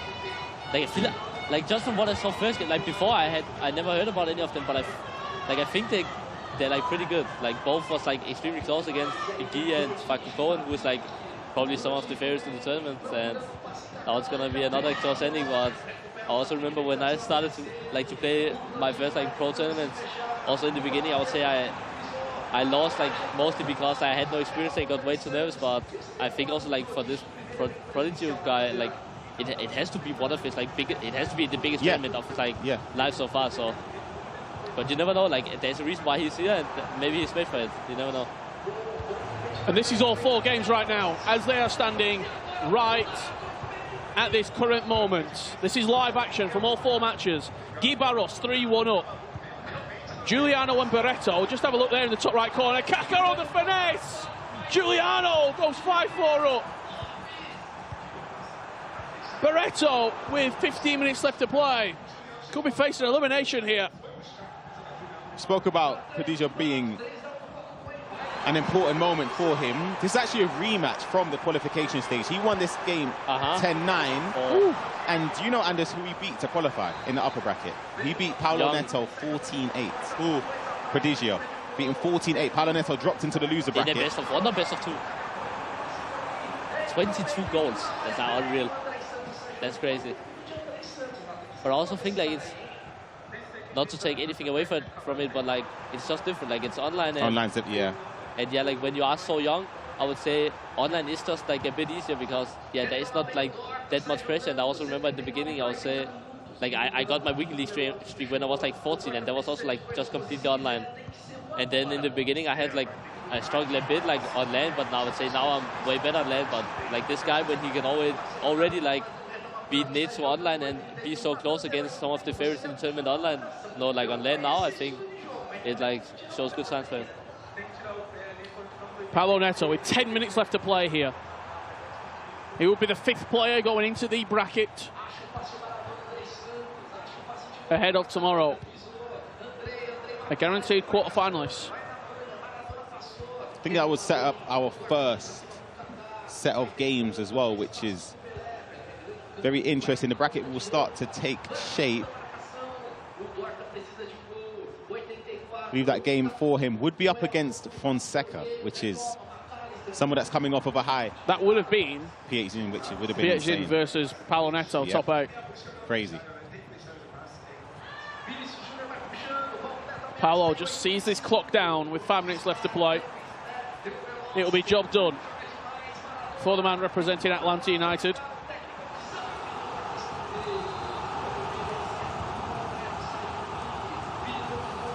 Daughter not eliminated from the tournament yet. He would play the winner of Barreto and Giuliano in a qualifying matchup. Facu Cohen, what is the score? 3-2, 3-3? 3-2 between Facu Cohen and Guy Barros. Yep. Wait, another goal. 3-2, Patrick leading against Prodigio. And Giuliano 6-4 up against Barreto. If Daughter scores this attack, I think it's too late. Yeah, unless it's like plus 3 I or think 4. like, it looked like he didn't like even press.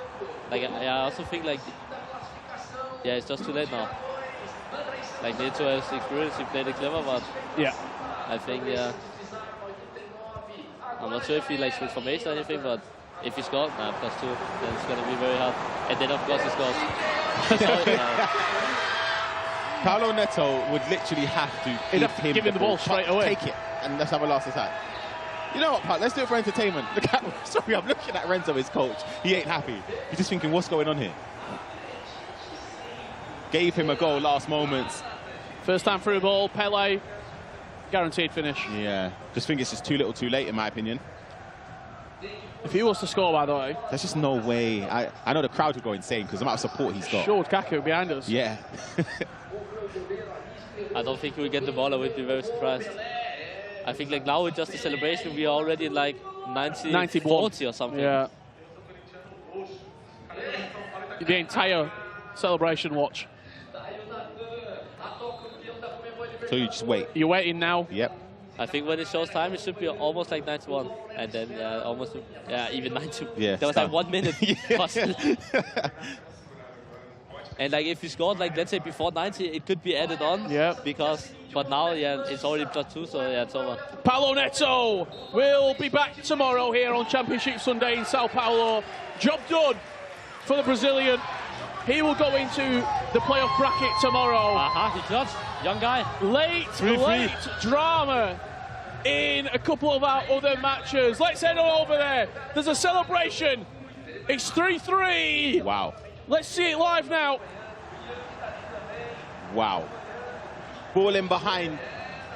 Kaka gets there ahead of the goalkeeper, goes past him pretty much. I think he starts on triangle, realized he will not catch, and then he stops. But what would you do though? Would you just continue holding it? Yeah, I think. Otherwise you have to hold it the whole time and not do it. Oh, not at all. Because now, but it's also hard. Like you can always like, and it's like if he loses out, so like they are so nervous. Like I could also do the same mistake. I think so. Do you know the worst thing is? You win this game and then you're potentially playing Facu Cohen or Gibados again. It could be a rematch for one of the two players. It's a tough last game. Bit fortunate. Will we get some late drama? Patrick Santos, edge of the box. Rodrigo, good tackle. I think he can score now. I don't know why. I have a feeling. But maybe you would play last. Can the young star do it? He's been called the Brazilian Anders. Anders on commentary. So it'd be very fitting, wouldn't it? It would be poignant for him to score a late goal. He needs to show me class now. Cues the runner on the outside, Zanetti. Maradona, he's deep. He's not going to be the goal scorer from that position. It's discipline. I always seem to jinx it, don't I? I was about to say it's discipline playing for last. Oh, he stepped. He's in. I think he like clears which like wrong. I'm pretty sure. Yeah. A mistake. Will it be punished? He's in. No. Dribbles. Rodrigo. Twisting. Turning. Kaká. Offside. That's offside. He's off. Yeah, He's off. No. He could have passed the ball. He was in. Did you see it? I think they're way too nervous. Crazy. He celebrated. I think it's thought he scored. Oh, that's pain. That is so painful. He was offside. He could have played the passing, driven past to the striker. The space opened up. Prodigio defended so poorly because of the nerves. And and then when he does see it first, it's just like... It's gone. Then it's just gone. Late drama. It's getting booted out of play. We're going to extra time. Giuliano 6-4 win. Wait, is it 3-3? Or 4-3 Gibados. 4-3 lead. 20 minutes left in that game between Gibados and Facu Cohen. Winner advances to tomorrow. Giuliano beats Epareto 6-4. That's a bad sign if I can't like see. I'm starting to get blind. Yeah, no wonder you always touch the screen when you. I'm starting to get blind now. Yeah, now you're feeling it. It's over. That means Barreto's out. Yeah, eliminated. A lot of expectation. He was really confident. Really, really confident coming into today. And we've also got one game guaranteed. It's going to be Giuliano versus Daughter. Yeah. For a chance to qualify through into tomorrow's knockout bracket. Did they play in the first game or no? I can tell you they did. Rematch. And it was that penalty shootout win, wasn't it? Yeah, true. So that's going to be a fantastic game. Guy Barros and Facu Cohen. Can we go there live now? Game 2 with a decent amount of time left, I think. I think that's 78 minutes. 70th. That's me, Rich. I got the laser eye. I saw 68, 78. I didn't realise we'd be that far behind. Yeah, we've got a while left in this game. Yeah, we do. we can recompose ourselves. Oh, great ball. Corner. Let's see it short or actually cross. Okay, cross. Might win it, you know. Bit too much power. For people at home, Anders, that corner, give me 3 top tips for scoring corners. 3 top tips. Oh, that's hard. Okay, like to do bicycle, that counts like yeah, one. Yeah, okay. Yeah, okay, that's one. So you hold L2 when shooting? Yeah, I would say that. That's it. I think that's hard. I would say like. Do you have to take the corner quick? Yeah, I would say. I was like about to say like I think you need to like be able to do a fast one. Okay. And then also like a slow one. Okay. Maybe not the insight we were looking for. I can't dig everything, you know. I would say now everyone knows about the bicycle, but I haven't. Intimacy League is 2 weeks. Yeah, it is. Oh, poor finesse off the post again. So many times in this game. You're not trying to give away your tips and tricks too early. Oh, almost straight down the other end. And he actually like player switch Falcon. Yeah. Like so, but yeah. Kaká. Guy Barros robbing the ball off Facu Cohen in his defensive third. And he could be made to get punished here. Pacho with a great tackle. Some item. Sanetsi. Is he good? Not used him, but a few players have opted to use him in left back. I saw the CDM version or centre mid version as well. He's right-footed or not? He's right-footed, yeah. Which I don't like playing a right-footed, and yeah, not a fan of it. That's nice build-up. Maradona over to Rivaldo now. Guy Barros has a decision to make. Does he engage or does he stand off? Yeah, but it's like almost impossible. Okay. That's lovely. What a build-up this is. Maradona to the byline. The little Good tackle. cancel as well with a player. It's so hard I was saying earlier, we're both big fans of Facu Cohen's build-up. We've seen it a lot this year. There was a goal. Patrick got it just straight from the kickoff in extra time. Take a look at the replay as well. Vinicius Jr. is very, very fortunate to retrieve possession straight off of Lucio. Not sure I want to see it. Yeah, it's a painful goal to concede. And he's just equalised. Yeah. I'm going to say deserved after conceding a goal like that. It's Rodrigo scoring it. We can have a look now in the actual replay. I don't know why he's so passive. He's very passive there. So what would you do there defensively? Are you talking about just controlling a player and running towards him? He Second man press? keeper or something. Yeah, like, nothing. Yeah, he did like nothing there. But is that nerves though? I think it has to be nerves, yeah, right? it has to be. Like, yeah, either you can press, you can do, hold down one. But the thing is that it's so hard to defend in the box. So let's say he hold down one, he can always like recycle. So, yeah. Because one player is always out of like position. He's literally just kicked off, passed it to Militao and ran the entire length of the pitch. Okay, maybe like he just wants to score after. Just like. How was Cafu that fast? He was lightning. Is he off the bench? He was so fast. He just sprinted. Yeah, like. I also remember like before I was able to play, everyone told me about like kickoffs. Then I felt when I was like, I would say the last 4 years, it was not a thing. But I feel like this year it's every like kickoff you get a chance. So I feel like when you score a goal, you have to lock in. Yeah, you really have to like be focused from minute one. Yeah, Militao could get absolutely nowhere near him. He was running back with him, but Cafu was just always ahead. So fast. Well, we always say it. You have to defend your kickoff, whether that's taking a blatant foul. Yeah, that's actually good. Or if you just like taking it out to throw in or something. Yeah. I want a penalty shootout. You want a penalty shootout? Yeah, I want one. Had one already today. this game could be, I think, but already 3 goals in 8 minutes. Now another kickoff. Let's see. Well defended. Counter-attack is on. Top of the pitch. Rodrigo is going to have the pace to get past him. Cuts it back, edge of the box. There's Kaká. Beautiful play. Great goal. Great goal from Patrick.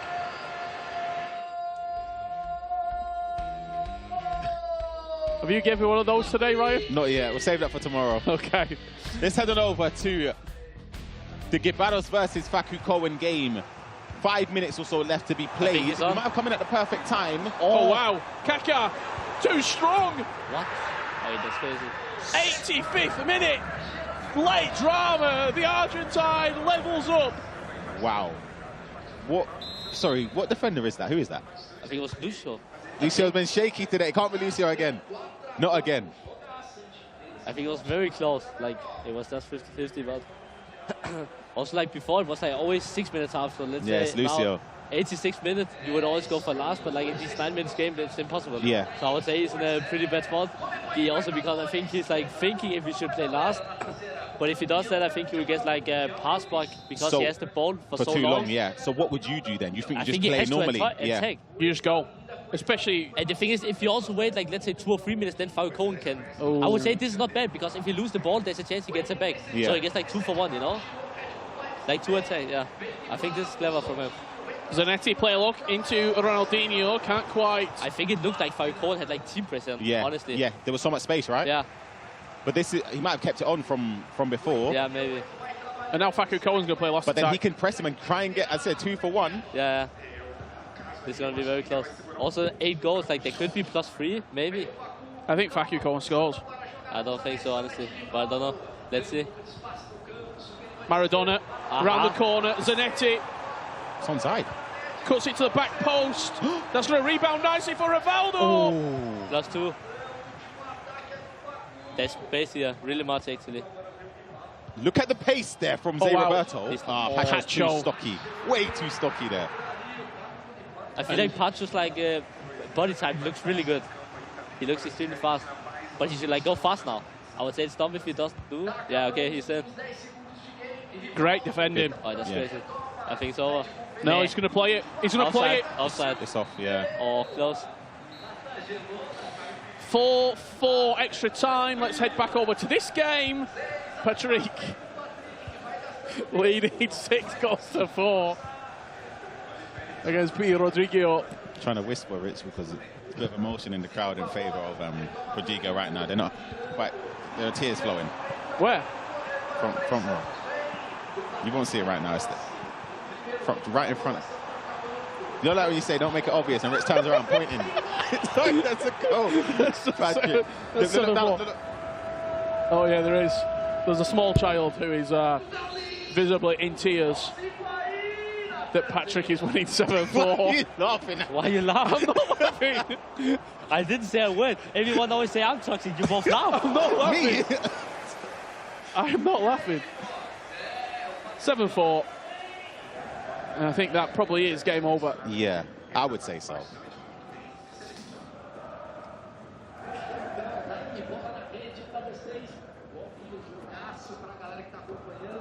Just having a look at the stats, actually, from Faku Cohen and Guy Barros. 22 shots altogether in that game. It's a lot of chances. Yeah, crazy. And I know Gibaros and Nightwatch behind him, they'll be disappointed that they're going into extra time because, you say, they're perfectionists. They don't want to make any game more difficult than it has to be, especially against Faku Cohen. And you would argue mentally, the momentum will be with Faku Cohen. He'd be thinking he was moments from being eliminated. Now he's potential moments away. I feel like both is like looking shaky. Yeah. Like also from the first game. But like also, like from my own like experience, like the last months I've always been like also been strong. Like Pro Open and VBL last week. I just feel like so many games is like just close. I feel like it's so hard to like just dominate a game. Like I would say the only like game this year I remember where I like dominated was the semi against Johnny, and then I ended up losing the game after. I just think like it's like extremely close this year.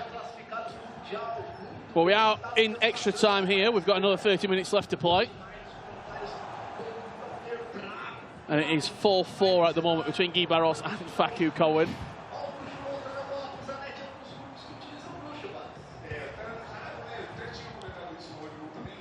Ronaldinho, an interesting pick in the team. Not a lot of people. Outrageous. What is these players? Picking him. Oh, that's bad. Terrible that pass. was very bad. It's a terrible pass. Extremely bad, actually. Was because I feel like that's always changed at these like throw-ins. And he does. Wait, team press again. I think it's clever, honestly. But like, why though? Why would, for those at home, is it just to pin him into the... What is he doing? He shoot it out again. But maybe if he does it again now, I think he does it every time then. Let's see now. Okay, now he doesn't do. And maybe he conceded that. Like, I honestly think it's clever because look here, it's like literally almost impossible to defend. So much. I would say it is so hard. Yeah. Even like for the best players in the world, it's literally like almost impossible when you can like recycle from like when you have it on the wing to pass it to your centre. It's almost impossible because you have so many options all the time. How risky is that though? Yeah, that's also a what thing. a ball. I remember Zanetti. I just have like clear. I just remember it. Like when I won the World Championship, I remember. I think it has to be round of 16. Levi de Weert against K1 John, and I remember it's like the last. There was +3 or something. Yeah. K1 John has a goal kick. He wants to play last, and then Levi de Weert take team press on to like press him because John wants to play last attack, and then he ended up scoring. Yeah. But I would say that also it's clever. Like sometimes it's just like you have to go with like your feeling. I would say like there's like always like pluses. There's also like minuses. That bicycle kick was in at the near post, but it's just bounced all the way through. He needs to like to tactical foul, yeah, I would think. For Guy Barros, he's going to get a chance. He couldn't bring him down. Oh, he's got to. He tried. He tried bringing him down. Ababo's in on goal. Shoots at the near post. No. Let's see if he has some corners. He tried to take him down like 2 or 3 times there. It's whipped in towards the near Not post, this time. but Allison easy to collect. And I've not really seen that animation a lot when you activate the and you miss it. Blatant You try foul to- and blatant yeah, one back. Yeah.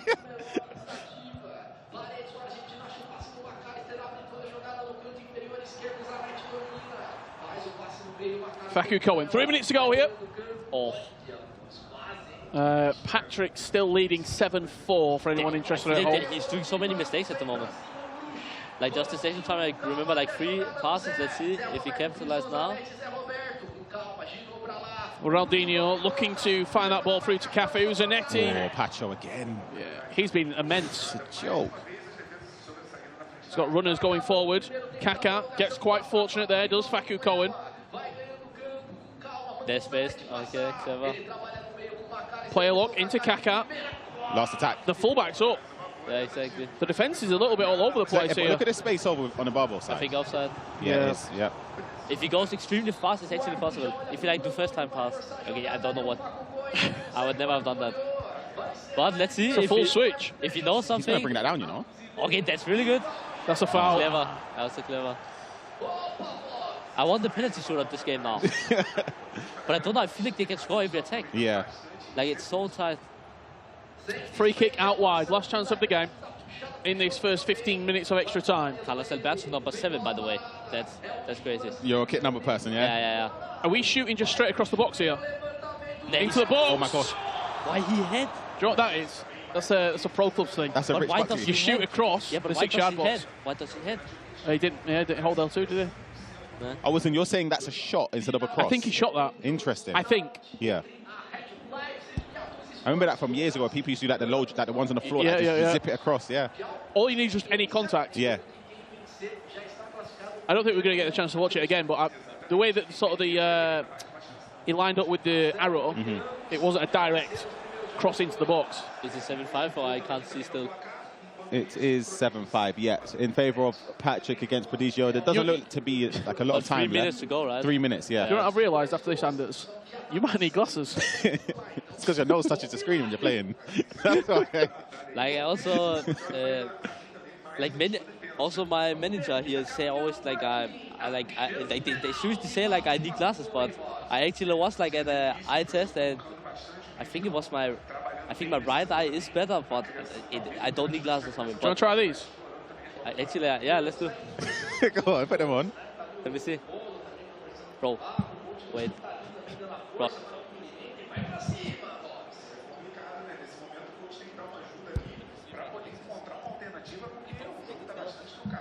Is that better? Yeah, maybe a bit, honestly. They're good, aren't they? They're good, aren't they? I'll take the glasses back, Anders. Thank you very much. Right, we are back. You've caught us at a good time. We were swapping glasses over. It's what you actually don't see as well. We sit down in game. Yeah. we actually sit down in game. We're back underway. Let's go to game 2. Come on. Let's Get see us this to out. game 2. Come on. Can you imagine me like playing football and has to watch like 100 meters in front? It would be over. I can only pass like 5 meters next to me. Faku Cohen, great dribbling, good block again. That's why I sit so close to the screen. Well, so you can see it. Yeah, yeah. Guy Barros will come forward. I think it's because of the play style. He has like triangle. I think he goal. So this game just feels like there's so much space. Yeah. But no one can take it. Yeah. That's Great a lovely ball. pass. The square ball. He squared it. Maradona can't quite get there. He done what you said, Anders. I feel like he held triangle and let go, thinking the keeper was going to lock onto it, and then he didn't. Kaka, Ababo, he's the player you want. It's the touch. That touch was awful. You need it in the stride, and he's... But I don't know, like no one takes control. They just attack. For 20 minutes straight and no one scores. But like now let's just don't score. I want penalties. If I played, I definitely didn't want. But as a viewer, it's quite fun. Full-time result, Patrick victorious. Peter Rodrigo will crash out of the tournament. Commiserations to that young man. What? Why are you giggling? Got to lock in, Ryan. Faku Cohen's coming forward. Kaka. No. Finish! Faku Cohen with the dagger. And I actually heard that if he ends number 2, I think he played Nico first round. I'm pretty sure. Yes, you're right so about this that. Game is so important. Wow, I didn't even think of that. That's a so massive factor there. And that's also something that makes me extremely mad. Yeah. If I as a player, like I always like think ahead, also like for like the future bracket, and if I lose a game, even like he's of course big favorite for the next game, but even if he wins that, I'm sure he will still be extremely mad. Yeah, the thing is, they played in the qualifiers to get to this stage. Gibados up against Nicholas in the winner bracket. Who won? Gibados won. Beat Nicholas. So maybe there's something there between them, but that was online. It's different. Yeah. It's so different This now. game's also not finished. Of course, there's still time left into it. There's a long way left to play. I don't know, like when I play, like seriously, I feel like I'm more nervous when I'm leading, and I feel like I have more to lose. Like when I'm down, I'm like, okay, if I lose, okay, then I lose. But if I lead and I like manage to lose, then I'm like.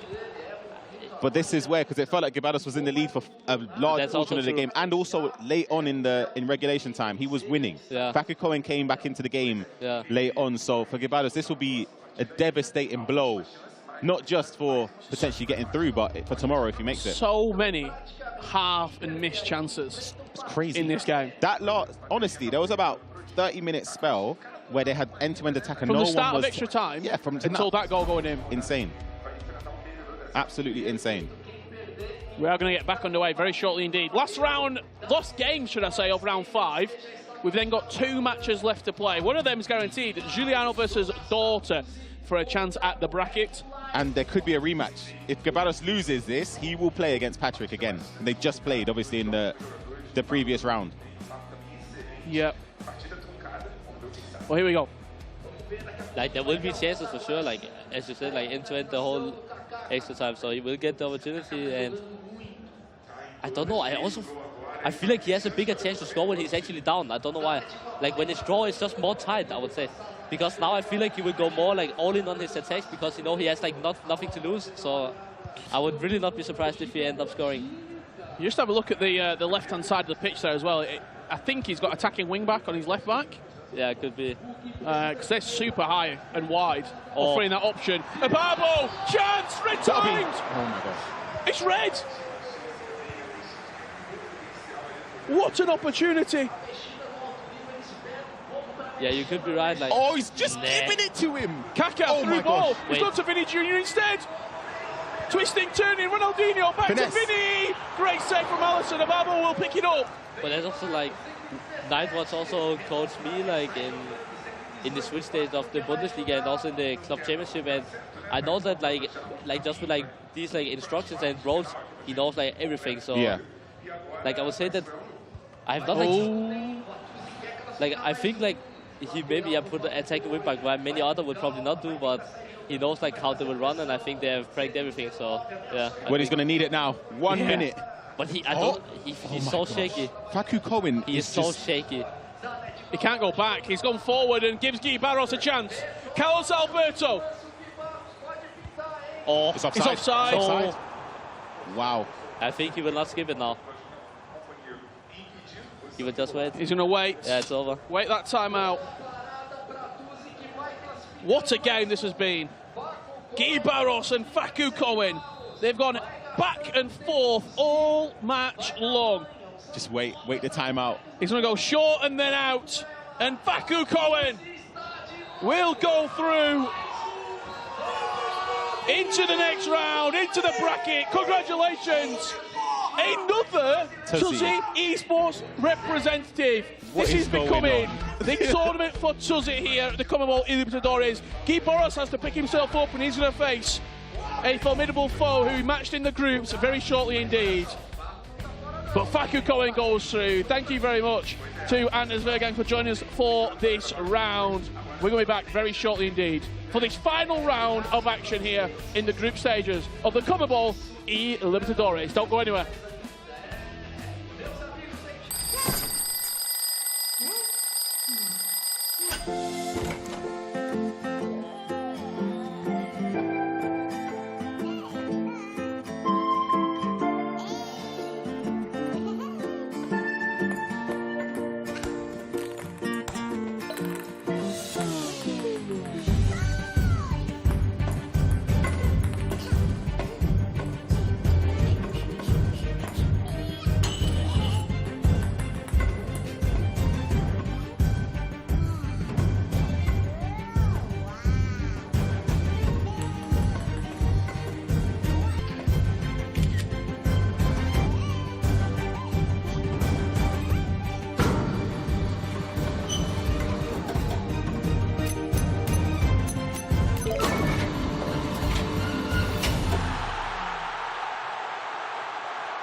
Welcome back to Sao Paulo for the final time here on the CONMEBOL eLibertadores Saturday. It's a beautiful city, and we've seen some absolutely amazing FC on display as well. We've substituted Ryan Pessoa and Anders out for Pabs and Case. Welcome. We're back. Some great games that have been taking place today. We find ourselves with 2 matches remaining, and I'm going to go out and say it. Guy Barros, I didn't expect to see him here. No, I was absolutely shocked that he has put himself in this position, because looking into Sunday, it could get a bit nixy for him if he does win this game. But we do have some highlights here as we see the Paulo Neta versus Dorta matchup here. Dorta on the ball. Fantastic goal of Pele. Yeah, 100%. I mean, I feel like Paulo kind of let him get back into the game. However, he scored the 3-2 here, minute 63, and then now minute 72. You know, finish first post to take the game by storm. Dorda does actually go back and actually scores a 4-3 minute 91, but it was not enough. Yeah, on the other side of the stage, Giuliano and Barreto going head-to-head. Barreto eliminated from the tournament. Another, I'm going to say, a bit of a surprise. Both me and Anders predicted Barreto to win this game, but Commentator's curse. Well, Ryan predicted Giuliano. So. That's a tough group, though. Honestly, Yeah, that's a it very, is. very Yeah, tough it group. is. And so he had a rough time for him, but unfortunately we said goodbye to Barreto and Prodigio as well. Yeah, that was. That Trivella's crazy. I don't think you got the chance to listen to the commentary, but there was a few people in the audience who were visibly really upset, actually crying, and we leave it at that. It was emotional time that Peter Rodrigo, unfortunately. Not correct, Case? I don't think so. I think it's Prodigio. Prodigio. Yes. P. Rodrigo, Prodigio. Close. There's no problem for Paolo Neto as he goes through. And we've got to find out who's going to be joining him. Is it be Daughter? Will it be Giuliano? They matched earlier on today, and it was a penalty shootout victory. So will it be another tight affair? This was the match. For me, of the round, Guy Barros and Facu Cohen. Pabs, you were watching it. What did you think? This is an FC Pro Championship match already. We're just having it in May. You know, it's maybe something that you're going to see in June, coming in the upcoming months. However, Facu Cohen actually was able to pull through and come back into this game. He did look a little shaky at the end with Guy Barros pressuring him. However, he was able to get it done, and Guy Barros now has to play in a knockout game. Yeah, it was like a fragile tree in a typhoon. He was he was more than shaky. He was shaky. Yeah, but he scored that goal. He's done well there. On the 114th minute and did see the game out. This was a lot of goals here. end-to-end game. Some scrappy goals. It felt like a real scrappy game, to be honest. Two players fighting for their lives in the tournament, and it was Patrick who came out victorious in the end case. Yeah, and you really have to think about it is Prodigio's first time in this competition. Patrick might have a new name, but he has been here before and he has performed, and so it's times like that maybe that is the extra need that he needed to push through, and he is going into this lower bracket final with the last chance to make it through to Knockout Sunday. He plays Guy Barros. It's a tough match. Very tough. Just looking over my shoulder, actually, I can see there's obviously we've only got two stations that are going to be playing here. I think codes are being sent at the moment. We're probably, I would say, 3 to 4 minutes away from kickoff. Both games, when you look at them on paper, I mean, Guy Barros beat Patrick 5-4. The other match is a rematch as well. They often say if you win the first game, you lose the rematch. That would be heartbreaking for Guy Barros not to qualify. And the thing about Guy Barros, both of his games that he's played today have been very close, very dangerous situations, and very stressful. And so at this point, does he have the mental stamina to go into this last one and try to win it out? We're going to wait and see. What we can tell you right now is the play of the match brought to you by PlayStation from round 5 of action. I'm intrigued to find out what it is. Pabs? Let's take a look. Do the honors. Let's take a look. It's got to be this one. I mean, Giuliano just absolutely cooking into a bicycle kick. Andre Santos is a player that you could pick up in the market for 20,000 coins. Yeah. I feel like everybody in today's world could have him. You as well? Actually, I don't think I can, but everybody else could have him. He's the only player that every single person has on their team, Andre Santos. And that just shows great value for money. Great ability that you're getting from him Great as play well. styles. Whether it's starting or off the bench, he can play also a couple of different positions depending on what formation you're actually going to roll with. I think it's a great pickup. Who is going to be picking up those final 2 spots? 6 players are confirmed for tomorrow's bracket. We've got to find out who the last 2 players are. Will it be Guy Barros or Patrick? That match right here is getting ready on the main stage. Or will we see some late drama?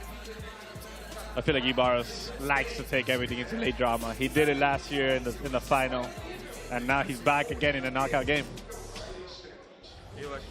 On the other side of the stage, Patrick lost by 1 goal. He comes into extra time, wins by 2 goals. He's not looked convincing, but he's got over the line. And on another day, he probably beats Guy Barros in that first game as well.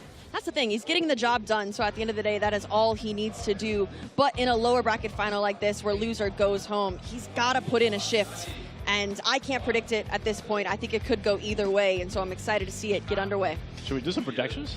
Some what? Some predictions? Oh, yeah. I thought you said projections. I said projections. Okay. Predictions of score? Prediction. Give me the prediction for both. I think Guy. Guy. I'm with you there. And I'm sure that Casey's there too. I think Julian. Daughter. Oh, wow. I'm going to say Dorta as well. It's his birthday. He has to win on his birthday. I'm going with Giuliano, guys. All right, we'll see. I'll be devil's advocate here. Well, here we go. We're about to get underway here. Final round of Saturday here in Sao Paulo. And feels a long time ago since we had the Capelli fan club sitting front row. They went to the other side, remember, whenever it was a Correa game? Yeah. It will be Guy Barros from left to right, all in white, and from right to left will be Patrick. Are we just going, is it just Patrick? Or Patrick? What a ball. Patrick. Patrick, okay. Patrick. That's it, Roberto with a red time finish and finding the back of the net. 1-0 up, Guy Barros means business. He knows he was needed to finish that. I mean, he got very lucky at the fact that the red time went straight into goal. But, you know, the game started with Patrick going inside the 6 of Guy Barros, and then he just goes on the counter with a beautiful triangle. First time, it's Jose Roberto, third-man run, and he got very lucky that he finished this. Fantastic start here for Guy Barros, but we've seen him in these situations. He goes up early on, and somehow his opponent is able to bring it back. We'll see if that's a similar situation. I don't know. I've been stressed watching Guy today. Every single game that we've seen, I've been very, very stressed. And we'll see if he's able to hold out and get it to tomorrow, because if he does make it to tomorrow, he has a very difficult opponent waiting for him. He does, but also Nicholas will be looking at that and thinking, why didn't you just win? Like, why do we have to play each other in a quarterfinal? Like, that's another FC Pro Championship matchup that we're going to have in May instead of June. And also for the players who aren't at Worlds, that's one of the two sort of spots that if you're looking at potentially coming down and dropping down into a quarterfinal or a semi-final, one of them is going to get eliminated in the round you start doing of math. 8. Absolutely, it's not my strong point, so I'm going to pass that off to someone else. Not me. Pabs? What? Math? Nah. Okay. Honestly, Ryan. we can leave it at that. Repsol. Yeah. I can tell you it's 1-0. That's my math. Fantastic math. Thank you. Stating the obvious, love it. Daughter and Giuliano are underway. That's 0-0 at the moment. 5 minutes about to have expired in that match. Any goals or key moments, we'll bring you them as soon as we possibly can. You know what's one of the things I love about Guy is that he stayed true to the cards that he's using. I believe that he's one of the only ones that's using Neymar. Ronaldinho. And it just suits his play style. He's very flashy and has a lot of flair with Neymar. He likes to do that L-stick dribbling, and that's one player that does it well. Yeah, absolutely. That was a great strike, actually, from Patrick there. Green time. With Rodrigo. Short corner played. We weren't very happy.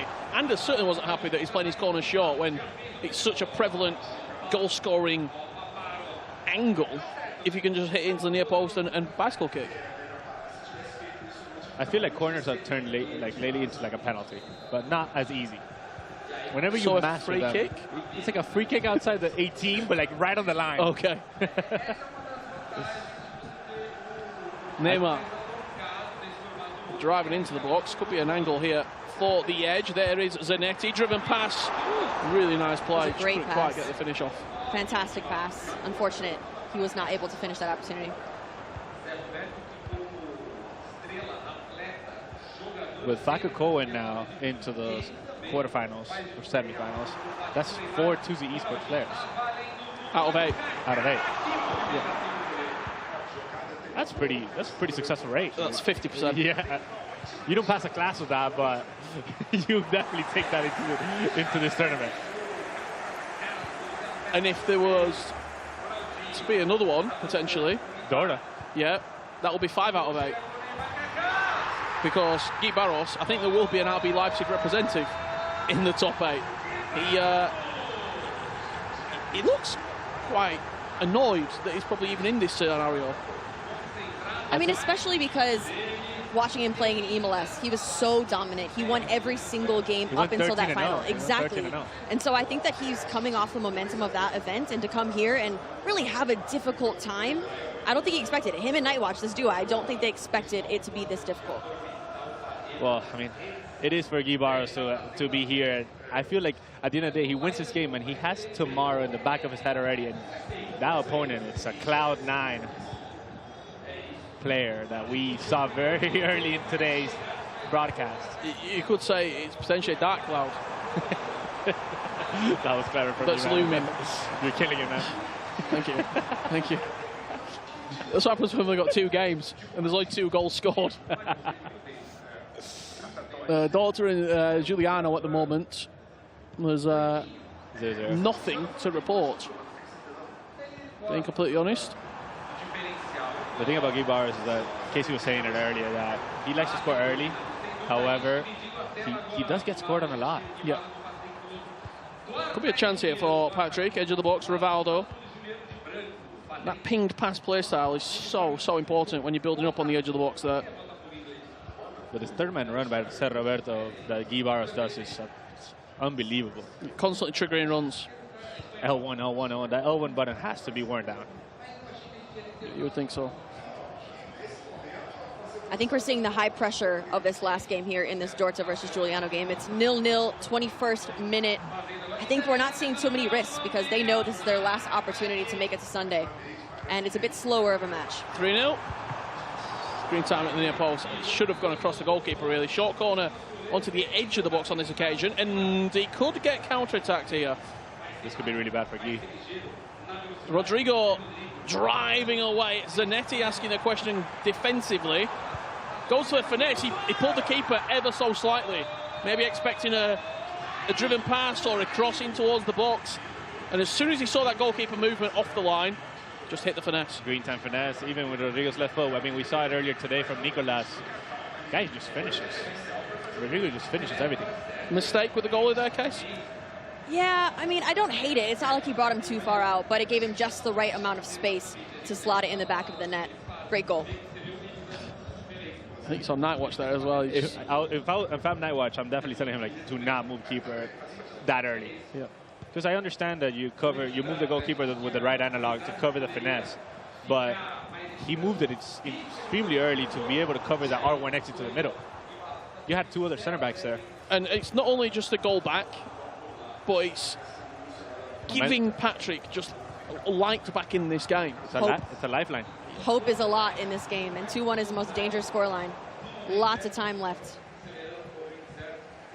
9-minute halves. We've played 30. That means there's 2/3 left. Math? 66% left. Which would be 12 minutes. That took a while. That was good. Thank you, thank you. Cafu coming forward from right back here. Just behind the referee. That's where he was trying to aim that driven pass. Look at Neymar. But now the space is there in behind. It's getting a little bit scrappy. The ball breaking down in around the box. Both players making mistakes. I would imagine that, especially Neymar's, that he's the only player to have picked Neymar. I generally think so. I just can't believe he's forcing these type of through balls into Neymar whenever the other player has Lucio. He's never going to win those. But then you're able to see a little bit more momentum shift with Patrick attacking much better and getting the ball into dangerous situations.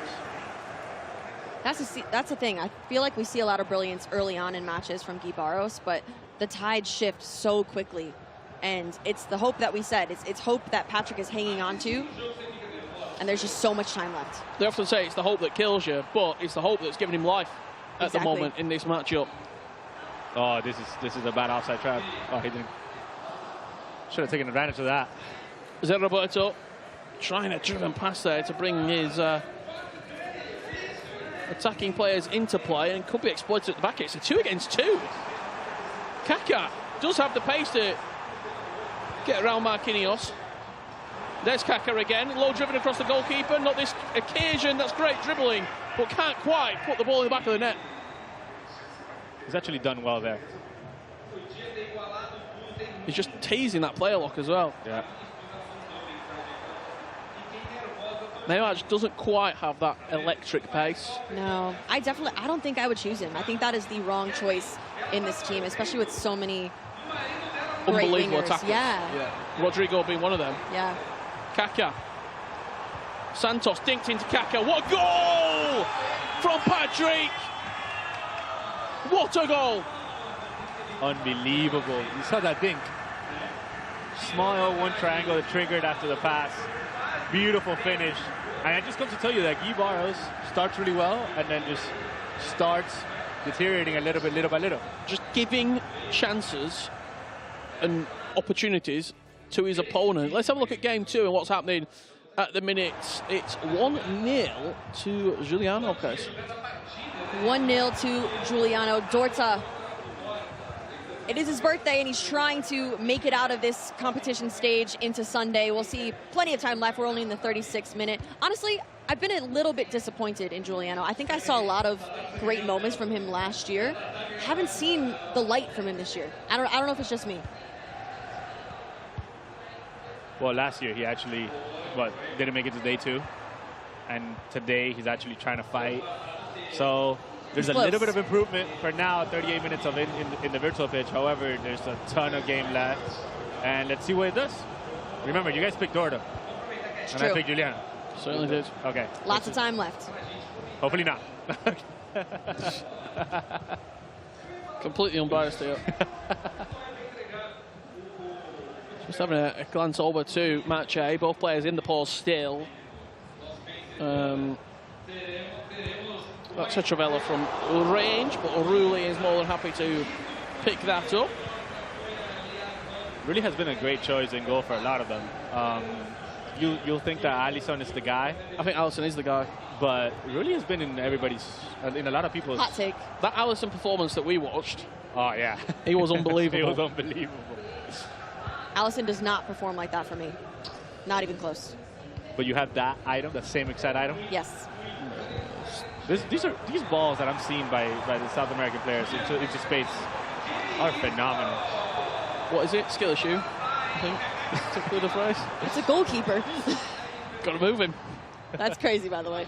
Skill issue with a goalkeeper. I've been using a goalkeeper who's actually been used. I think Nicholas. Seemingly Emi Martinez. I've been using him since January. When I used him early game, he was not the Emi Martinez that I thought he was. The team was not either. That's a long ball. Searching, and the ref will allow play to go on for one more play. But with the ball going long, that will do us for half-time. Dorta trailing 1-0 versus Giuliano as we are about to approach half-time between Guy Barros and Patrick. Scoreline level at 2-2 and a corner for Patrick here. This is what Anders was saying. I feel like he should just be playing that into the box. Yeah, I agree. Unless he has something from the locker room. From the training ground here. I think he does. Rodrigo with the finish. I think he just played what's on. Just had a couple of passes, moved the ball around. And after being 2-0 down, Case, he finds himself 3-2 up going into half-time. He is back at it. That is exactly what he needs going into this second half. Obviously still very close. A lot of time left in this match, but I think we're seeing a different Patrick than we saw in those first 10, 15 minutes of the game. Yeah, absolutely.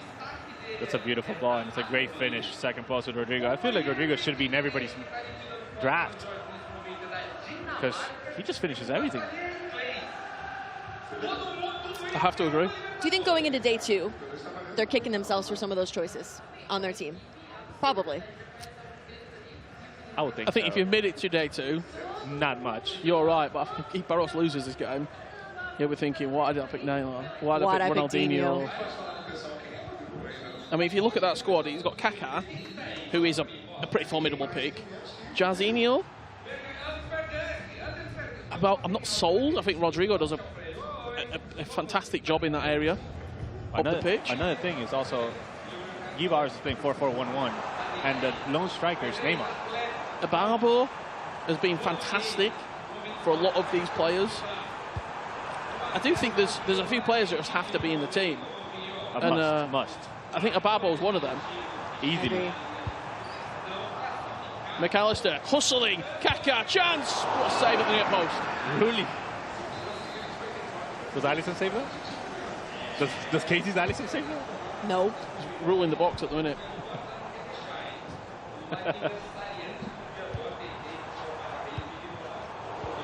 Pacho, again, another player that I think has to be in that defense. I was just talking Best to Casey. center back. Yeah, I was just talking to Case in the back. Like, wow, that card, the item, is the absolute best center back that we see here in South America. Yeah. Obviously, Virgil van Dijk has something to say.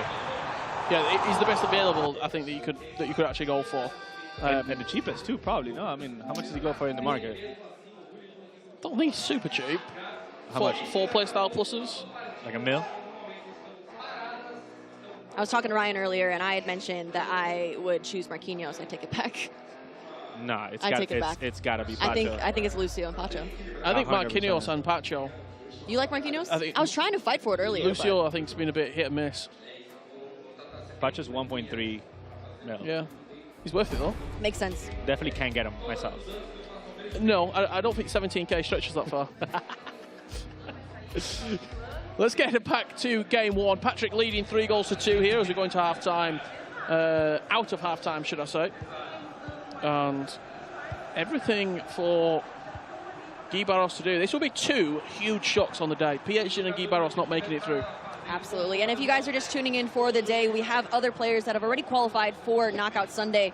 That is Nicholas 99 FC, Rampazzo, Fonseca, Eze Carrera, Paulo Neto, and Facu Cohen. They are locked and loaded into tomorrow's competition. I would have probably said 4 out of those 6, I think, if we did predictions before we started. Paulo. Chance, Patrick runs out of play. My 4 I predicted would have been Nicholas, Eze Correa, Paulo Neto, and Facu Cohen. I would have initially said Fonseca is the one for me. Fonseca or Rampazzo. Yeah, I think Fonseca is the biggest surprise for me. I totally agree with you. But notice how Neymar's here, super isolated, and he's the lone striker for Guy. And he just can't get anything going.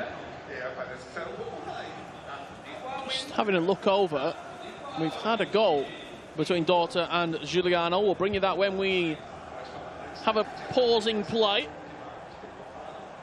Guy Barros moving forward here with Ronaldinho. Technical dribbling.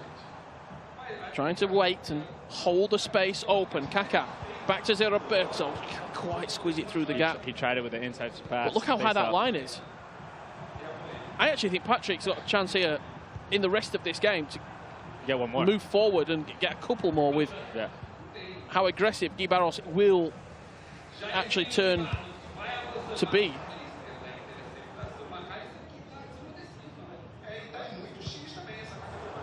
Where's that ball going to bounce? For Neymar. Super alone. Bringing players into play. That's what he's there to do. Lovely. Waiting over the player lock. Jairzinho now. Edge of the box. It's there. Roberto back to Kaká. On the finesse. That's a great goal. That's what Guy Barros is all about. What a goal. I mean, he was extremely patient. He did the player lock down the line. He brought it back. That ball into the middle, straight into Kaká's foot, into his left finish. Phenomenal. Beautiful finish from Kaká, and that is exactly what Guy needs to put himself back into this match. We'll see if momentum goes back his way, but I don't know if it will, because Patrick's line, his pressure, it's impressive that Guy was even able to penetrate. Well, let's, if we can, jump over to game 2. There was a goal back in that matchup. The scoreline now is sitting at 1-1. Both games drawing. We could be on another extra time here. This is literally what knockout CONMEBOL eLibertadores is. We saw it as a Correa versus Crepaldi. Yep. And now we're seeing it again. Let's jump over to game 2 and we just see a quick sample of it. 1-1 here. Dorta with the goal back up against Giuliano. There's Cafu. He was here in person last year awarding the trophy. He could be providing the assist for a ball. Great goalkeeping. Green timed it and everything. However, great goalkeeping in order to close down the space. He's done well. They both done well there.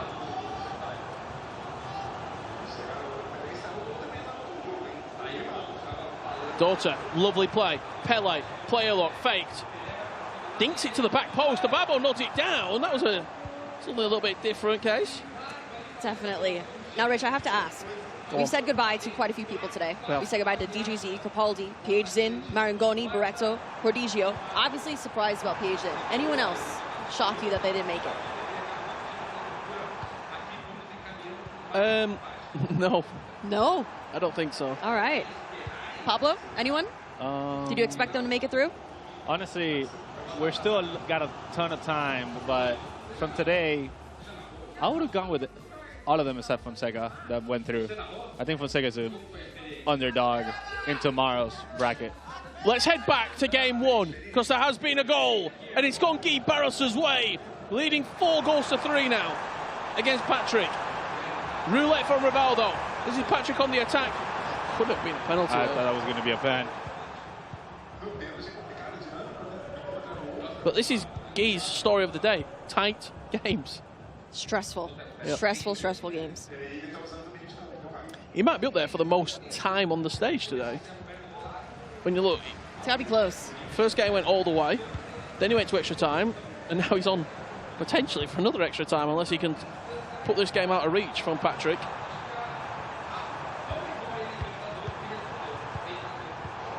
It's quite fortunate. Oh, the shot cancel. Neymar will pick up the pieces, and Guy Barros has distance between him and Patrick. 5-3. He knows that he got very lucky there. However, the shot cancel was something that he did not expect for it to work out.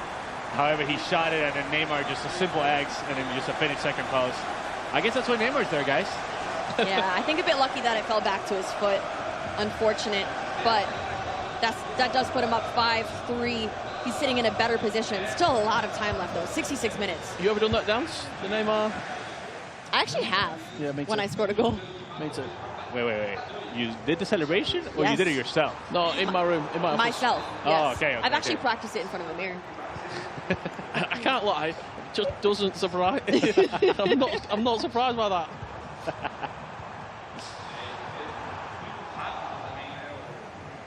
Let's head over to see both games at this moment simultaneously. Just phenomenal. Daughter and Giuliano. My eyes are there at the moment because Daughter might have a chance here. Corner played. Yep. Guy Barros gets one. That's 6-3. That's probably game over in that match. 20 minutes left to play. Neymar heard us, and he said, you know what, guys, I'm just going to score a hat trick or a brace. I don't know how many he has now, but he's finishing now. It's offside. Let's jump into that match in full with 15 minutes left to play. It's actually going to end sooner as well than Guy Barros and Patrick. Giuliano has to stay composed because Dorda is very, and I repeat, very dangerous when he gets into somebody's box. Those are the passes that they just need to go through.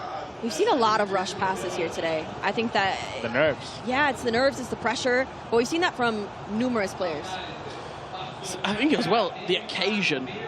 It's the biggest tournament, if you're not at the World Championships, that a lot of these players are going to have the opportunity to play this year.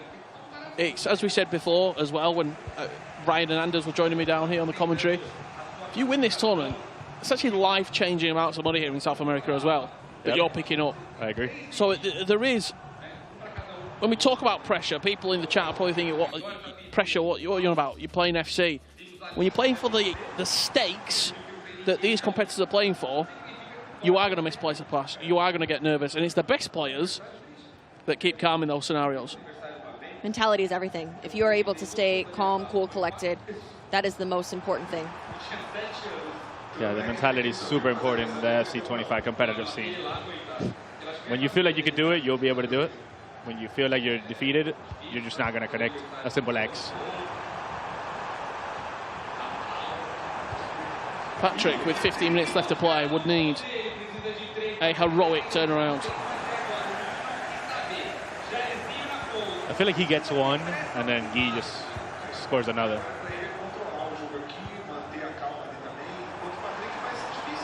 Let's jump over to game 2. We are slightly further ahead in this matchup. Makes sense to see this game out to conclusion. Giuliano with the chance round. rebounds, should I say, right off Rulli. Precision shooting let him down there. He didn't even green time it. It's just moments. 8 minutes left to go. We will go into extra time and potentially penalties if it stays as is. Last 2 rounds, we've had that situation. We'll see if it happens again. I don't mind a penalty situation, you know?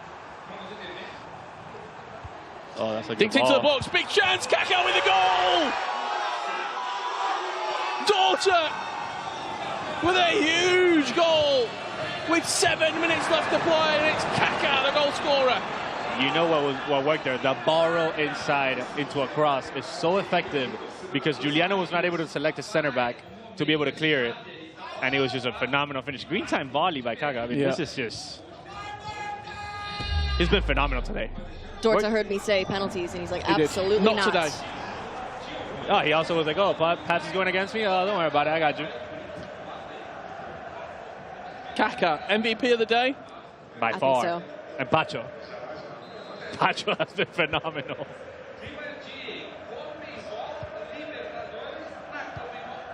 Met Kaká. Let's commentate with him. Slight flex. You know, one Richard to a Ricardo. I love that about you. Yeah. Oh, look at Giuliano. Off the post with 5 minutes left to play. Pabs has got his head in his hands. He had it there. He's also lost the mic. I really thought he had it there. And that's the difference. Could that be it? Could that be the last chance of the game? That's a play lock pass, and Lucio intercepts. Giuliano's going to get one last chance here. Oh, terrible touch. Not like that. This is where make it or break it. Have to keep calm. He's holding the possession, and he's going to try and see this game out. The press is in. The press is on. It's intense. It's a pack of hyenas chasing the ball down. Oh, he's done well with the barbell. Oh, wow. +2. I don't think he's going to have enough time. He had to go long. And he's going to get a chance. Giuliano, one last chance to save your tournament. Save your season. Rodrigo exits through the space! Golazo! Giuliano's off his chair! There was always going to be one last chance here. The speed boost, man, by Rodrigo. What a finish. Giuliano stayed composed, and it's the last, what is it, the last kick of the game? That's so unfortunate, though, because Dorto is doing such a good job at holding possession, but he had to send it forward, gave him his last opportunity. Giuliano took advantage of it. I always say, as soon as you go back to the goalkeeper, you have to have 90+2. Like, that game has to be done. Yep, I totally agree. Because Pacho's going to win it over Kaká. As soon as you go long, unless you've got Haaland. Yeah, or I don't even know if there's anyone available, really. Socrates up top.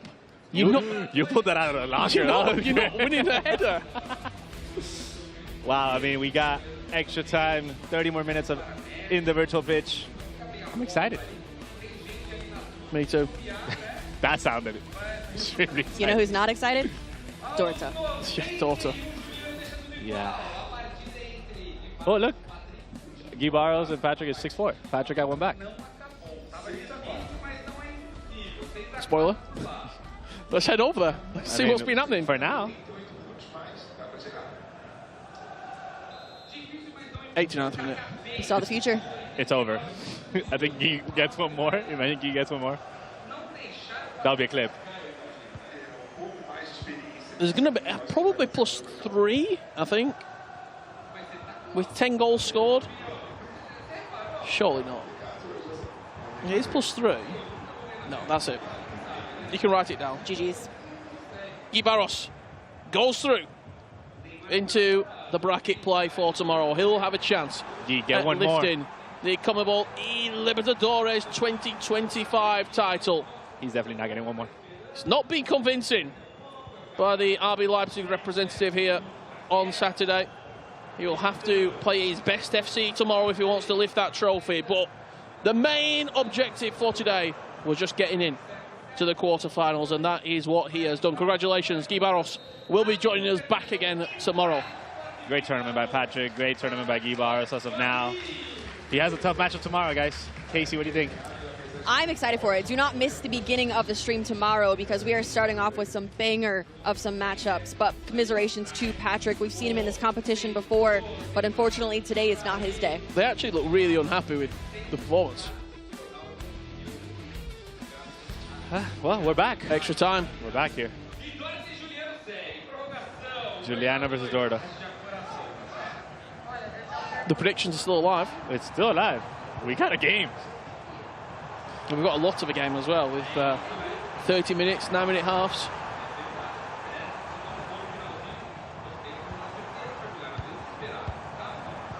Uh-oh. Decent amount of FC left to play here. Mistake.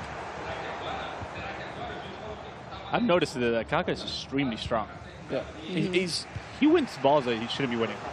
And fast. 6-1. Yeah. His build is pretty good too. Oh. Doesn't need him, just waiting, and then he will bring that ball back into the middle of the pitch and recycle. Now, Pablo, Dorta has Pele on his team. 6 million coins. Is it worth it? In my opinion, I don't think so. No? I really think that Kaka up top does the job, and then you could just use everywhere else somewhere else.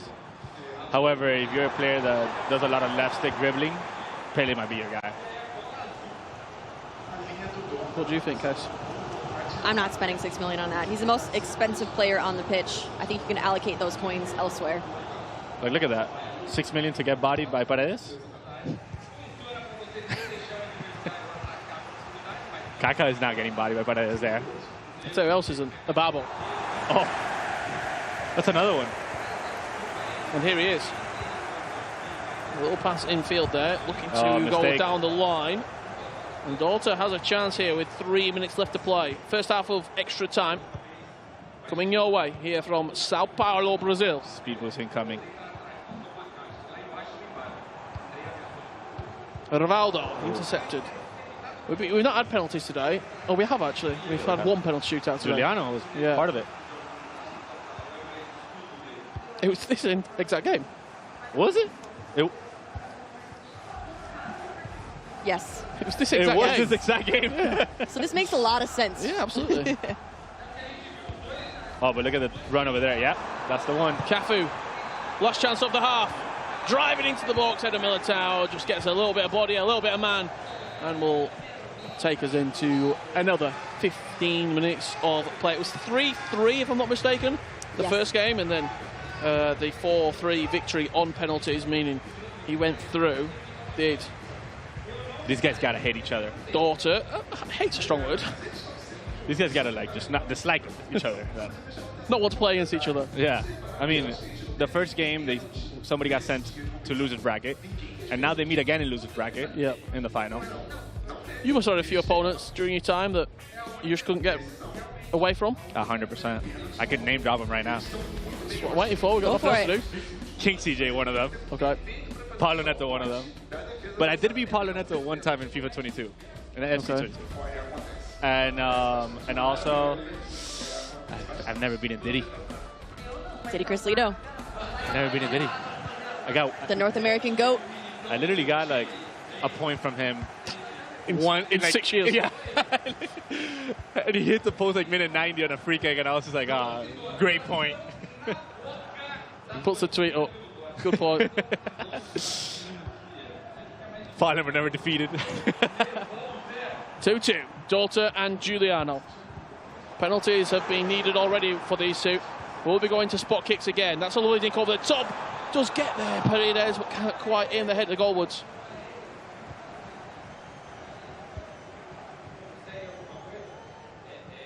Who will keep calm on the main stage? All eyes in the arena on this one game right now. It's the only game left to play for today. What a pass that is. Ababo, is he onside? Through, cuts it back. Extra pass, slightly overplayed. It's too much. Oh, He's doing too much. But Juliana's made a mistake here coming out of the back. Gets her over it. No, I don't know. It's that extra pass that he didn't possibly need, and then he gets the ball back again and he rushes it.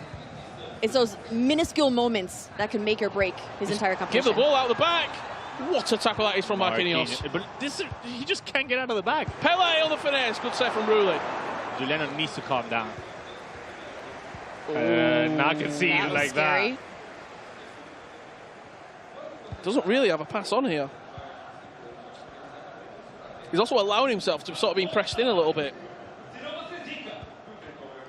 Play a look, get a barbell, running down the line. Get the ball out. Tell him, Richard. Literally tell him. Do it.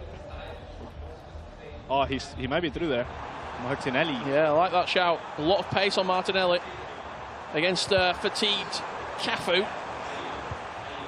Or he does have Relentless Plus, so he's probably going to be able to do 3 sets of extra time, 90 minutes and extra times. You know what's one of the things that I've come to find out, that Relentless Plus also helps with the second man press. It makes it longer to second man press with a player that has Relentless Plus. Fun fact of the day brought to you by, there you go, Tabs. Can't take credit for that. Kaká into Rodrigo. Martinelli back to Rodrigo. Chance for Giuliano. What a save from Rulli. Spreading himself. I just got a body part on it. He's made himself huge, Rulli, there. And now Daughter Case will play for this last chance. Last chance here. Loser goes home. On his birthday, Dorta, he will see what he can create here in these last seconds of the game. Holding the ball for last attack. Let's see what he makes of it. Yeah. I'm sure they don't want to go to penalties again. There's only going to be 1 minute. Yep. Oh, Mistake. he's giving the ball away. Giuliano has a chance to blow out the candles on Daughters. CONMEBOL eLibertadores. Martinelli, great dribbling. Twisting, turning. Can't find the option, and we're going to penalties once again. To decide this matchup. This is incredible. 2 games, and they've not been able to separate each other.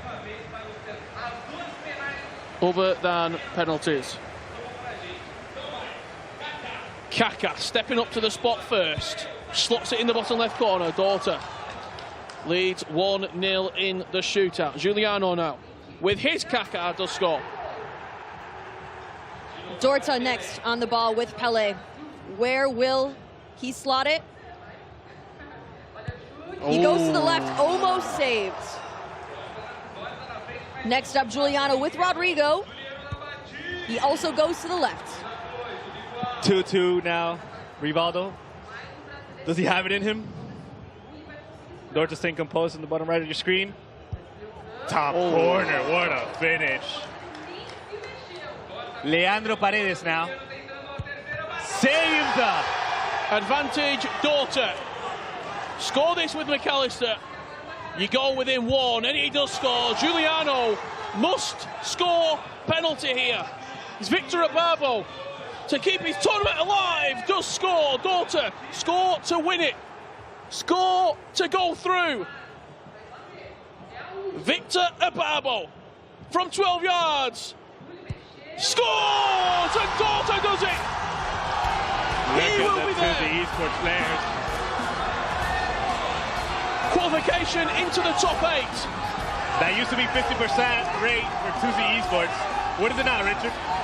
62.5. Tuesday Esports are dominating here at the CONMEBOL eLibertadores. I don't know if we can get a camera on this. They have all come crowding in towards the front of the arena. They're wanting Daughter to come over and celebrate with him. Giuliano. 2 penalty shootouts, and he's been eliminated, Case. That's heartbreaking. They're singing happy birthday to Dorta. Oh, we love it. But commiserations to Giuliano. Absolutely unfortunate situation going to penalties. But on his birthday, Dorta has done it. Unbelievable. Pabs, what a game. What a game. I mean, separated by penalties once again. And Giuliano falling to Dorta in penalties. And it's a heartbreaker for Giuliano, but it's on top of the world for Dorta. We're able to see it. And this is how the bracket is going to play out tomorrow. Well, no, this is actually Group C bracket. Yeah, this is the finalized players who are qualifying. Paulo Neto and Daughter go through. Look at them. Look at those two asterisks. asterisks. I was about to say that. I mean, FC25 doesn't lie, man. It does not lie, and it comes to bite you at the end. Talk me through this Group D bracket, Case. Group D, Faco Cohen having an easy time here. Guy Barros having one of the most difficult times here today. A lot of close matchups, but he has fought his way through to Knockout Sunday. And I mean, Faco Cohen, Guy Barros, we would have guessed it, but maybe not in this way. No, I really don't think so. Faco Cohen going through the winner's bracket. He'll get a quote-unquote easier matchup in the final 8 bracket. It's pandemonium here. It's crazy. The seeds are crazy. There's some real emotion being on show here. Let's have a look at the play of the match, brought to you by PlayStation. And I have to think it's probably one of these winning goals. It was actually Guy Barros versus Patrick. I forgot about that. That was beautiful. That seemed a long time ago. That dink was great. The dink was great. I mean, the L1 triangle into that after triggering the play. And it's just phenomenal finish there. Yeah, it certainly was. A great goal and a great moment for Patrick. However, he will be leaving us today. Guy Barros goes through. Guys, what a day it's been. We come again tomorrow. Let's have a look at, for the first time, at the bracket for tomorrow. Let's unveil it and we can see who's playing who in the top 8. Nicholas versus Guy Barros. Paolo Neto taking on Fonseca. We've got Facu Cohen and Eze Correa going head-to-head, and Rapazo and Dolce. Now, if I'm not mistaken, that's 4 Tuzzy players on one side of the bracket there, meaning we're guaranteed a Tuzzy Esports finalists. That's how tomorrow is going to unfold. Quarterfinals 1 and 2 at 2 p.m. local time. 2:55, we've got quarterfinals 3 and 4. The semis and the grand final coming up just before 6 p.m. local time. What a day. What a day it has been. Thank you so much to the sponsors. We couldn't have done it without you. Panini, PlayStation, and also, of course, EA Sports FC. It has been an emotional day for a lot of our players. There has been tears of joy, tears of happiness, and that was only the groups. It's kind of sad that it's come to an end, but we got tomorrow as well. Tomorrow we come back. We see the bracket play tomorrow. We will see who lifts the CONMEBOL eLibertadores title. Thank you for joining us. From Ryan Pessoa, Richard Buckley, Case, and Pabs. We'll be back same time, same place tomorrow to find out who is taking home eternal glory. See you then.